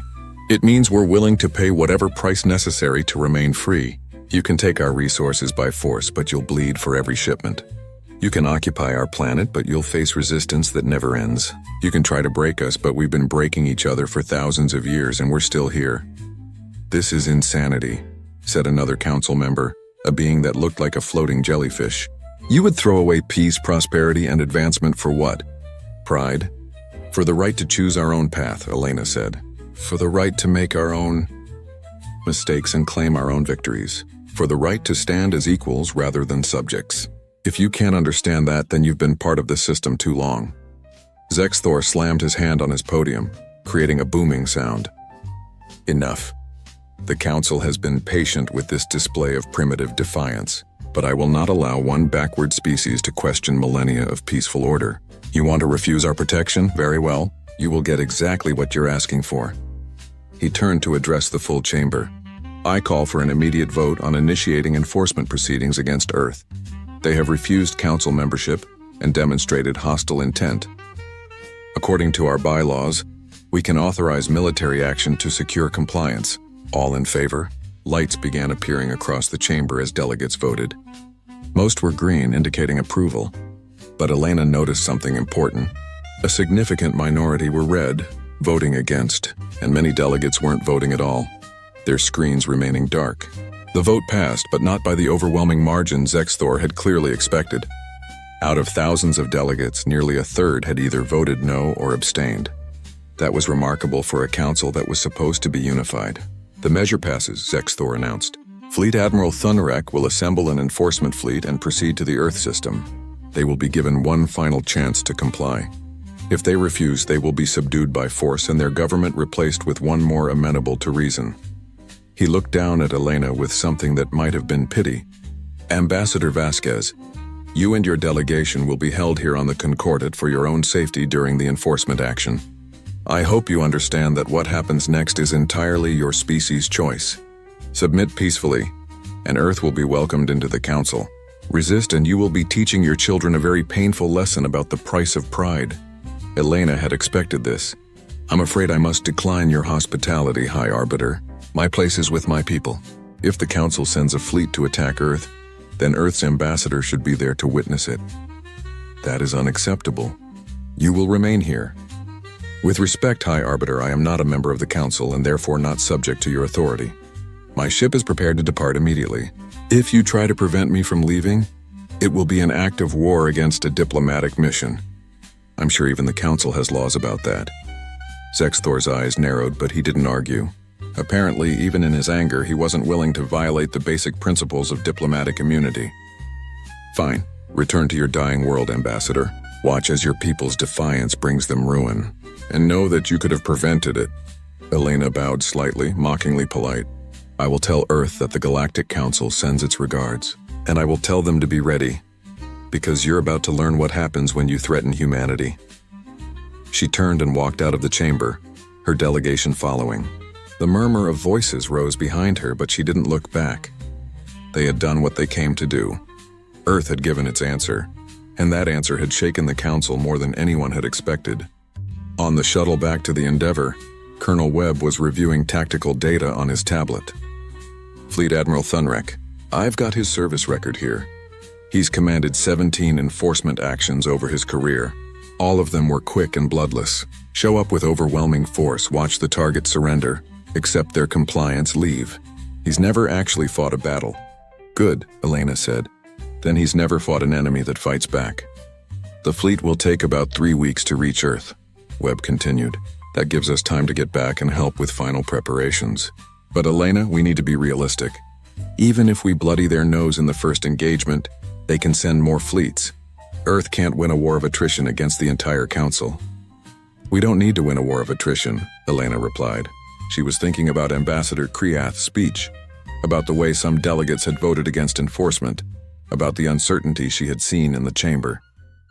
We just need to win the first battle and make it clear that every future battle will cost them. The Council isn't popular with everyone. If we can crack their image of invincibility, other species might start questioning the system. You're trying to start a rebellion, Webb said quietly. I'm trying to show the galaxy that rebellion is possible, Elena corrected. The Council's whole power structure depends on everyone believing they can't be resisted. If we prove that wrong, even if we ultimately lose, it might inspire others to stand up. And if enough species stand up... She didn't finish the sentence, but Webb nodded understanding. The Council couldn't maintain control if too many species refused to comply. Their whole system was built on submission. Defiance was contagious. The Endeavor broke away from the Concordat and engaged its faster-than-light drive.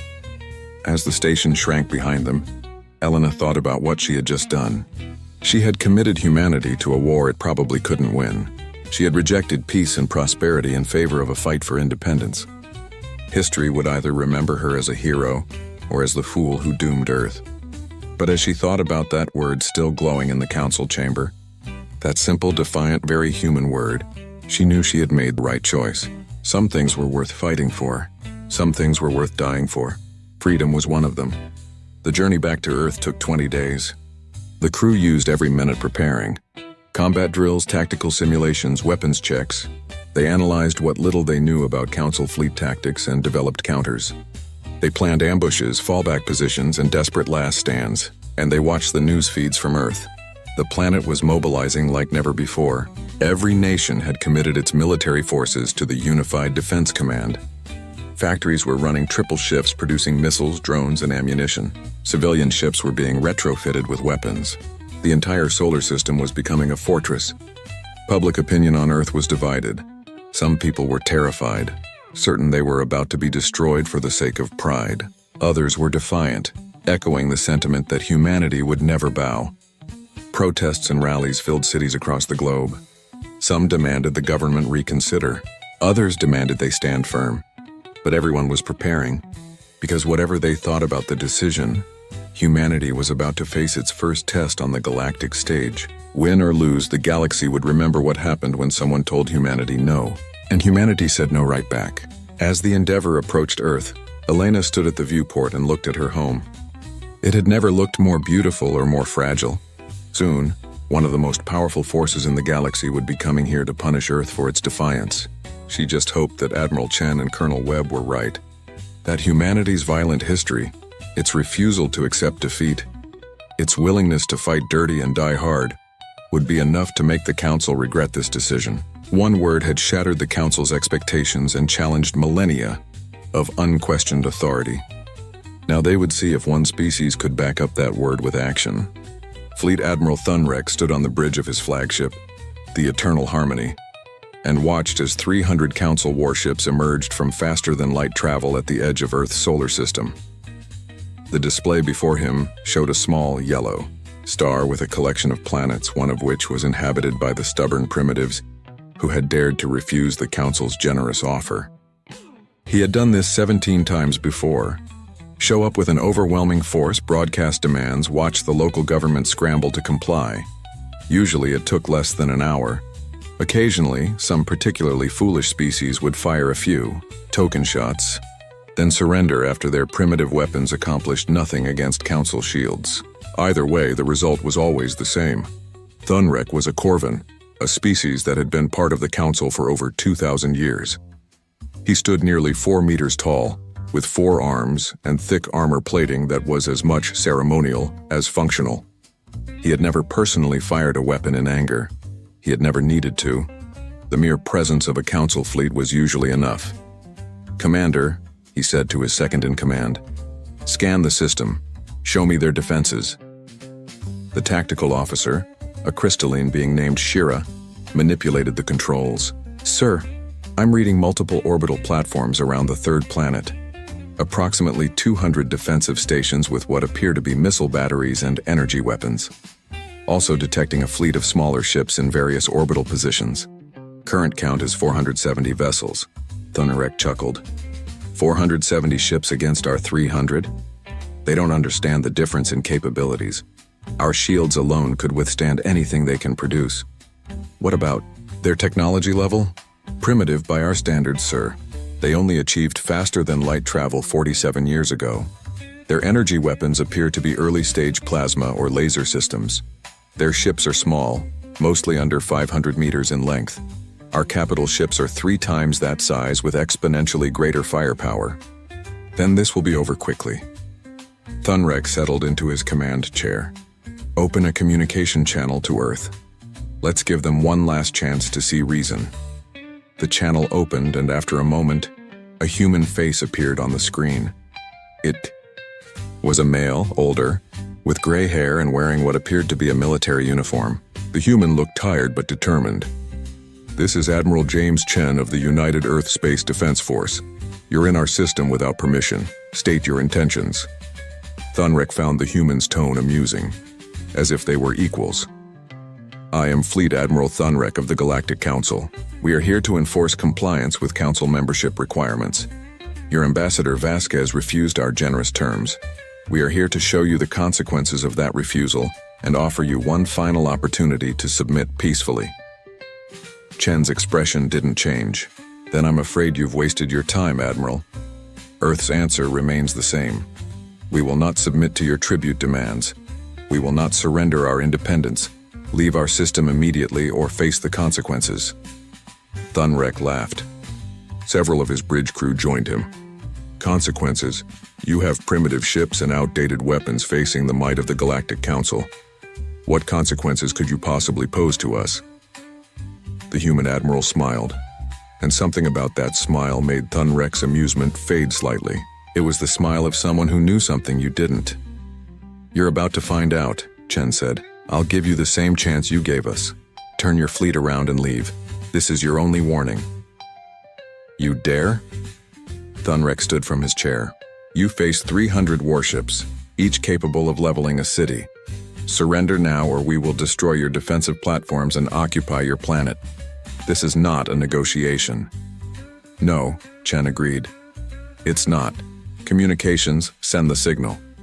The transmission cut off. Thunrek stared at the blank screen for a moment, then turned to his tactical officer. "Foolish primitives. All ships advance to weapons range. Prepare to disable their platforms. Try not to kill too many. We'll need some of them alive to operate their industries once we take control." The Council fleet began moving forward in perfect formation. 300 ships, their shields glowing with power, their weapons priming. It was a sight that had made civilizations surrender for centuries. Then space exploded. "Multiple nuclear detonations," Shira screamed. "Sir, the space ahead of us is filling with radiation and debris." Thunrek grabbed his chair for support as the Eternal Harmony's shields flared, absorbing energy from what appeared to be dozens of nuclear weapons detonating simultaneously. The view screen showed space ahead turning white with nuclear fire. "How did they mine our approach vector?" Thunrek demanded. "We only just arrived." "They must have seeded the area with devices after choosing the most likely approach path," Shira replied, her crystalline form flickering with stress colors. "Sir, damage reports coming in. The shields are holding, but several ships in the Vanguard took damage. The Serene Dawn reports shield failure and hull breaches. The Peaceful Resolution has lost engine power. 2 ships damaged from primitive nuclear weapons." Thunrek couldn't believe it. "How is that possible?" "The explosions weren't meant to destroy us directly," his science officer called out. "They're creating a debris field and radiation interference. Our sensors are compromised. And sir, I'm reading massive energy buildups from the orbital platforms around Earth." The human defenses opened fire. Thousands of missiles streaked out from the platforms, far more than the initial scans had suggested. The Council fleet's point defense systems engaged, destroying the incoming projectiles. But there were so many of them.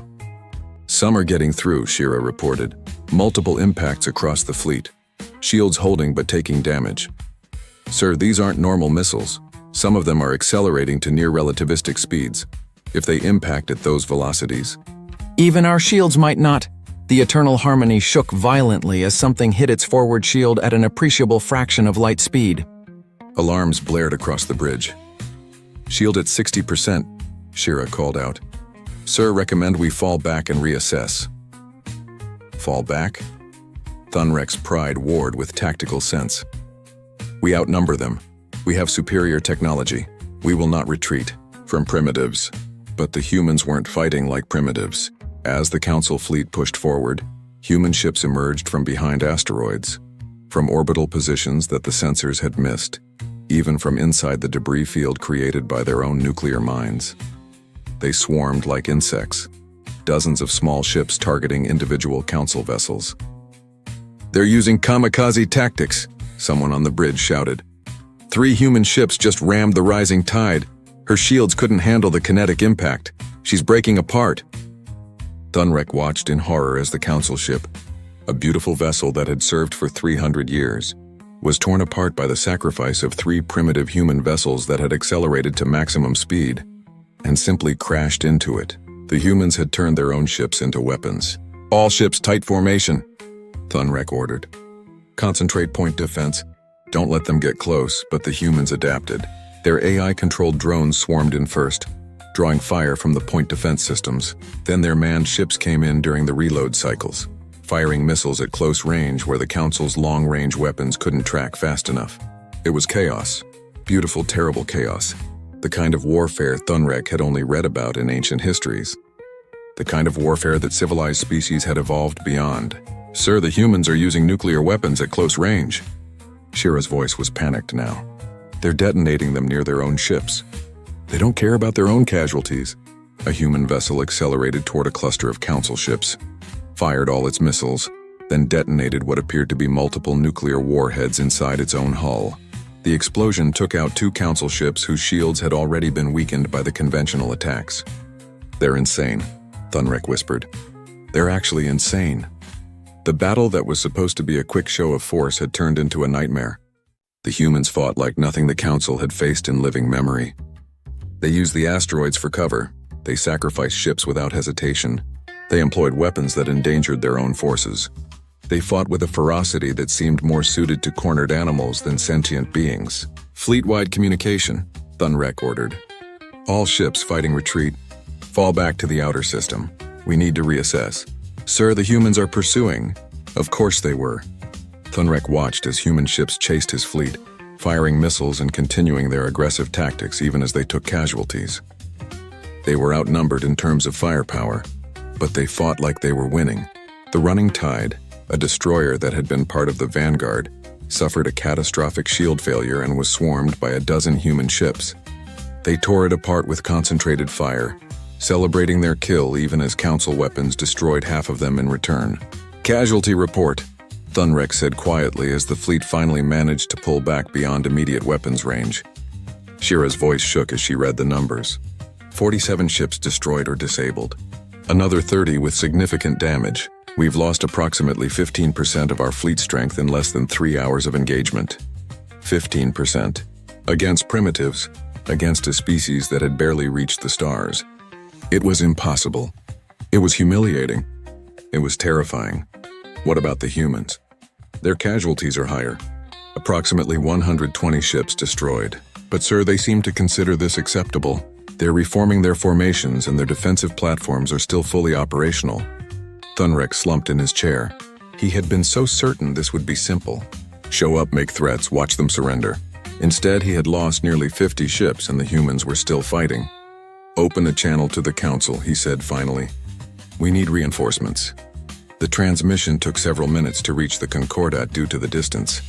When High Arbiter Zexthor appeared on the screen, he looked confident. Clearly, he had been expecting news of a quick victory. "Admiral Thunrek, report. Has Earth surrendered?" "No, High Arbiter. They have not. We have engaged in combat and encountered unexpectedly fierce resistance. I am requesting additional fleets to complete the pacification."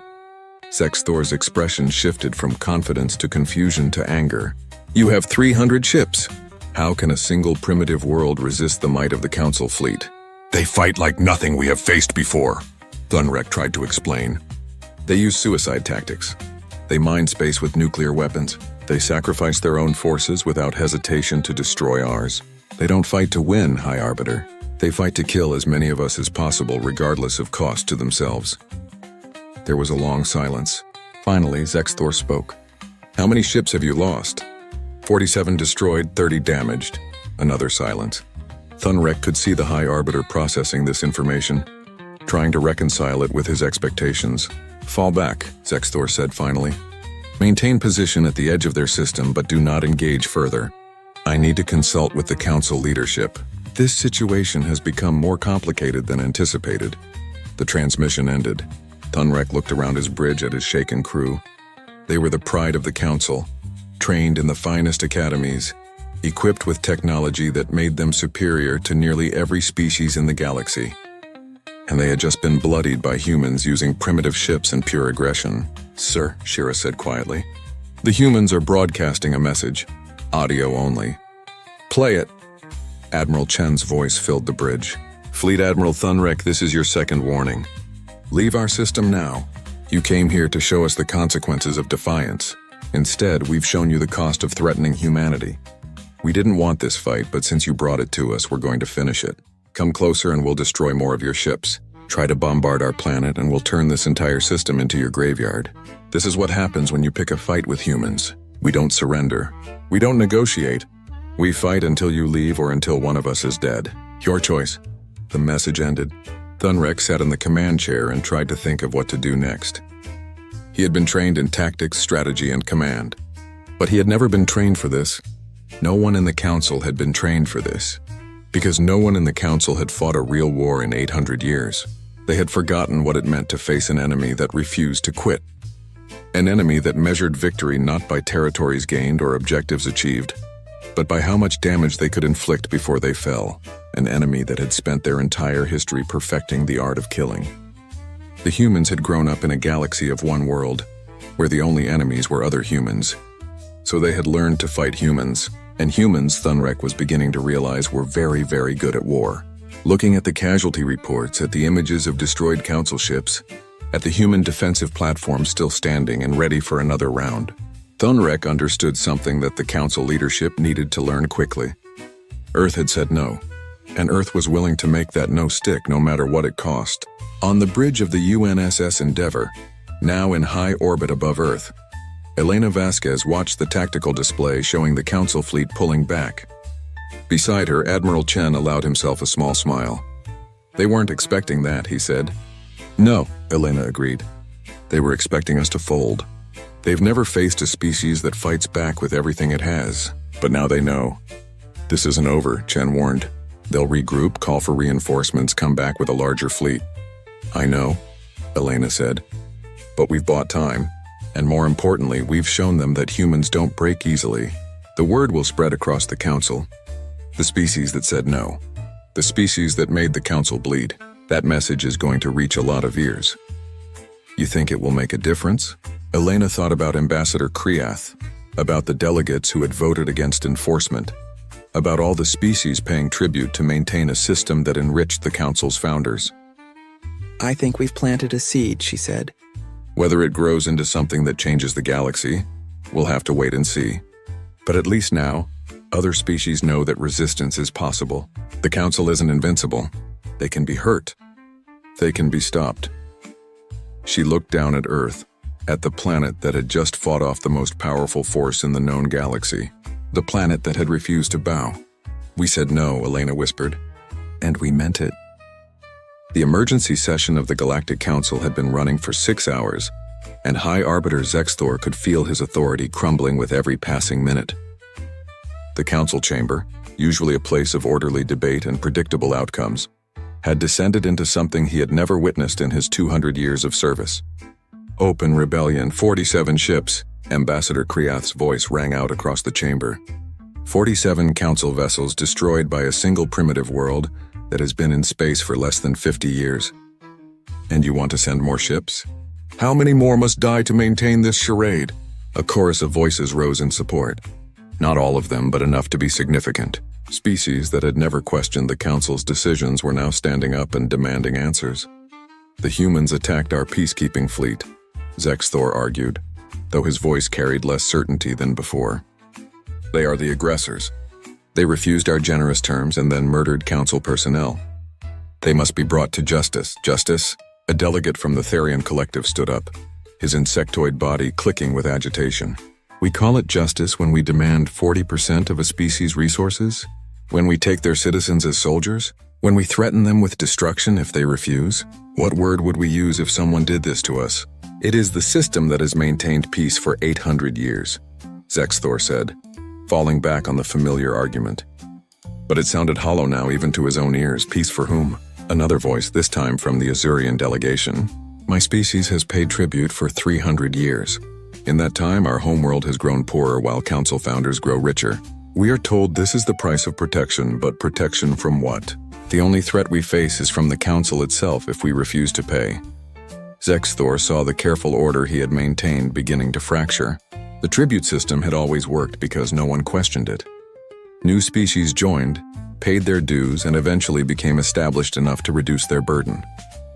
It was a pyramid, with the oldest members at the top benefiting from the contributions of those below. But the whole structure depended on everyone accepting it as inevitable. The humans had shattered that acceptance by refusing and then making the council bleed for trying to enforce compliance. They had shown that the system could be resisted. Now species that had paid for centuries were asking why they had never tried to say no. We must maintain unity, Zexthor pleaded. If we allow one species to refuse, others will follow. The entire structure of galactic civilization will collapse. Then perhaps it should, Kriath said quietly. Perhaps a structure built on forced compliance and tribute deserves to fall. The humans have shown us something we had forgotten, that there are things worth fighting for, that freedom has value beyond convenience.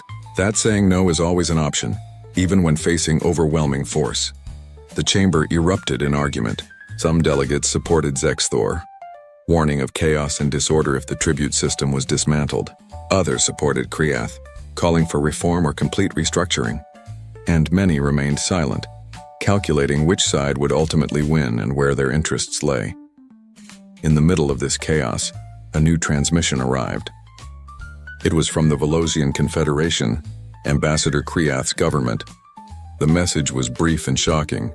The Velosian Confederation was formally withdrawing from the Galactic Council, effective immediately. They would no longer pay tribute, no longer provide ships for Council operations, and no longer recognize Council authority over their territory. They invited other species who desired independence to join them in forming a new alliance based on mutual cooperation, rather than forced compliance. The chamber went silent. In 3,000 years of Council history, no major species had ever voluntarily left. There had been expulsions, species removed for violating Council law, but a voluntary departure, especially by a species as influential as the Velosians, was unprecedented. Kriath stood calmly as her delegation prepared to leave. My government has decided that the human example is one worth following. We will not fight the Council, but we will no longer serve it.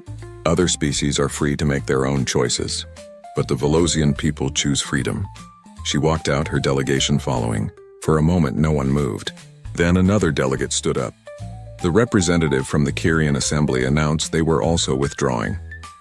Then the Nethian Alliance. Then 3 smaller species together. By the end of the day, 12 species had formally withdrawn from the Council. Dozens more had demanded emergency referendums to allow their populations to vote on continued membership. The galactic news networks were exploding with coverage.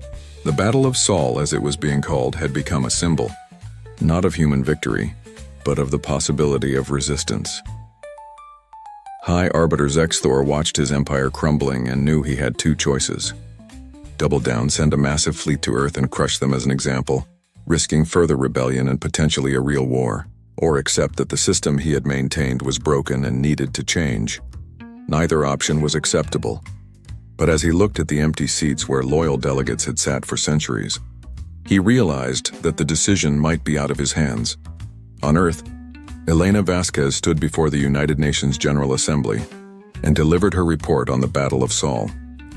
The casualties had been significant. 123 ships destroyed, over 15,000 people dead. Multiple orbital platforms damaged.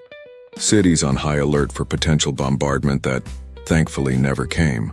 But Earth had survived. More than survived. They had sent the Council fleet running. The Council has not returned, Elena told the assembled representatives. Our intelligence suggests they are dealing with internal problems. Multiple species have withdrawn from the Council in protest of the tribute system. Others are demanding reforms. What started as Earth saying no has become a galactic movement questioning the entire structure of Council authority. Secretary General Okafor addressed the assembly. We did not seek this fight. We simply refused to surrender our independence. But in doing so, we have apparently inspired others to question their own subjugation. The galaxy is changing, and Earth is at the center of that change. The assembly debated long into the night about what to do next. Some argued for fortifying defenses, expecting the Council to return with a larger fleet. Others suggested reaching out to the species that had withdrawn, forming alliances, building a coalition of free worlds to counter Council power. In the end, they decided to do both. Earth would continue strengthening its defenses while simultaneously engaging in diplomacy with other species. If the Council wanted war, Earth would be ready.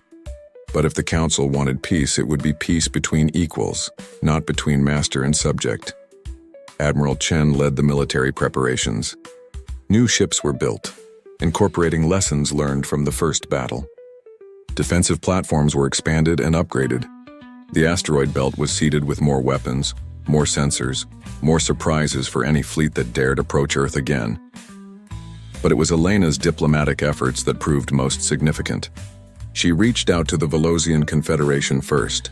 Ambassador Kriath responded warmly, suggesting a meeting on neutral ground to discuss cooperation. Other species followed. The Kyrians, the Nethians, and even some species still technically part of the Council, but exploring their options. 3 months after the Battle of Sol, Elena stood on a space station in neutral territory, hosting the first meeting of what they were calling the Free Worlds Alliance. Representatives from 15 species gathered to discuss an alternative to the Council's tribute system. "We're not trying to replace the Council," Elena explained. "We're trying to create an alternative, a framework for cooperation based on mutual benefit, rather than forced compliance. Free trade, defensive alliances, shared technology, but no tribute, no forced military service, no surrender of independence." Ambassador Kriath nodded in agreement. The Council model worked when the galaxy was younger and more dangerous. But we have outgrown the need for a central authority that demands submission in exchange for protection. It is time for something new. The representatives debated for days. Some species were cautious, worried about Council retaliation. Others were enthusiastic, seeing an opportunity to escape centuries of tribute. Slowly, carefully, they began drafting the foundation of what would become a new galactic order. Meanwhile, the Galactic Council was tearing itself apart. More species withdrew every week. High Arbiter Zexthor tried to maintain control, but his authority was evaporating. The founding species, the ones who had benefited most from the tribute system, demanded action. "Send the full might of the Council fleet to Earth," they argued. "Destroy this rebellion before it spreads further." But others counseled caution. The military commanders who had reviewed the Battle of Sol reports were less confident than before. The humans had fought with a ferocity that suggested they would turn their entire system into a death trap before surrendering. And with multiple species now in open rebellion, committing the full fleet to Earth meant leaving other territories vulnerable. The Council was paralyzed by indecision and internal conflict. For the first time in centuries, they faced a problem that couldn't be solved by simply showing up with overwhelming force. 6 months after the Battle of Sol, Zexthor received an official communication from the Free Worlds Alliance. It was an invitation to talks, not surrender terms, not a plea for mercy, an invitation to negotiate as equals. He stared at the message for a long time. Everything in his training, his experience, his understanding of how the galaxy worked, told him to refuse. The Council did not negotiate with rebels. The Council crushed opposition and maintained order. But as he looked at the status reports showing 43 species now withdrawn from the Council, with 17 more holding referendums on membership, he realized that crushing opposition was no longer an option. The old order was dying. The only question was whether something better would replace it, or whether the galaxy would descend into chaos. Reluctantly, bitterly, Zexthor accepted the invitation. The peace talks were held on the same neutral station where the Free Worlds Alliance had formed. It was deeply symbolic. The Council, which had dictated terms to countless species, now came to negotiate. Elena led the human delegation. Kriath represented the Velocian Confederation and the broader alliance, and Zexthor came with a small group of Council representatives looking older and more worn than when Elena had first met him. "You have brought chaos to the galaxy," Zexthor said as the talks began.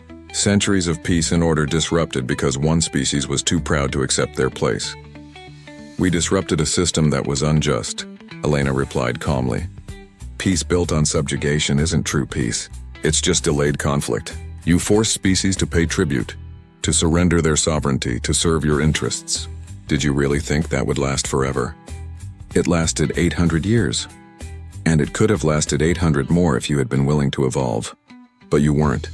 You held on to your power, your privileges, your tribute, even as the galaxy changed. We didn't destroy the Council, Arbiter. The Council destroyed itself by refusing to adapt. The negotiations were difficult. The Council representatives wanted to maintain as much of the old system as possible. The Alliance representatives demanded fundamental reforms. Elena found herself in the role of mediator, trying to find common ground between those who wanted revolution and those who feared it. Weeks passed. The talks almost collapsed several times, but slowly, painfully, a new framework began to emerge. The tribute system would be abolished for all species. No more forced payments, no more mandatory military service. The Council would transition from a hierarchical empire to a true confederation of equals. Species could choose their level of involvement, from full membership with voting rights to simple trading partnerships with no political obligations. The most difficult issue was enforcement. How would the new system maintain order without the threat of overwhelming force? Through cooperation and mutual interest, Kriath proposed. Instead of forcing compliance, we offer benefits that make cooperation attractive. free access to trade networks, shared technology development, collective defense against genuine threats. Species join because they want to, not because they're afraid not to. And if species choose conflict? Zexthor asked. If they attack others, if they threaten peace, how do we respond without central authority? We defend ourselves and our allies, Elena said. But we don't conquer. We don't occupy. We don't impose our system on others. We show them that cooperation works better than domination. And if they still choose violence, then they face the combined response of free species working together, not subjects following orders. It was a radical shift from everything the council had been. But as the talks continued, even some of the council representatives began to see the wisdom in it. The old system was broken. Something new had to replace it.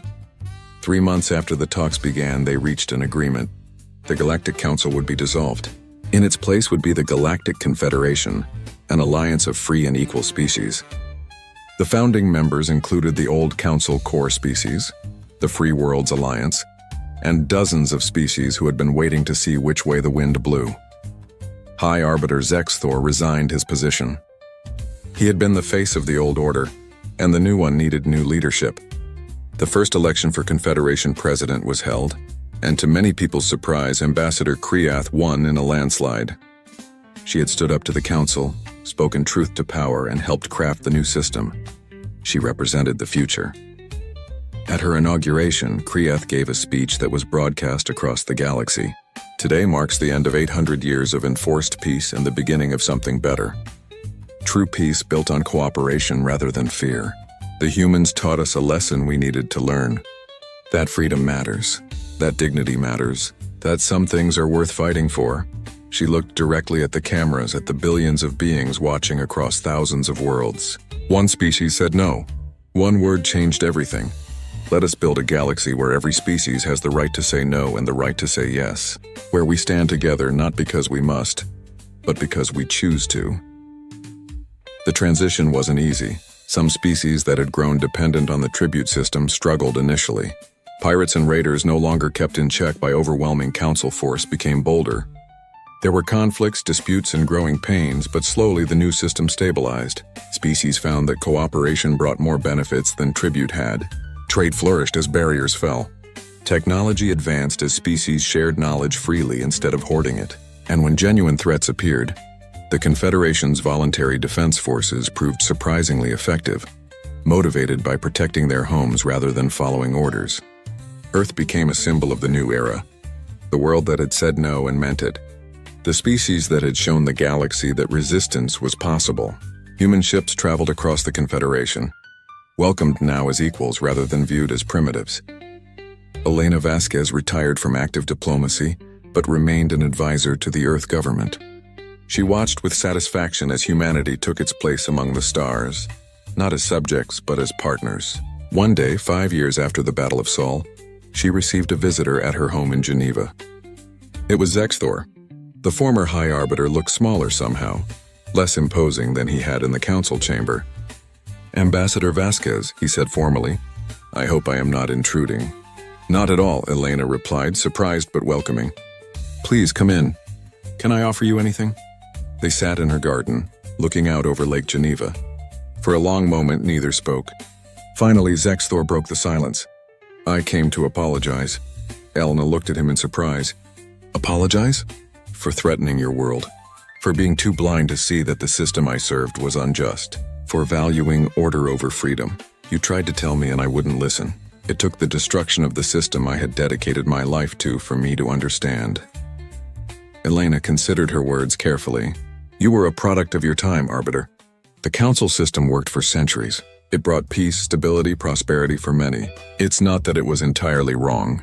It's that it had outlived its usefulness and needed to change.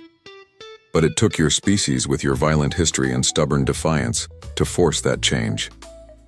Do you know what troubles me most?" Zexthor looked at her with his yellow eyes, and she saw sadness in them. It wasn't that humans said no. Many species probably wanted to say no over the centuries. It was that you meant it. You were willing to die for it. And we, the civilized galaxy, had become so comfortable, so complacent that we couldn't understand that kind of conviction anymore. "Maybe that's the real lesson," Elena said. Civilization shouldn't make you soft. It shouldn't make you forget what principles are worth defending. The galaxy needed someone to remind it that freedom matters, even if that someone was a species that had barely reached the stars. Zexthor nodded slowly. Your species frightens many in the Confederation. You are so young, so aggressive, so willing to fight. But I think that's exactly what we needed. A reminder that peace without the will to defend it is just surrender in slow motion. He stood to leave, then paused. That word you transmitted. That single word that shattered the council. Do you know how many species have adopted it as a symbol? How many worlds now display it as a reminder that they are free? Elena smiled. No, the word isn't about humans. It's about the idea that everyone, every species, every individual has the right to refuse what's unjust, to stand up for what they believe in, to fight if necessary for their freedom. We just happen to be the first ones to say it out loud in a very long time. After Zexthor left, Elena sat in her garden and thought about everything that had happened. One word. One simple, defiant, very human word had changed the entire galaxy.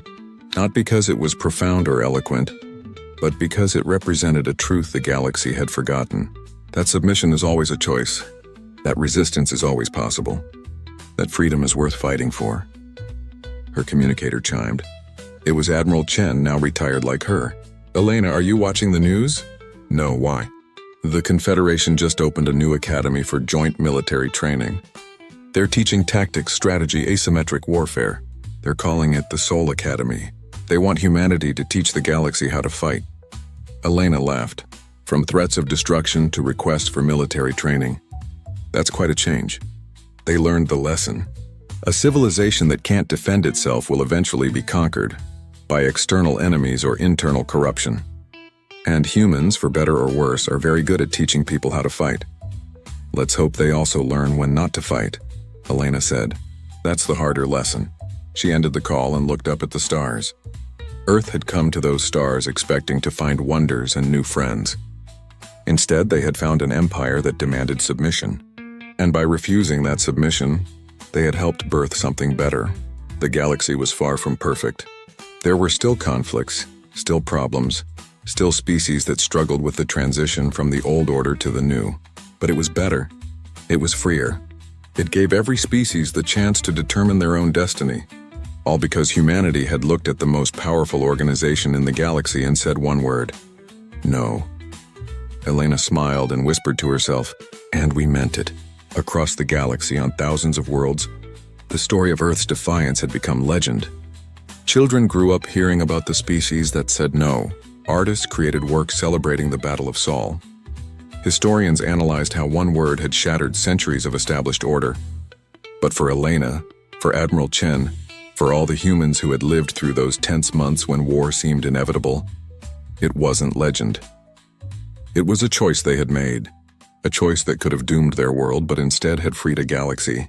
The story of humanity's entry onto the galactic stage would be told for generations. How they achieved faster than light travel and reached the stars with hope and wonder. How they met the Galactic Council and were offered subjugation disguised as membership. How they answered with a single word that echoed across the galaxy. And how that word changed everything. In the end, it wasn't about humanity being special or superior. It was about the power of conviction. About standing for something even when it would be easier to bow. About remembering that freedom is never given, only taken, and must be defended. The humans hadn't just joined the galactic community. They had transformed it. They had reminded civilizations that had grown comfortable and complacent what their ancestors once knew. That liberty is precious. That independence is worth fighting for. That sometimes the right answer to tyranny, no matter how powerful or how ancient, is simply and completely no. Jake Dalton stepped off the transport shuttle and onto Station Kepler 9 with exactly two things. A duffel bag full of clothes, and a sword strapped to his back. Not a plasma rifle, not a pulse cannon, not even one of those fancy disintegrator pistols that were all the rage in the outer colonies. Just a sword. A honest-to-God, forged steel, completely analog sword. The recruitment officer who'd hired him had been very clear. Humanity was the newest species to join the Galactic Coalition, and Earth needed representatives in every branch of the Alliance. The military academy was desperate for instructors who could teach close-quarters combat. Jake had 20 years of martial arts training, a background in medieval weaponry, and absolutely nothing to lose. Perfect candidate. What the recruitment officer had not mentioned was that every single alien species in the galaxy thought humans were adorable idiots. Jake found this out approximately 45 seconds after entering the Academy's main training hall. Commander Thraka stood at the front of the room, all 7 feet of him, with 4 muscular arms crossed over a chest that looked like it had been carved from granite by a sculptor who really hated subtlety. His scales were a deep purple, his eyes were the color of molten gold, and his teeth could probably bite through a shuttle door. He was addressing a classroom of about 30 cadets, representing a dozen different species, when Jake walked in. The room went quiet. Every eye turned to stare at the human. Thraka's mouth curled into something that might have been a smile on a creature that understood joy. On him, it looked like a predator spotting lunch. "Ah," Thraka said, his voice like gravel in a blender. "You must be the human instructor, Dalton, yes?" "That's me," Jake said, dropping his duffel bag by the door. "Sorry I'm late. Your station's gravity is a bit higher than I'm used to." One of the cadets, an insectoid creature with too many eyes, chittered, something that the translator rendered as laughter. Thraka's golden eyes drifted down to the sword on Jake's back. His smile widened. "Tell me, Instructor Dalton, is that your weapon of choice?" Jake knew a setup when he heard one. "It is. A blade," Thraka said slowly, savoring each word like expensive wine. "Made of sharpened metal, no power source, no energy field, no molecular edge, just metal that you swing with your arms." "That's the general idea, yeah." The entire classroom erupted in laughter. Not polite chuckles. Full-blown, doubled-over, wheezing laughter. One cadet, a blob-like creature that might have been liquid, actually jiggled so hard it nearly fell off its chair. Thraka raised one hand, and the room fell silent again. "Forgive me, Instructor. I mean no disrespect to your species. I am sure that on your primitive world, such weapons were very effective against other primitives." Jake smiled. It was the kind of smile that didn't reach his eyes. "No offense taken, Commander."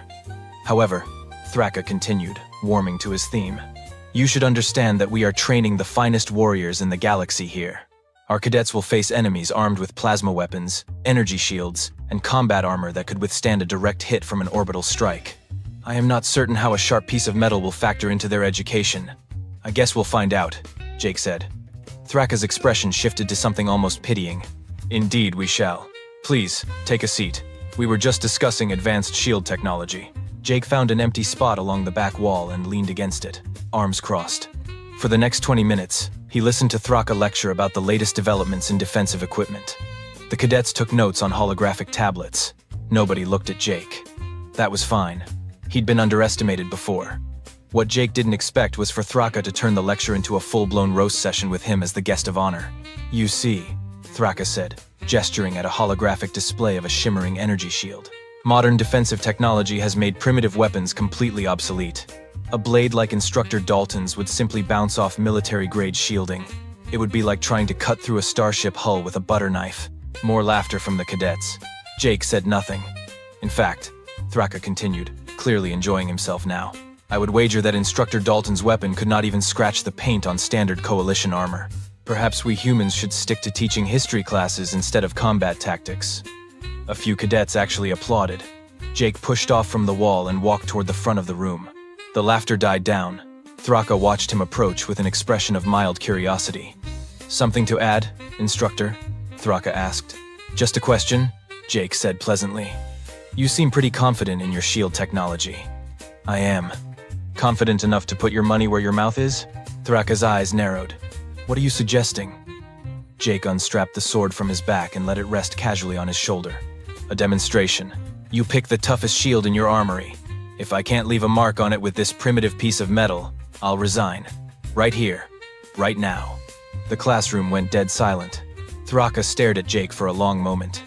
Then, slowly, his smile returned. "And if you succeed, you apologize, in front of everyone, for calling humans primitive." The tension in the room was thick enough to cut with a knife, or maybe a sword. Thraka's forearms unfolded. "Agreed." Thraka didn't waste time. Within 5 minutes, he'd sent a message to the Academy's administration, and within 10, the entire student body was being summoned to the main arena. Word spread fast on a space station. By the time Jake walked into the massive circular chamber, there had to be at least 300 aliens packed into the full observation decks. This was going to be either the best or worst first day of work in history. The arena floor was a flat expanse of polished metal, big enough to host full-scale combat exercises. Overhead lights cast everything in stark white. Jake could hear the murmur of the crowd, the clicking and chittering and warbling of dozens of different species, all discussing the crazy human who thought he could scratch Varelium. He'd heard that word at least 50 times in the walk from the classroom to the arena. Varelium, the hardest substance in known space, formed in the cores of neutron stars, harvested by drones that cost more than a small planet, completely, utterly, impossibly indestructible. Great. Thraka entered from the opposite side of the arena, and the crowd roared. He was carrying something that looked like a riot shield, oval-shaped and about 3 feet tall. Even from across the arena, Jake could see it shimmer with an opalescent sheen, like oil on water. The surface seemed to drink in the light and reflect it in colors that didn't quite exist. "Behold," Thraka announced, his voice amplified through the arena's speaker system. "My personal shield, forged from pure Varelium, gifted to me upon my promotion to commander. It has turned aside plasma bolts, kinetic rounds, and even a glancing blow from an antimatter rifle. Not a single mark upon its surface." The crowd cheered. Someone started a chant in a language Jake's translator couldn't parse, but the meaning was clear enough. They were chanting Thraka's name. Jake walked to the center of the arena, sword in hand. Up close, the shield was even more impressive. The Varelium seemed to pulse with an internal light, and the craftsmanship was exquisite. The edges were perfectly smooth, the surface flawless. It was, objectively speaking, a work of art. It was also apparently going to be his resignation letter if he couldn't scratch it. "Having second thoughts, Instructor Dalton?" Thraka asked. He wasn't quite shouting, but his voice carried. He wanted the crowd to hear everything. "Just admiring the workmanship," Jake said. "This is beautiful. Custom made? On Varela Prime, by the master smiths themselves. The molecular structure is a lattice of interwoven crystalline bonds, each one reinforced at the quantum level. There is quite literally no stronger material in existence." Thraka held the shield out. "Please, examine it, touch it. Convince yourself of its authenticity." Jake stepped forward and ran his hand over the surface. It was cool to the touch, smoother than glass. He tapped it with his knuckle. The sound was a deep, resonant note that hung in the air. He walked around it, examining the edges, the back, the mounting handles. "How thick is it?" Jake asked. 2 inches at the center, tapered to 1 inch at the edges. "And the crystalline structure you mentioned? That's consistent throughout?" Thraka's expression flickered with something that might have been confusion. "Yes. Why do you ask?" "Just curious about the manufacturing process.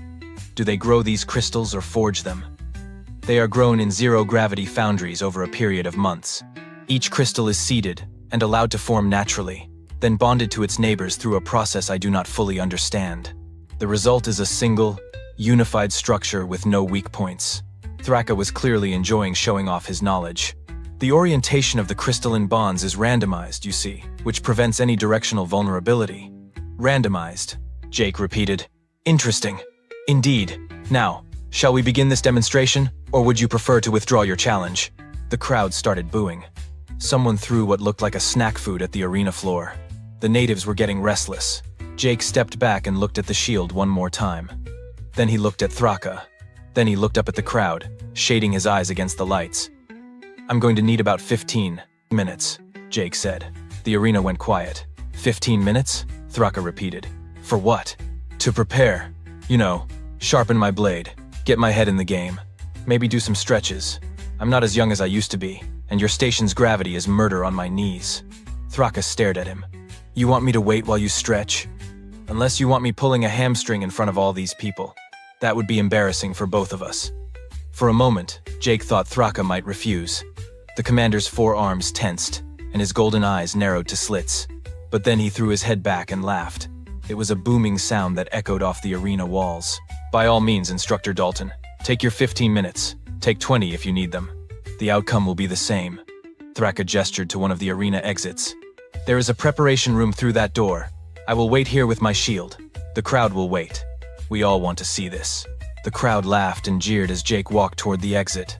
He could hear them placing bets, arguing about how quickly the human would fail. Some were speculating he wouldn't even try, that he'd just slink away and never come back. Jake smiled to himself as the door hissed shut behind him. He had 15 minutes to figure out how to do the impossible. Good thing he'd been paying attention during Thraka's lecture. The preparation room was small and functional. A bench, a weapons rack, a sink, and a full-length mirror. Jake set his sword down on the bench and pulled out his phone. Yes, his phone. The same device that had made the aliens on the transport shuttle look at him like he'd brought a stone tablet to a hologram convention. He opened his notes app and started typing everything he remembered from Thraka's bragging session. Crystalline structure, zero gravity foundries, months of growth, quantum-level reinforcement, randomized orientation of bonds. That last part was the key. Thraka had said it like it was a feature, but to anyone who actually understood materials science, randomized crystalline bonds were both a strength and a potential weakness. Random meant unpredictable, sure, but it also meant inconsistent. And inconsistent meant there were patterns if you knew how to look for them. Jake had spent 5 years of his life studying Japanese sword-making techniques. Not because he was some kind of weeb, but because metallurgy was fascinating, and ancient bladesmiths had figured out things about material science that modern engineers were only just beginning to understand. They'd learned to read metal, to see its grain, to find the natural lines of stress and work with them instead of against them. He pulled his sword from its sheath and held it up to the light. The blade was folded steel, layered and hammered and folded again, more than 200 times. Each fold created thousands of microscopic layers, each one adding strength and flexibility. The edge had been ground and polished to a molecular sharpness. It wasn't a plasma cutter, but it was sharp enough to split a human hair lengthwise. More importantly, it was precise. That was the whole point of a sword. Precision over power, technique over strength. Jake looked at his reflection in the mirror. Okay, Dalton, you've talked yourself into a corner. Time to science your way out. He spent the next 10 minutes running through the physics in his head. Beryllium was a crystalline structure, which meant it had a grain, even if that grain was randomized. Crystals fractured along specific planes based on their molecular bonds. If he could identify the orientation of those bonds on the shield's surface, he could angle his cuts to exploit the natural stress points. It was the same principle as cutting a diamond. You didn't just hack at it. You studied the crystal structure, found the cleavage plane, and applied force at exactly the right angle. One precise tap in the right spot could split a diamond in half. 1,000. Random hits wouldn't even scratch it. The difference was, he didn't have time to study the shield properly. He'd have to read it on the fly, make micro adjustments with each cut, and hope his eyes were good enough to spot the patterns in real time. No pressure. When he walked back into the arena, the crowd's jeering had turned to impatient murmuring. Thraka stood in the center, still holding his shield, looking like a statue of military confidence. Finished with your stretches? Thraka called out. All limbered up, Jake replied. He walked to the center of the arena, sword held loosely in one hand. So, just to confirm the terms, if I scratch your shield, you apologize. If I don't, I resign. Correct. And you'll accept any mark on the shield as proof? Even a small one? Thraka's smile was predatory. Instructor Dalton, if you can make even the tiniest imperfection on this shield, I will not only apologize, I will personally recommend you for a commendation. I am that confident. Great. One more thing. Can you hold the shield steady? I'd hate for it to move and mess up my attempt. I will hold it as still as stone. Thraka planted his feet and held the shield out at chest height, gripping it with 2 of his 4 arms. The other 2 arms crossed behind his back in a gesture of absolute confidence. The crowd leaned forward in their seats. Jake approached slowly, studying the shield's surface. Under the arena lights, he could see faint patterns in the opalescent shimmer.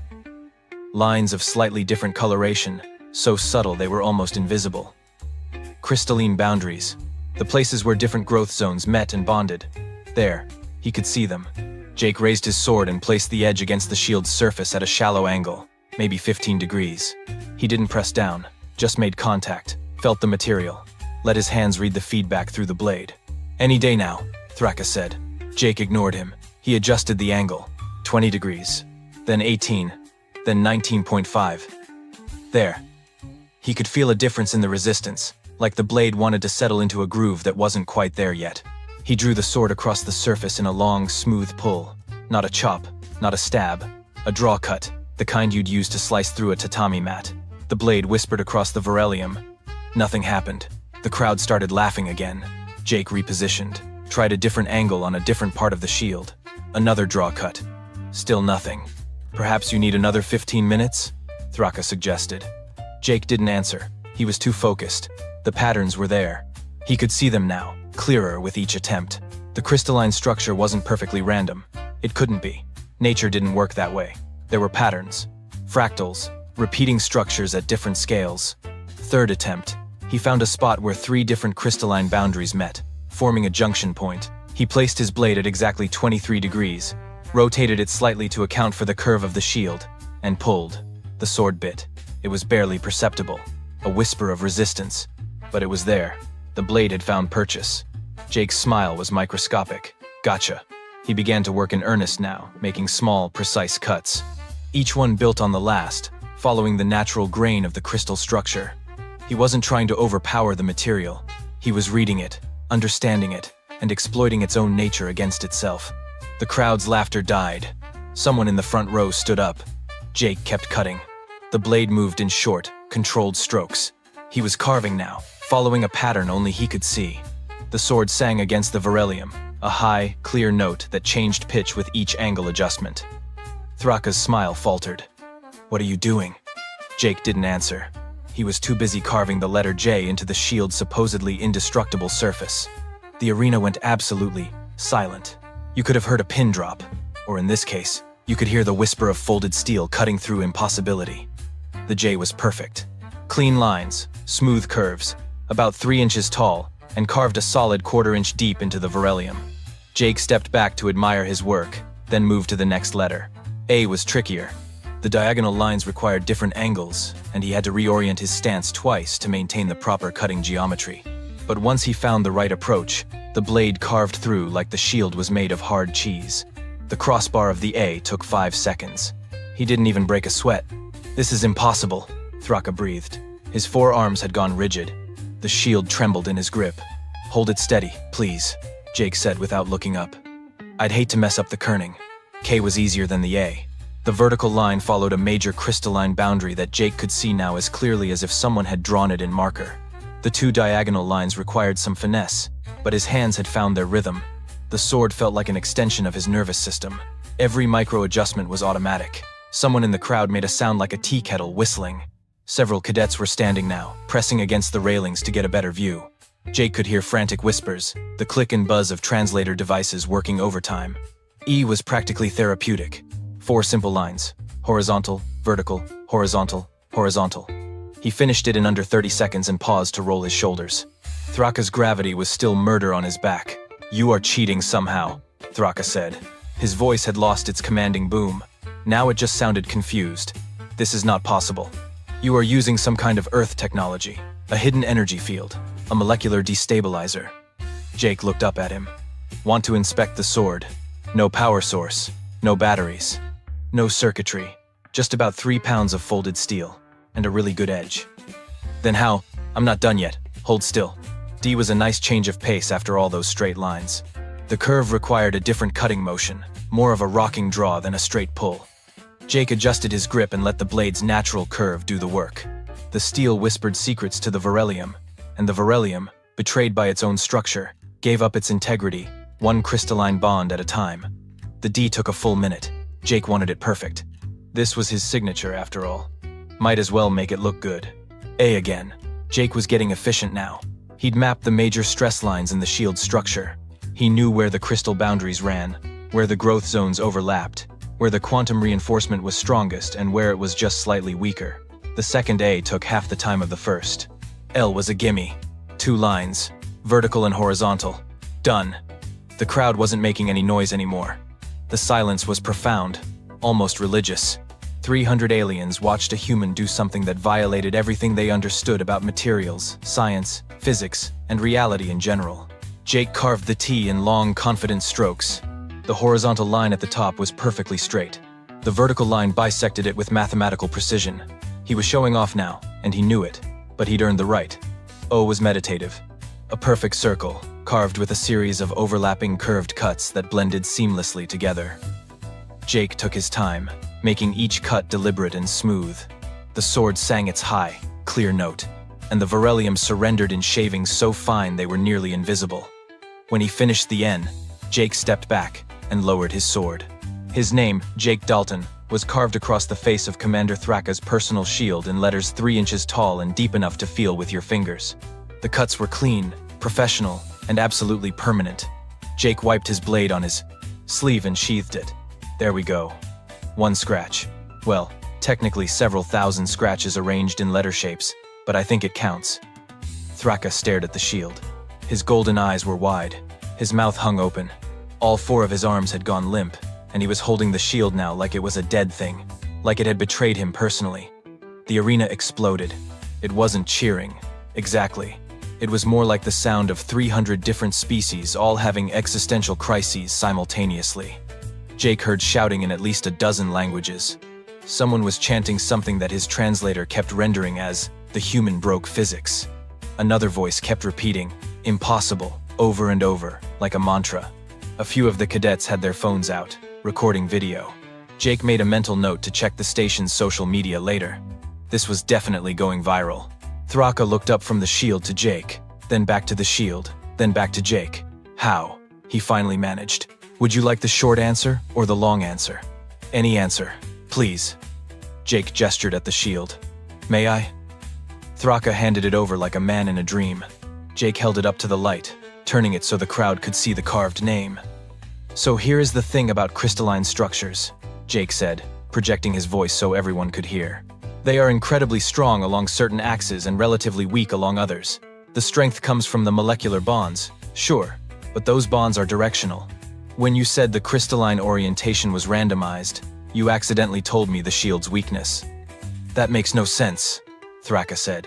"It does if you understand grain structure. See, crystals grow in predictable patterns. Even when you randomize the orientation, you get boundaries where different crystal zones meet. Those boundaries are the weak points. Not weak enough to matter against blunt force or energy weapons, but weak enough that a blade at exactly the right angle can exploit them." Jake ran his finger along one of the carved lines. "I spent 15 minutes thinking about everything you told me. Then I spent the first few attempts reading the shield's structure. Once I found the patterns, it was just a matter of precision. Cut along the grain instead of against it. Work with the material instead of against it. It's the same principle Japanese swordsmiths have used for 1,000 years." The arena was dead quiet now. Every eye was on Jake. Even Thraka seemed to be listening, though he still looked like he'd been hit in the head with a physics textbook. "The sword is not about strength," Jake continued. "It is about technique. About understanding your target better than your target understands itself.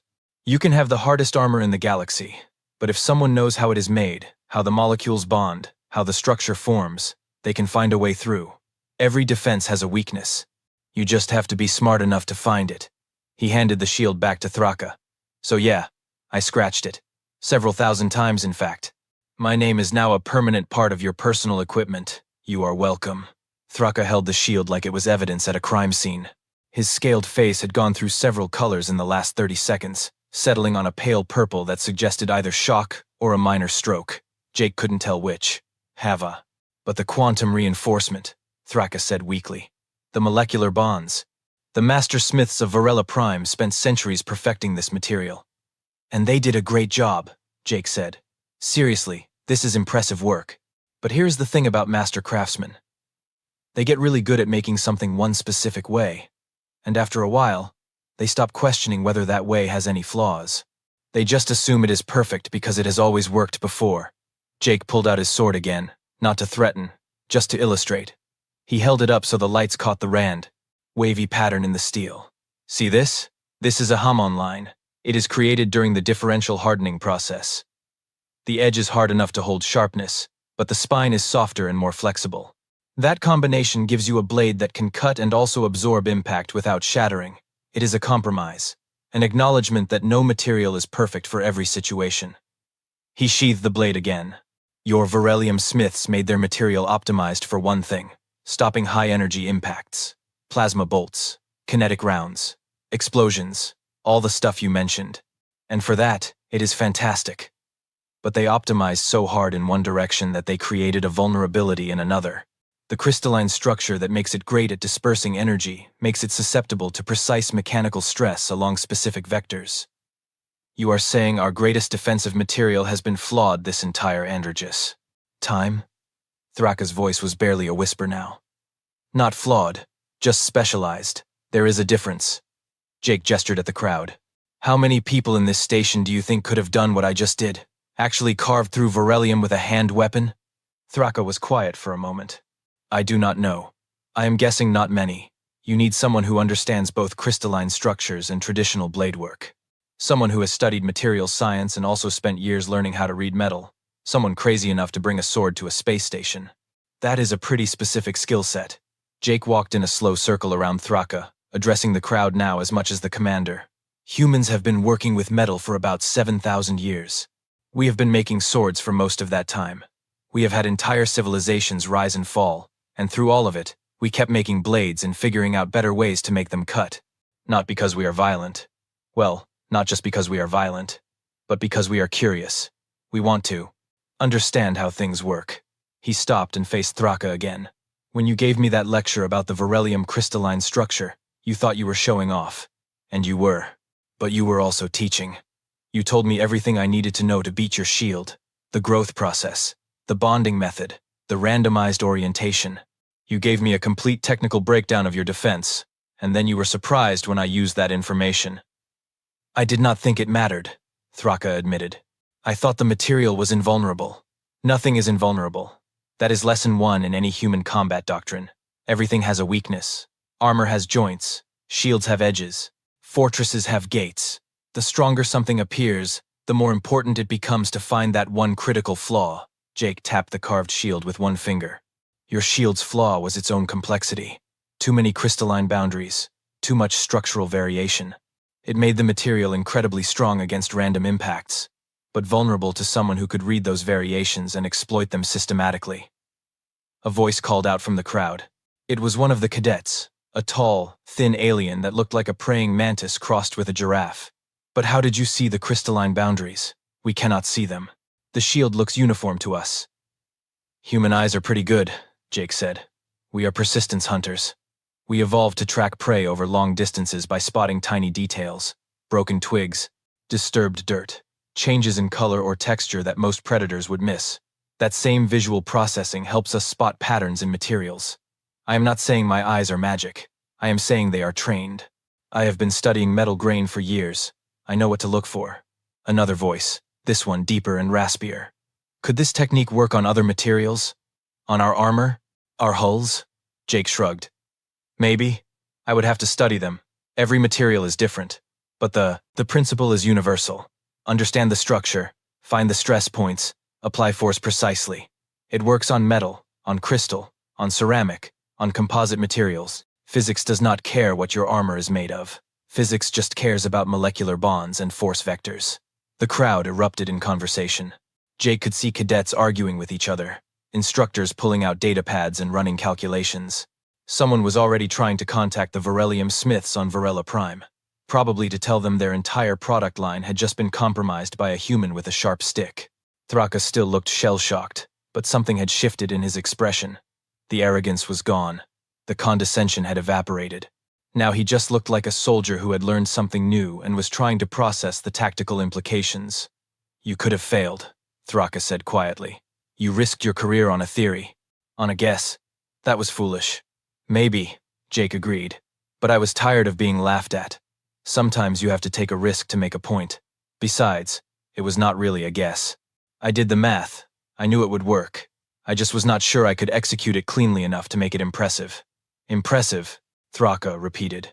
He looked down at his shield, at Jake's name carved permanently into its surface. Yes, I suppose that is one word for it. So, Jake said, letting the word hang in the air, we had a deal. Thraka's shoulders sagged. All 4 of his arms dropped to his sides. He looked like a man walking to his own execution. But when he spoke, his voice was clear and steady, a soldier keeping his word. Attention, Thraka announced, his voice amplified through the arena. I, Commander Thraka, do hereby apologize to Instructor Jake Dalton. I called his weapon primitive. I called his species primitive. I was wrong. I apologize to him, and to all humans, for my ignorance and arrogance. The arena was silent. Then, slowly, someone started clapping. Then another. Then a dozen. Then 100. Within seconds, the entire crowd was applauding, the sound echoing off the arena walls like thunder. Jake nodded to Thraka. Apology accepted, Commander. Thraka managed a weak smile. I suspect I am going to regret this demonstration for the rest of my life. Probably. Jake agreed cheerfully. But hey, at least you will never forget my name. Jake turned to leave the arena, sword slung casually over his shoulder. when he realized he wasn't going to make it to the exit alone. A wall of cadets had materialized between him and the door. Not threatening, just incredibly, intensely interested. The praying mantis alien was at the front of the pack. Instructor Dalton, you must teach us this technique. The pattern recognition, the angle calculations, everything. I want to learn human blade work, said a stocky rock-like creature that Jake was pretty sure was literally made of minerals. Can you teach someone with no joints how to use a sword? Is it true humans spent thousands of years just fighting each other with metal sticks? This from a floating jellyfish thing that pulsed with bioluminescence. That sounds extremely inefficient but also fascinating. Jake held up his hands. Okay. One at a time. Yes, I can teach you. That is literally why I am here. Class starts tomorrow morning at 0700. Bring questions. Bring enthusiasm. Do not bring plasma weapons because we will not be using them. The crowd parted as he walked through, but they followed him like ducklings. By the time Jake reached the corridor outside the arena, he had at least 40 cadets trailing behind him, all talking at once, all wanting to know more about Earth combat techniques and metallurgy, and whether it was true that humans used to settle disputes by hitting each other with swords until someone surrendered or died. That last one is mostly true, yeah, Jake admitted. We have mellowed out since then, mostly. Behind him, still standing in the center of the arena, Commander Thraka held his defaced shield and stared at it like it contained the secrets of the universe. Which, in a way, it did. The secrets were just written in a human name instead of ancient Varelian script. An instructor approached Thraka, a scaled creature with too many eyes. Commander, what do you want us to do about this? Should we file a complaint with the coalition? Demand the human be removed? Thraka was quiet for a long moment. Then he laughed. It was a different laugh than before. Not mocking, not cruel. Just genuinely amused at the absurdity of the situation. No, Thraka said. We are going to keep him. We are going to learn everything he knows. And then we are going to make sure every cadet in this academy understands that technology is not a substitute for knowledge, and strength is not a substitute for skill. But your shield, sir. Your reputation. Thraka looked down at the carved letters one more time.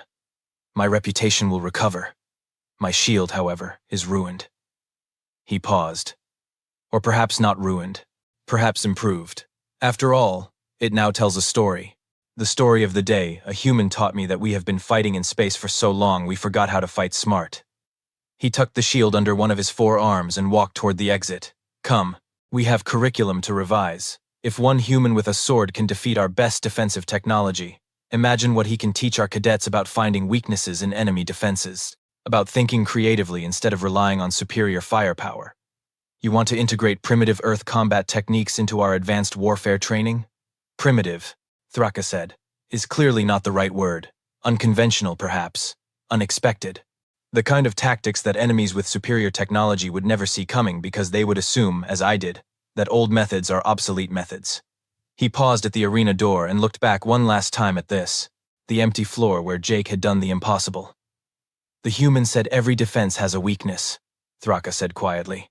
He was right, and now he works for us. That makes us either very fortunate or very dangerous. Possibly both. Meanwhile, 3 corridors away, Jake had finally escaped the swarm of eager cadets by promising to answer all their questions in class tomorrow. He found a quiet observation deck overlooking the planet below, a swirling blue and green world that wasn't Earth but reminded him of home anyway. His phone buzzed. A message from the Academy's administrative office. Contract confirmed. Permanent position as senior instructor of unconventional warfare. Generous salary. Full benefits. Housing provided. Congratulations on a successful first day. Jake laughed and typed back a reply. Thanks. It was definitely memorable. Another message appeared, this one from an unknown sender. When Jake opened it, he found a photo. It was his name, carved into Thraka's shield, shot in dramatic lighting with professional composition. Already it had 17,000 shares on the station's social network. The caption read, Human defeats impossible material with ancient weapon. Full story at link. Jake saved the photo. His mom was going to love this. He looked out at the stars, at the endless black, punctuated by distant lights, and allowed himself a moment of satisfaction. He had come to Station Kepler 9 with a sword and a dream. He was leaving his first day with a job, a reputation, and the knowledge that somewhere in the galaxy, Commander Thraka was going to see Jake's name on his shield every single day for the rest of his military career. Not a bad start. Behind him, The observation deck door hissed open. Thraka stepped through, still carrying the shield. They stood in silence for a moment, watching the planet turn below. "I am going to display this in my office," Thraka said finally. "As a reminder." A reminder of what? That arrogance is a weakness. That assumption is a flaw. That the most dangerous opponent is not the one with the biggest weapon, but the one who understands the fight better than you do. Thraka glanced at Jake. "Also as a reminder that humans are terrifying and should never be underestimated again." Jake grinned. "We grow on you. Like a particularly persistent fungus, yes." They stood together, human and alien, instructor and commander, watching the stars wheel overhead. Tomorrow there would be classes to teach, techniques to demonstrate, and a whole academy of cadets eager to learn the human way of war. But tonight, there was just this. A quiet moment. A mutual respect earned through steel and stubbornness. And somewhere in the station's maintenance bay, a weapons technician was going to have a very confusing conversation with his supervisor about why they needed to completely redesign their understanding of material vulnerability. Humanity had arrived in the galaxy, and the galaxy was never going to be quite the same. Ambassador Kreldar of the Veshan Empire stood before the United Nations Assembly, his 4 arms spread wide in what his species considered a gesture of diplomatic superiority. The translation device around his neck crackled to life. "Humans," he began, his voice dripping with condescension, "we have come to offer you a demonstration of true apex predation. You speak of your Earth as a death world, but you have never witnessed the glory of a Vrexian shadow stalker." Dr. Michael Peterson, the UN Xenobiology liaison, leaned forward in his seat. "Ambassador, I'm not sure this is necessary. Our assessments show." Silence. Kreldar's neck frills flared purple. "Your species is young and naive. You domesticated wolves and called them companions. You live alongside creatures you call dangerous, with no concept of what true predators are capable of. The Shadow Stalker has terrorized a dozen worlds. It is why the Veshan Empire rules the Outer Rim. No species has ever tamed one." The holographic display behind him showed a creature that made the audience gasp. 8 feet of pure muscle, covered in obsidian scales that seemed to absorb light. 6 eyes glowed crimson above a jaw filled with serrated teeth. Its claws were like curved daggers, and a barbed tail swished menacingly behind it. "This," Kreldar announced proudly, "is what conquered fear looks like." Michael exchanged glances with his colleague, Dr. Rebecca Martinez, who was trying hard not to smile. "Ambassador," she said carefully, "perhaps we should conduct this demonstration in a controlled environment first." "You doubt the containment field?"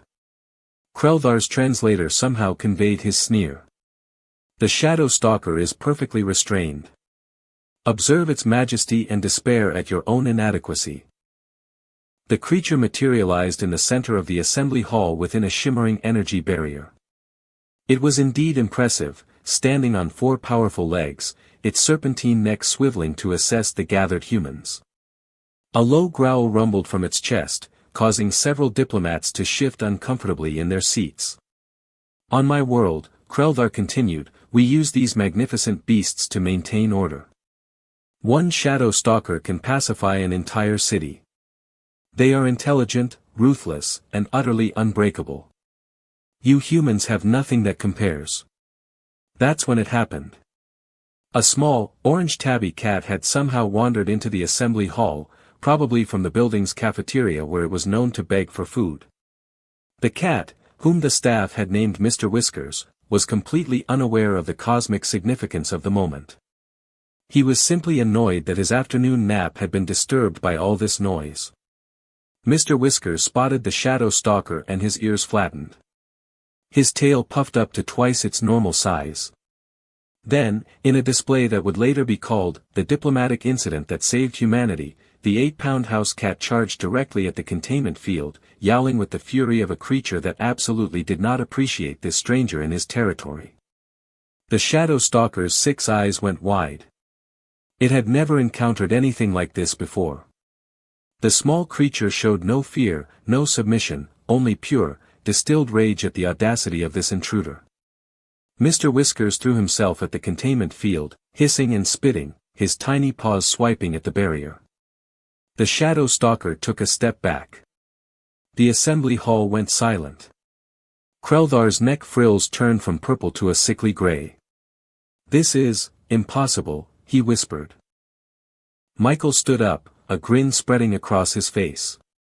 "Ambassador, allow me to introduce you to Felis catus, the common house cat. Apex predator of Earth, responsible for the extinction of dozens of species, and possessor of exactly zero concerns about the size of its opponent." Rebecca was already pulling up data on her